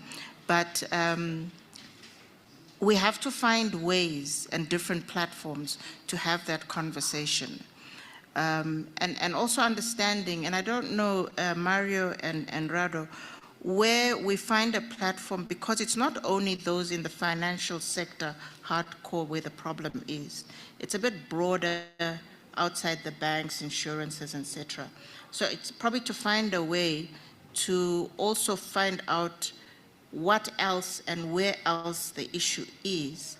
And it might be out of the, because some people will say to you, oh, it's something Ministry of Finance can't do because it's sitting in Ministry of Housing, yeah? And the estate agents are in trouble, and they, and they're not fast enough. At least that's some of the discussions that I've heard around various tables.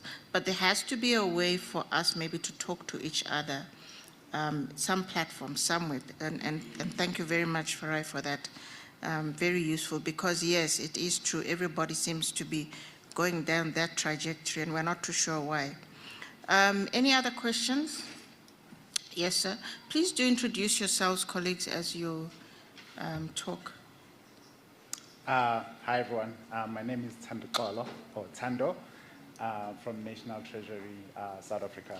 I have a couple of questions for these, from the latest, presentations, okay, and the previous ones. Okay, so we'll start with the latest group. The latest group, we had Farai, Jose, from the Zambia, and Chiluba. I hope you're still online. Yes.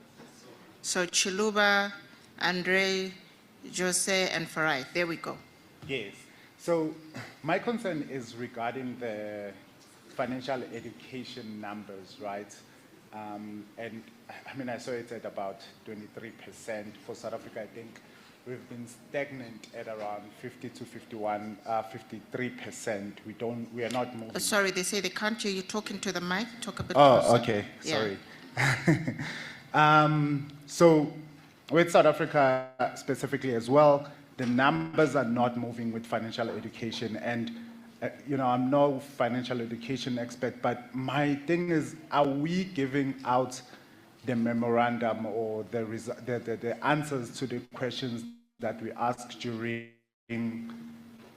these surveys? Because if I'm expected to write a calculus test every year, I'm going to fail it if I don't have the material right. So I was telling Sipati, who was here earlier, that in her strategy, as they are doing the surveys, it's almost like a lost opportunity from a logistical point of view, that you're going to do door to door and say, Tando doesn't understand inflation.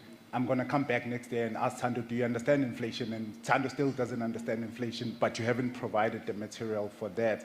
And you've wasted so many resources that you could have used it when you were doing that survey. So just wanted to know maybe what are some of the strategies that are being looked at in increasing financial education. And then my other question is to my brother from Botswana, where he was speaking about the providing mobile payments for merchants, right? And specifically targeting informal sector merchants. So there, I just wanted to know, what is it that you'll be doing with the data that you'll be collecting as merchants start to do these transactions? Is there a way where you start to use that data to credit score and start extending financial services, financial access to finance to those businesses? I do know you spoke the fact that you have to do lending through the banking sector. So just interested in understanding access to that data. Thank you. Farai, do you want to take the first question, and we'll ask Chiluba. Chiluba, I hope you're still online to respond to the first question. Yes, I am. Okay. So Farai and then Chiluba. Thank you, Director of Ceremonies, for that question. Thank you. It's a conundrum. It's not an easy issue to respond to, and this is where I spoke, if you recall, on issue and human resources. It's an ideal, and the ideal we would like to pursue in our environment is a curriculum-based solution, where we might conclude that those of a certain age or above a certain age are beyond us in terms of reach. But if we can concentrate our efforts, for example, in influencing the curriculum for those who are in schools and institutions, then we can be assured that in the next 10 to 15 years, the literacy rate will be as accurate, as relevant, and as progressive as the curriculum itself. In terms of the time children spent in school, they're going to get access to information on the financial markets, which they can action once they reach an age where they're able to invest, for example.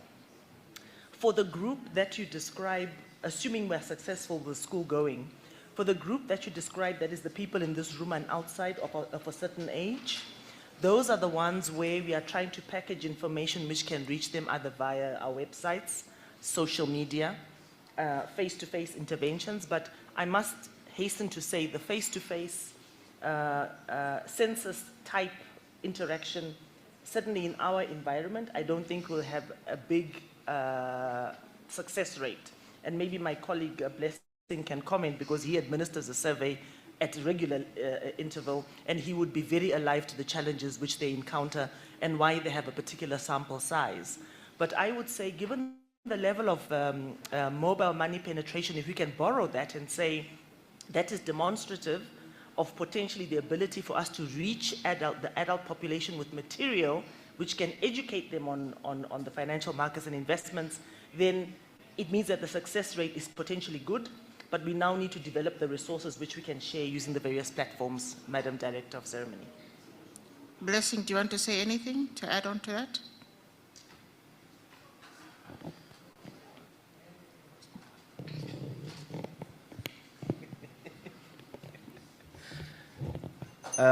Sorry, I think I missed the question. Yeah. Oh, yeah. Sorry. So we do that through our FinScope surveys. So which is mainly household based. Right, so that's where we will reach the target segments that Frey was talking about.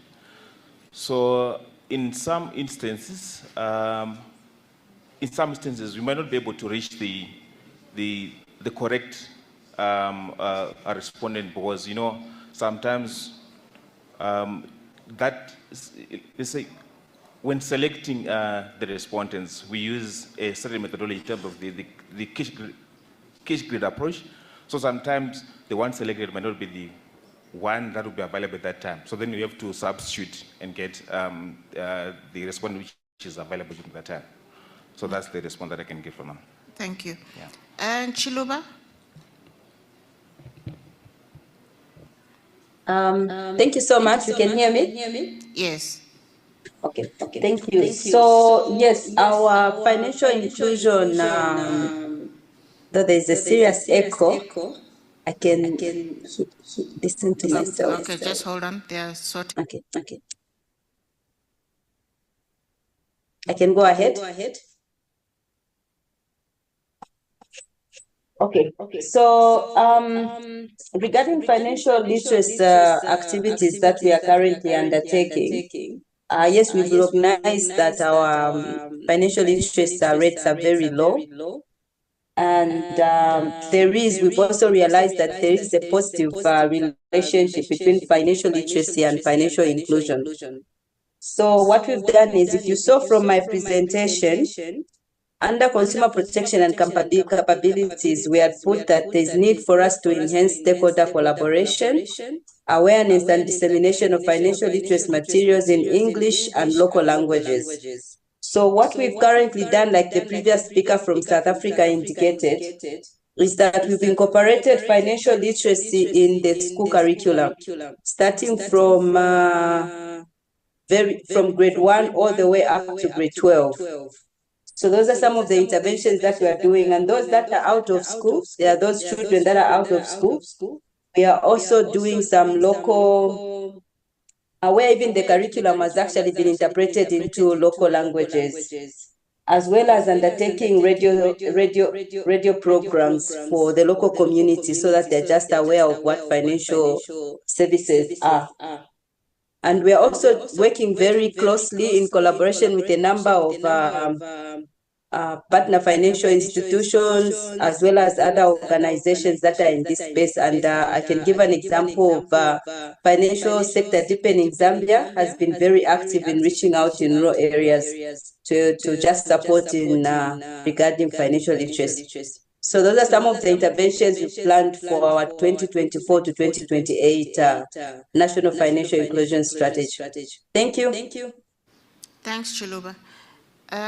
Yes, sir. Thank you, Madam Director. It's not a question as such, but I just want to add a few sentences to what Farai has just said. My name is Marvelous Kuvea from the Reserve Bank of Zimbabwe.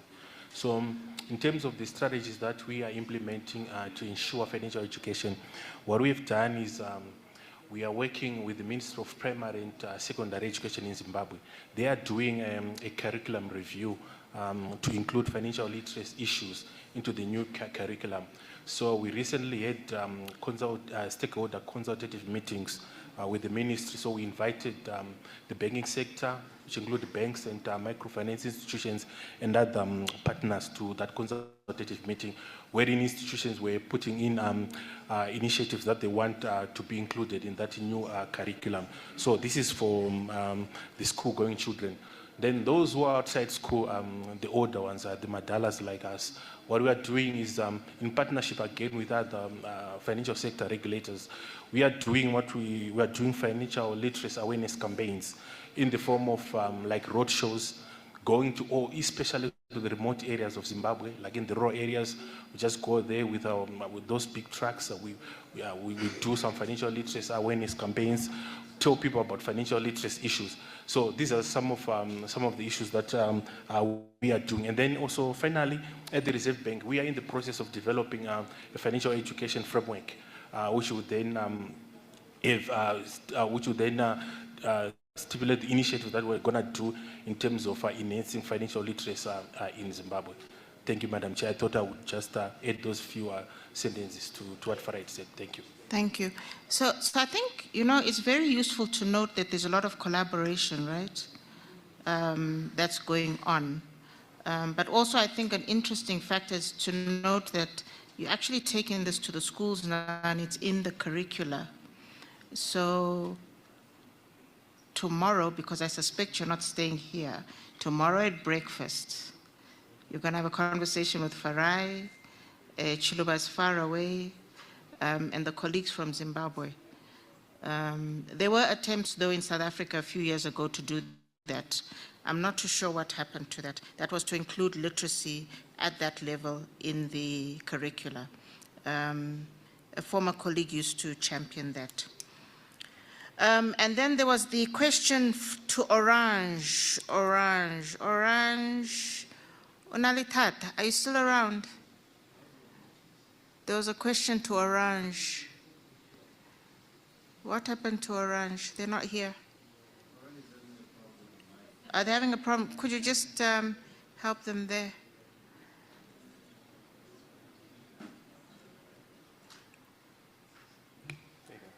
Okay, thank you. Yes, I think the question was around using the information that we collect from merchant payments to provide loans to the informal sector, correct? Right? Okay. Thank you.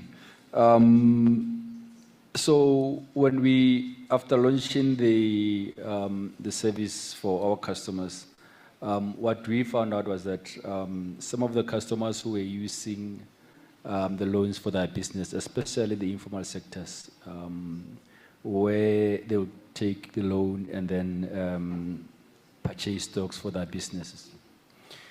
Unfortunately, we didn't have, these customers were categorized as, they were not categorized as businesses because they were using their personal accounts to get the loan. And we couldn't really tell what they were using the loan for.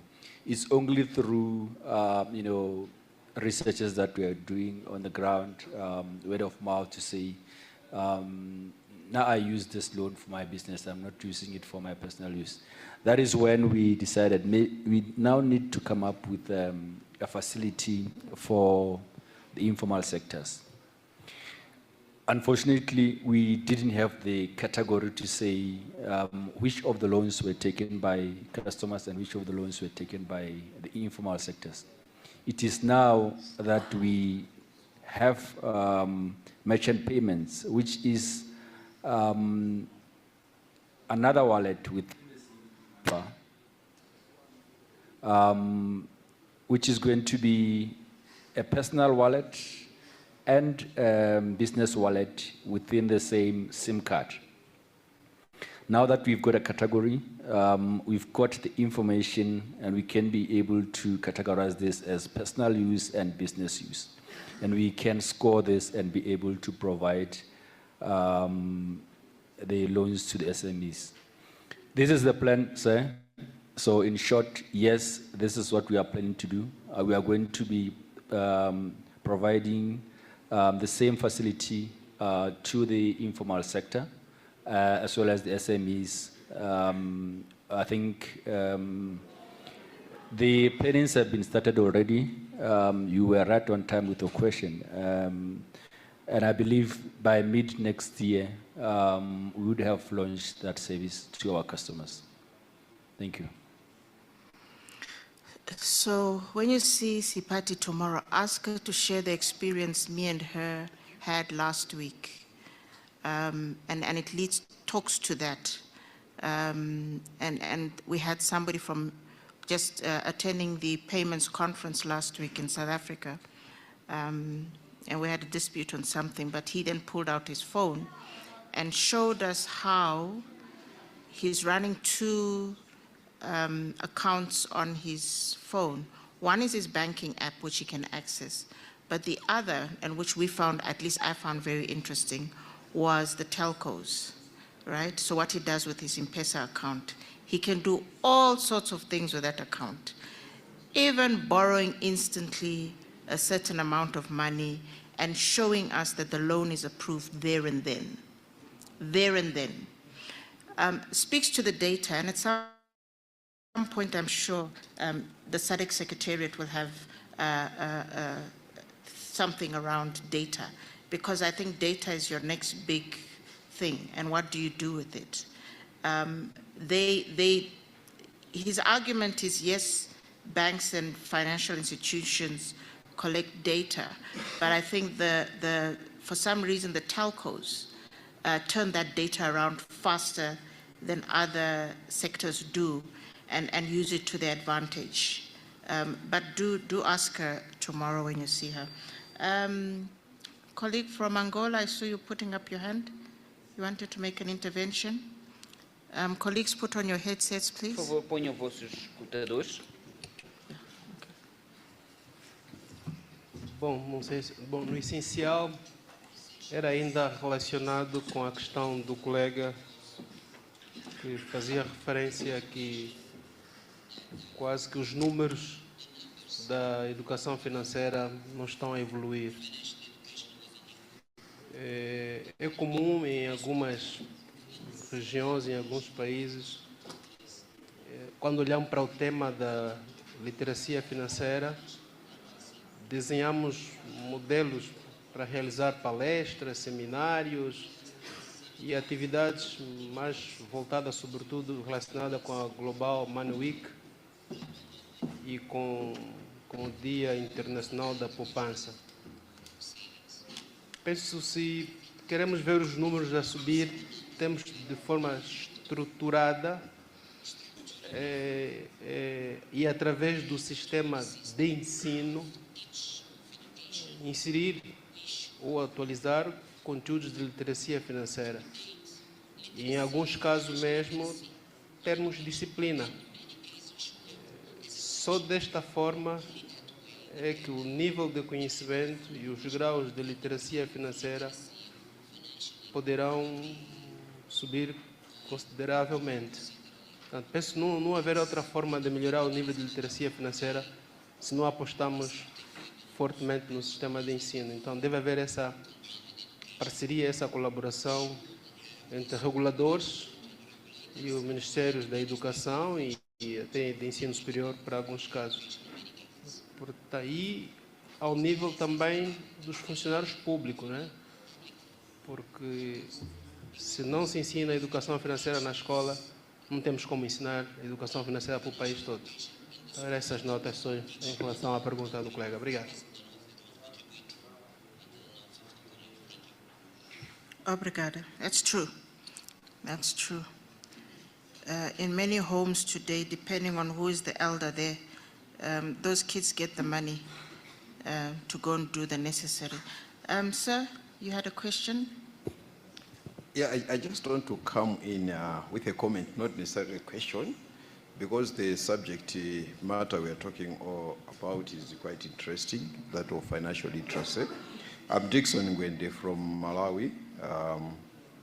We are running a program called FAMSE, and through that program, Malawi government has done, I think, two major interventions that I would like to share with colleagues here. One intervention that we have done in Malawi is to put on a USSD platform, financial literacy messages. The USSD platform is a platform that one can access message using, I think my colleague from Zimbabwe called it Kambuzi, using any ordinary phone. In Malawi, we call it Moswalero. So it's the Kambuzi type of phone. You are able to dial some codes, 321, and then you get a message. That message is loaded in local language. You choose whether you want language or you want to get that in Chichewa, in English, sorry. And then I think from there you get the messages, whether it's for pension, whether it's for savings, whether it's for loans, how you can access that. So I think that's something that is reaching out quite to a lot of people. However, what we have observed is that we need also to have supplementary interventions. For instance, we need to put a lot of adverts on radios to make sure that people know that their messages are on their mobile phones. I think that's one intervention that we have made. The other intervention is we have used the network of village savings and loan groups. We, as a program, supported about 30,000. That's a population of about 600,000. And using the booklets, we developed the booklets of messages. Using the booklets, we have distributed them to these groups as entry points for financial literacy. And we are seeing very significant changes in terms of financial literacy because of those interventions and other interventions that are done by other players, like the Reserve Bank. They're doing interventions through schools and the like. Thank you. So the booklets are in different languages? Yes, they're in different languages. Okay. Thank you. Different vernacular languages. Yes. Thank you. Okay, Zikom. Any other questions? Okay. Kennedy? Okay, let's start with Kennedy and then Grace. Thank you, Maxine. I just also wanted to share very briefly initiatives of financial literacy and education in Tanzania. So we have two main programs, on-schooling and off-schooling programs. For on-schooling programs, starting last year, we partnered and engaged the Ministry of Education, and syllabuses have been revised from lower education all the way to colleges. So the Ministry of Education is divided in two. It has an arm for secondary, primary, and teachers' colleges. So they've inculcated financial literacy, and we did provide with them tools to do that. And then for higher education, for this on-schooling program, we have engaged another authority for university called Tanzania TCU. So this authority, together with the Central Bank, did develop guidelines for inculcating financial literacy as a compulsory subject in the courses that they have in university. So each university has the liberty to choose which subject they will put up the modules for financial literacy. So that guide is going to be issued by the Permanent Secretary of the Ministry of Education. In the meantime, close to 8 universities have already started doing that, but we have a program which 19 public universities have agreed to work on the guide that we've issued. For off-schooling, we have, through the National Financial Inclusion Council, which is one of the apex body that discusses, coordinates financial programs in the country through a National Financial Inclusion Framework. We're on wave 3 now. We issued a financial educators guide, which implements a financial sector development master plan issued by the Ministry of Finance, where there's a financial education implementation plan. So it's cascaded to that level. We have this guide. In the guide, it requires issuance of a curriculum for certified financial educators. Now, this certified financial, they're all in our website. So this certified financial educators curriculum, which has 5 modules, is implemented by several universities in the country. So what the Central Bank does, it enters a memorandum of understanding with universities. The universities are accredited, and it requires those universities to run 2 weeks course. After those 2 weeks course, a person becomes a certified financial educator. And then we monitor those financial educators. The purpose is a TOT, which they go to the field and do provide the financial literacy programs. We've seen it to be effective, and it's also sustainable because the central bank cannot, our department is very small, we can't run across the entire country running programs. But that is also complemented with other initiatives that are ongoing in the country, the road shows done by entities. And lastly, what we did in order to create demand for financial educators to go and attain the certification, we have amended our consumer protection regulation, which states now that any financial institution that is going to run financial education programs must use certified financial educators accredited by the central bank. And finally, we have partnered with media houses.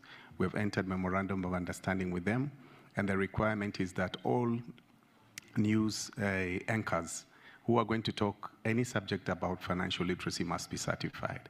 So that's what we have in terms of those two programs, and I'm happy to share any of those that someone will want to get some bilateral engagement. Thank you. Thanks, Kennedy. Grace? Thank you, Maxine. Mine is a comment just to add on to this very interesting session that we've had after Farai and her team. Just to say that I hope and believe that our financial inclusion efforts are also taking into account the aspects to do with knowledge, attitude, and practice. As we've heard from Farai to say, whilst we are raising awareness, let's ensure that that awareness goes deeper into changing the attitude of those that we are educating, and also following up to ensure that they're actually putting into practice the knowledge that we are imparting to them. This is coming from what I picked from Ephraim in the morning to say, let's not focus on averages, but let's look at the issue in granular form. So when we are looking at financial inclusion, I also hope that we are also tracking financial inclusion from the subsector point of view, where we are saying this is what is happening in the banking sector, and this is what is happening in the capital markets, as well as the pensions and insurance. Because maybe if we are to do it that way, we should be in a position to then pick the challenges why financial inclusion levels are actually low in the capital markets sector. And why I'm saying so is because if we focus on one subsector, it could be the banking sector, but knowing banking sector by nature, it's short term. And if people are to participate just on the banking sector, meanwhile, we want to contribute towards the SADC regionalization agenda. This needs long-term funding. And we have recently realized that foreign funding is fast disappearing, I think as a result of developments that are taking place at the global front. So this could actually be the time for us to take advantage of our local markets, the capital market, where we actually know that if we educate our people out there, we follow through and ensure that they're actually participating on the capital market, which is where the long-term investments are taking place. And this is the source of the long-term money that should be fueling our industries towards the regionalization agenda, which is being driven by SADC.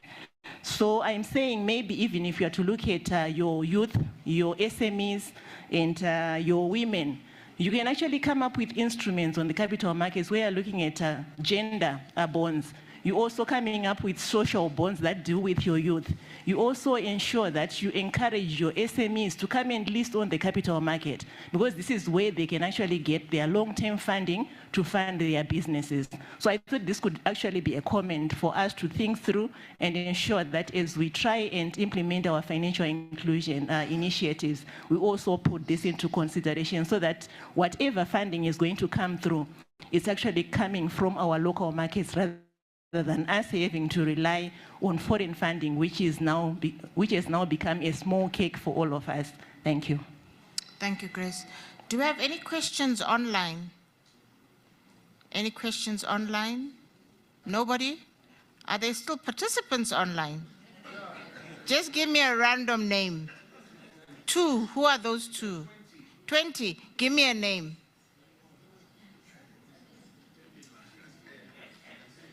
Give me a name. Is Tembi still there? Tembi?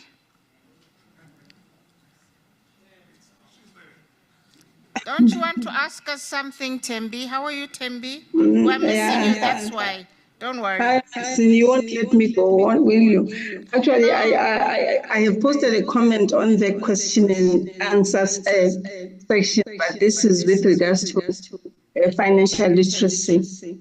My take is that I'm particularly referring to full leavers who are just starting in the job in the job market.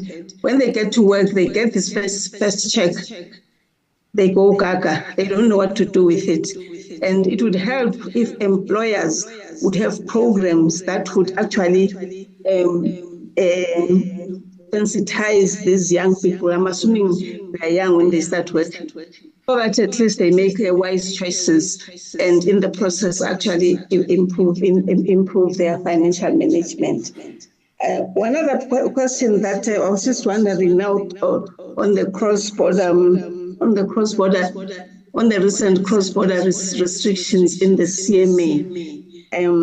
I'm wondering what the impact would be on financial inclusion, and also looking at the low value transactions. How will this be impacted by these new restrictions which came into force on the 9th of September?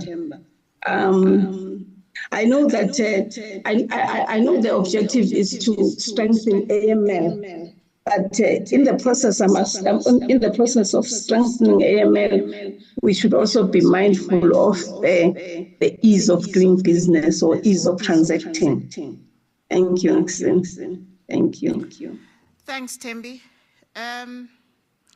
Mavis, I would want to hand that to you, but also not be unfair because it's quite a new development. It only happened the other day. So I'm not sure that we would see anything immediately. Having said that, I have minors at my doorstep, like many groups of them. I'll get into discussion with you about that later. But maybe an observation, Mavis? Yes, thanks, Program Director, and thanks, Tembi. So maybe just for a bit of context for those who do not understand what basically has transpired, CMA is the 4 countries where the rand is acceptable monetary. So those currencies, their currencies are then pegged to the rand.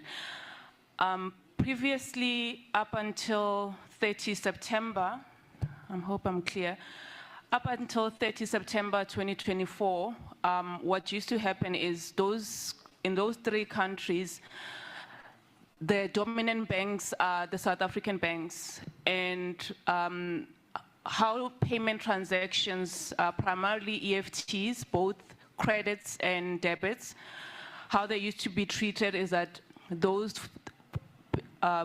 the 4 big banks of South Africa used to treat those transactions as though they were domestic transactions in South Africa. So they used to then treat Nedbank as an example, Nedbank as in Namibia, as their branch, and they will process those transactions between South Africa and, let's say, Nedbank and Namibia as though it's a domestic transaction.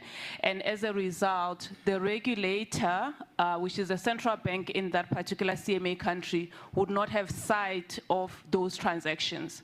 So you'll then have an appreciation of why then this was then a AML CFT concern for the regulators, especially the regulators who recently have also been grey-listed or are up for a mutual evaluation with quite a high risk of then being grey-listed. So it was then decided by all the 4 member states that the transactions need to be treated as they are, that they are cross-border payments. Now, in doing that, we were already aware that this is likely to impact on the customer experience from a cost and speed perspective. However, what we have seen, as much as it's early days, the migration, in fact, happened on the 16th of September, as we generally do not do a migration of that nature month end because there's payments and salaries to be paid. So the migration itself to the new way of transaction being treated was done by the 16th of September. So we basically do have some use cases already for 3 or 2 weeks now. And what we are seeing are some concerns. The concerns from a cost perspective mainly, just a few cases from a speed point of view. Just to then give you a sense of what we are seeing transactions whereby an individual has sent a transaction from Eswatini. This is a real transaction, and it has then taken 3 days for the individual in South Africa to receive those funds. We've seen transactions of a 1,000 Rand value, when the fee that is then being charged there is around 200 to 300 Rand. So this is a concern for us. It is important to indicate that the South African Reserve Bank does not have a pricing mandate, which is quite different to the other 3 central banks. So they were able to safeguard this pricing issue in that their mandate is to regulate pricing as well. So they had enforced a certain fee now that those transactions will be cross-border. Your issue then happens mainly then on the South African side. What we then have done is, since these issues have then been made visible to South Africa, i.e. the Central Bank, we have started to mobilize with the Consumer Conduct Authority, which is the Financial Sector Conduct Authority. The colleagues are here in the room. They have a mandate to regulate certain unfair or what they deem maybe as an unfair practices towards consumers. So jointly, we are looking into the matter. We have engaged the banks individually. They are investigating in these particular cases, and we are hoping to once we get an insight into what informs, for example, this 200 or 250 or 300 fee price charge on a 1,000 Rand transaction, we then will be able to take the necessary steps forward. One of the things that we are definitely seeing is that the banks themselves have not made visible this pricing or what they'll be charging on these cross-border transactions on any of their website. It was very difficult. We tried to do a desktop research as a central bank, and it was very difficult. So one of the issues that we're already seeing that the Financial Sector Conduct Authority is concerned about is that there is no visibility of pricing so that consumers can make a decision whether they essentially move from one bank to another.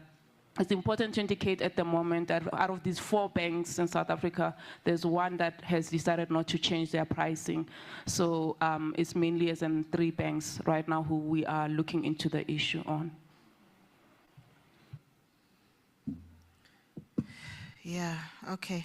So Tembi, there's your response. Hopefully by the next Financial Inclusion Forum, we have a different report from Mavis. Colleagues, any more questions? Mario? Thank you, Madam Director. Just a comment concerning the peer-to-peer learning platform that was raised by the, I think, Zambia presenter virtually. We need to maybe inform the meeting, because many of us are new in this platform, that we have the SADC Financial Inclusion Subcommittee. The SADC Financial Inclusion Subcommittee is the primary platform for peer-to-peer learning. Maybe what we should do is to boost this structure in order to deliver in what we want in terms of financial inclusion. For instance, what we have seen today, a country-specific presentation by Zambia, Zimbabwe, Mauritius, and Angola, is what this subcommittee does every year that they meet. They meet every 2 years. And this subcommittee was established by the Minister of Finance and Investment. What we can have, for instance, is to have a kind of visit programs to enhance this platform.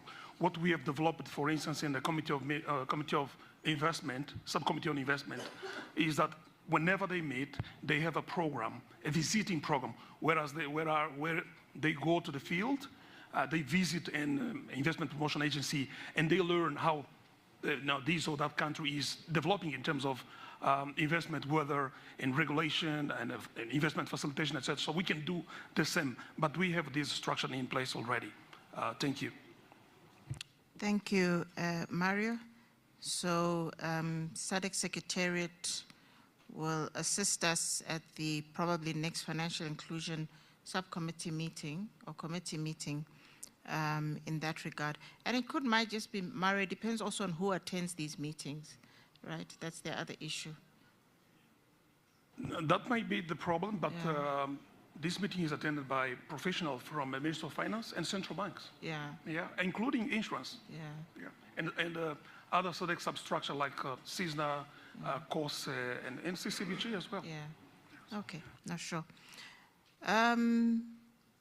Colleagues, any more questions, comments?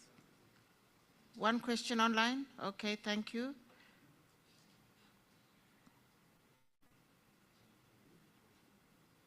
Who are we welcoming?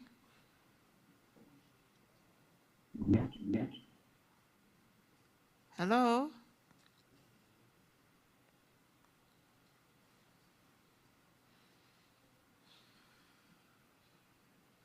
Who's making a comment? His name is Anu. Anu. Oh, Anu?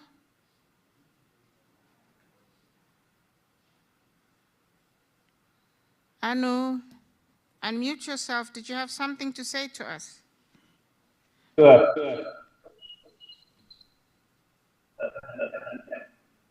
Yes, are you able to hear me now? Not very clearly, but let's try. Yes. Are you hearing me? No, we can't hear you. I'm sorry, I don't know what's wrong with me. Okay, now I'm so we sorry. can hear you.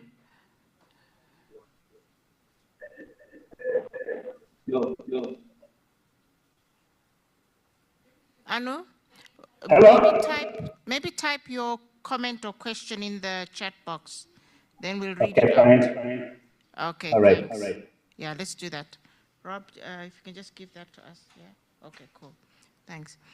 Any comment? Any comment? Opinion? Yes, ma'am. Thank you. It's a question that I have for EcoCash. I thought I was going to ask it over breakfast, but since Anu is still typing, perhaps I could just ask you now. So I wanted to ask you, what has been your experience when you're collaborating with traditional banks, particularly in terms of sharing infrastructure, focusing on the USSD? What has been your experience?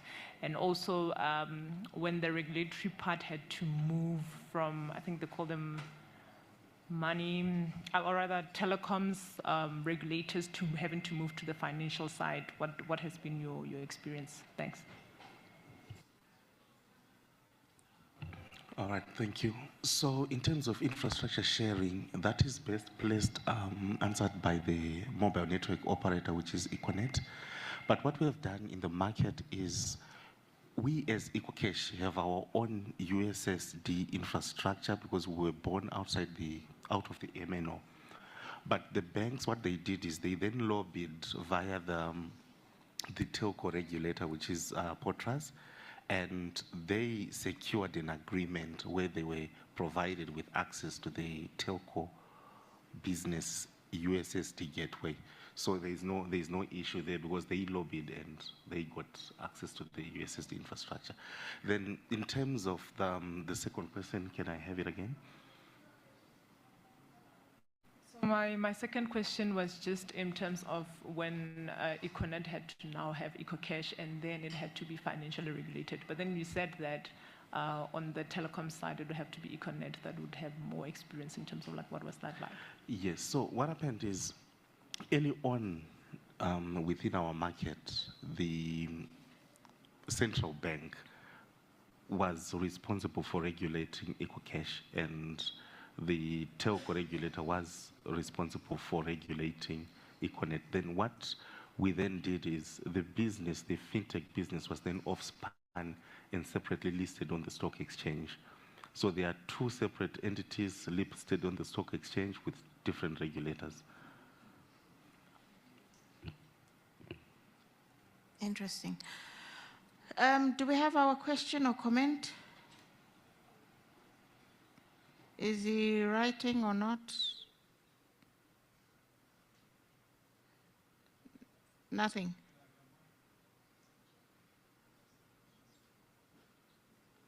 Okay. Let's wait for Rob there.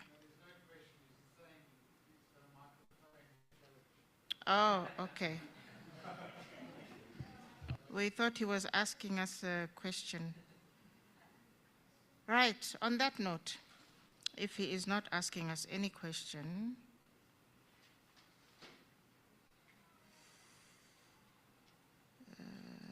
okay. Ladies and gentlemen, I think we've had a long day. We have had a fruitful day. The day started off with us learning something new called a touch screen and fiddling there with our new technologies that was given to us.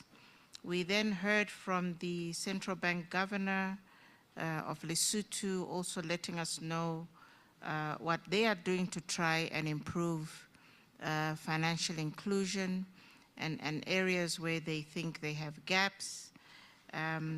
We then went on to the video transmission from the ICT Directorate, informing us what they're doing in the SADC area. And then that led us to Kennedy and his panel, who talked about FATF and some of the requirements, which we were going to check. I hope we checked that we are doing something in some shape and form. I was hoping to get a response back. Nobody, so we've definitely not done anything in that area of work. I'm very worried. But anyway, something to note, it means we've not done anything in that area of work. And then interesting discussion from Grace and her panel.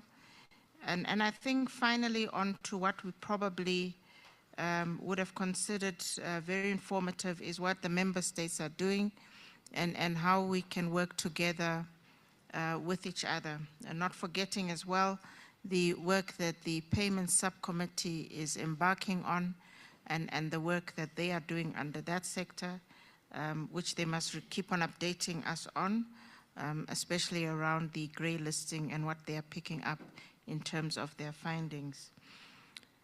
I think that was a long day. So would like to thank you all for staying the course. Can we give ourselves a clap? Hands. It's been a long day. I'm not too sure what you're doing afterwards. I know there's no cocktail. I'm told there's no budget for that. So it means that you're going back to your respective hotels, and would love to see you here tomorrow morning at 9:30. I would even suggest to be here earlier. But the program starts at 9:30.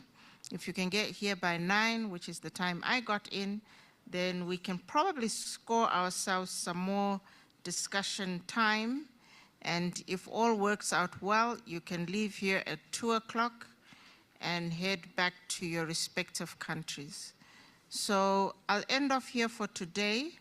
I'll just maybe like to ask those who have presentations for tomorrow, please make sure the team have their presentations so that they can then in turn hand these over to the translators.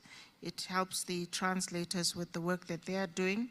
Lastly, those who are driving out, if you have your own personal car and you got a ticket this morning as you came in, your parking ticket, you can validate this at reception, which is on your way out of the hotel. So just don't forget, otherwise you have to pay, and I'm very sure we're not paying for your parking ticket.